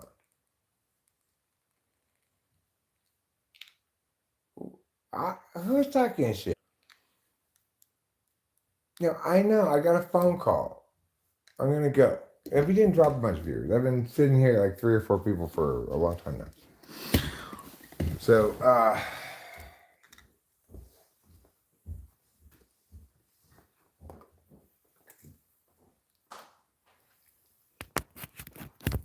Did you tell me another joint?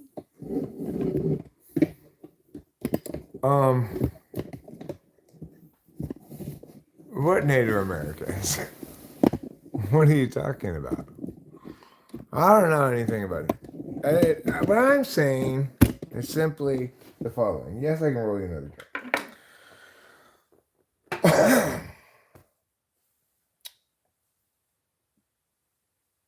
I'm saying how did the ancient Egyptians build those pyramids? Why do we think they built them? Why do we think the things we do about the pyramids?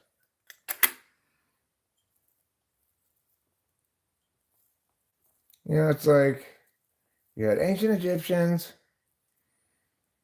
They're drawing people like this, What are they not drawing? Any pictures of themselves building the pyramids? So what's the takeaway here? The fuck. That's the takeaway, okay? No way ancient Egyptians built the pyramids with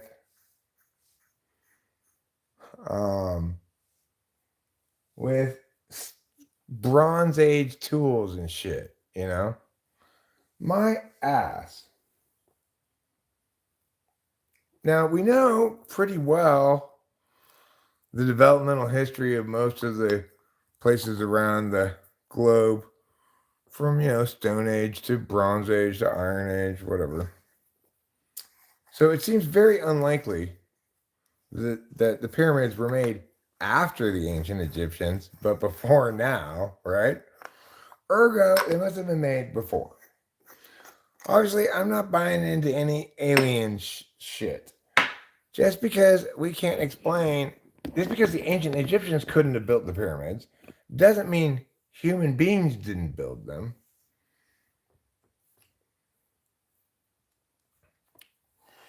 So when might they have built them?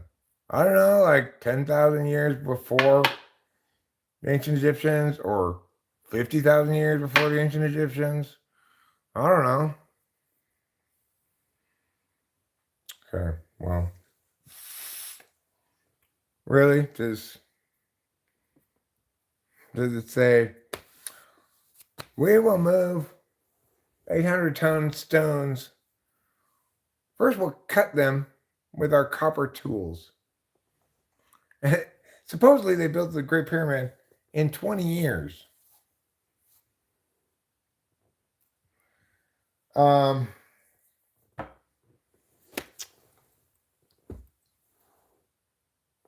That's just insanely impossible, right? There's no way they built that pyramid in 20 years. There's no way they built the pyramid at all. How could you even cut that many stones of that size to that precision with Bronze Age tools? You can't. They've attempted to do so, right? Various people have attempted to do things to demonstrate that it might have been possible if we toss out every consideration of efficiency and afford them infinite possible slave laborers or whatever. Could we conceivably meow? And the fact is, no. The ancient Egyptians did not build the pyramids with Bronze Age tools. I'm sorry.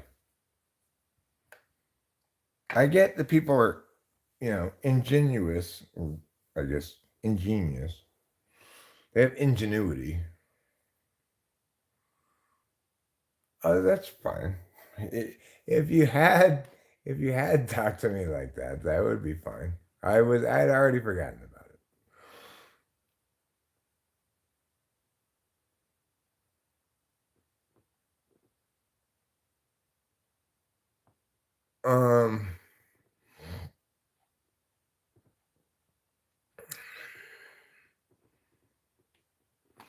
Well, I mean, the Amish are people that provide us some insight into how effective a community can be at building a building.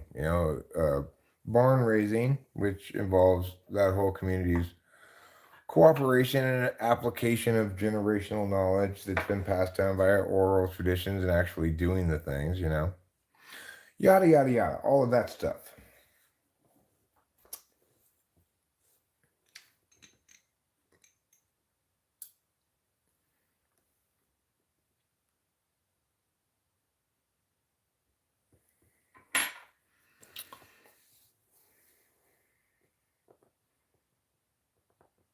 Now, it is the case that there's there's something that seems to be very common in all ancient world stuff, and that is I was right. I'm supposed to be rolling your joint. If you don't mind. Not just smoking this bong rip. I forgot why I grinded up the weed.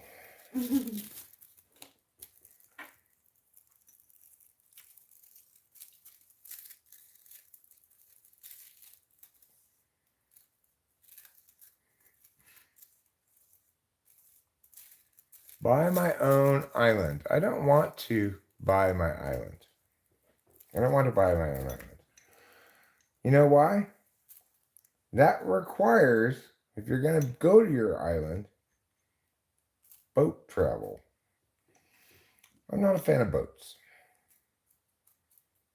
You can take your boat travel and shove it, is what I say, to prospective boat captains who come by and try to get me to ride on their boat.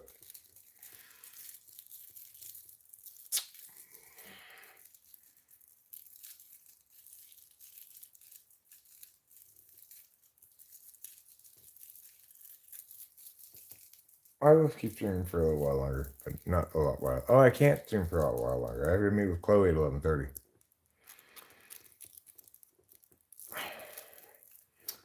Here you go. Thank you.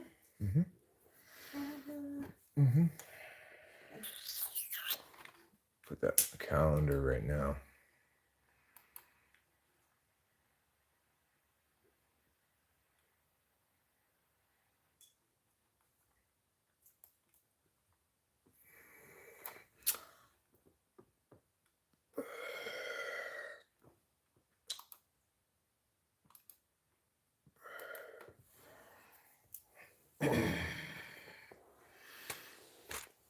CHLOE.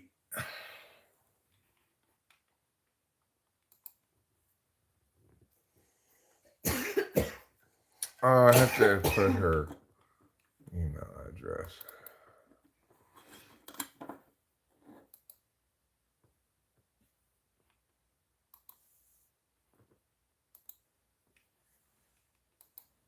There.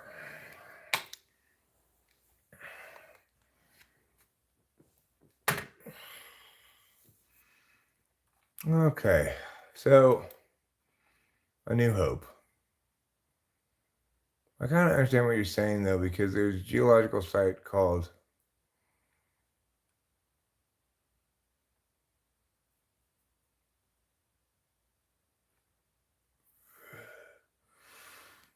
well, I mean, lots of things sound like spacecraft. So I don't. I'm not saying I think that there were aliens that made the pyramids. I'm saying I think that humanity needs to recognize the fact that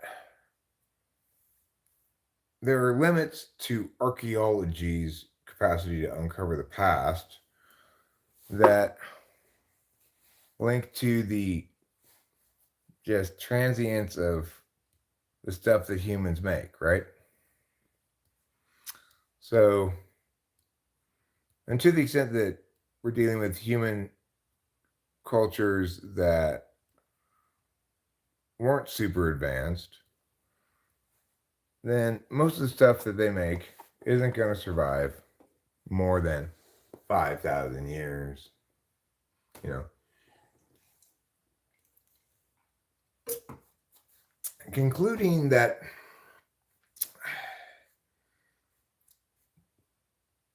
we're at the end of a one-time only advancement arc, right?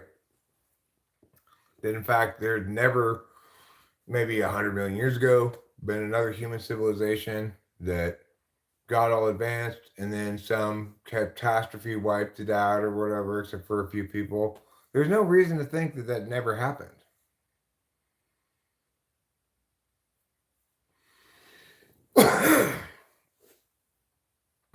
Pompeii was a controlled demolition. I like that too. Pompeii was actually a volcano.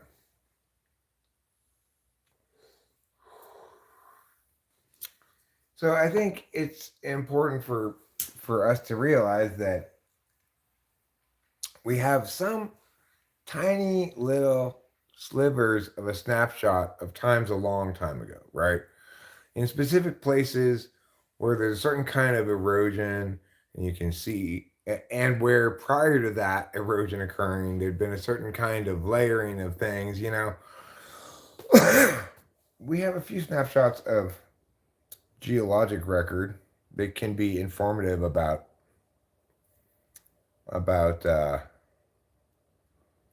what was going on in the atmosphere at the time, you know.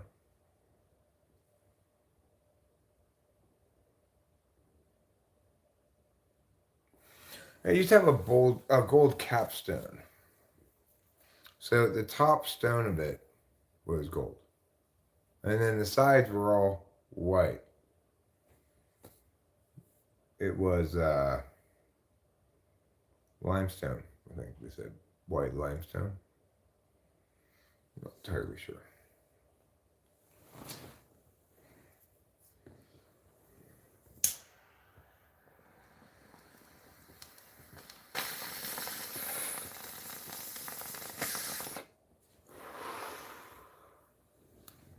I mean, at the same time, I don't want to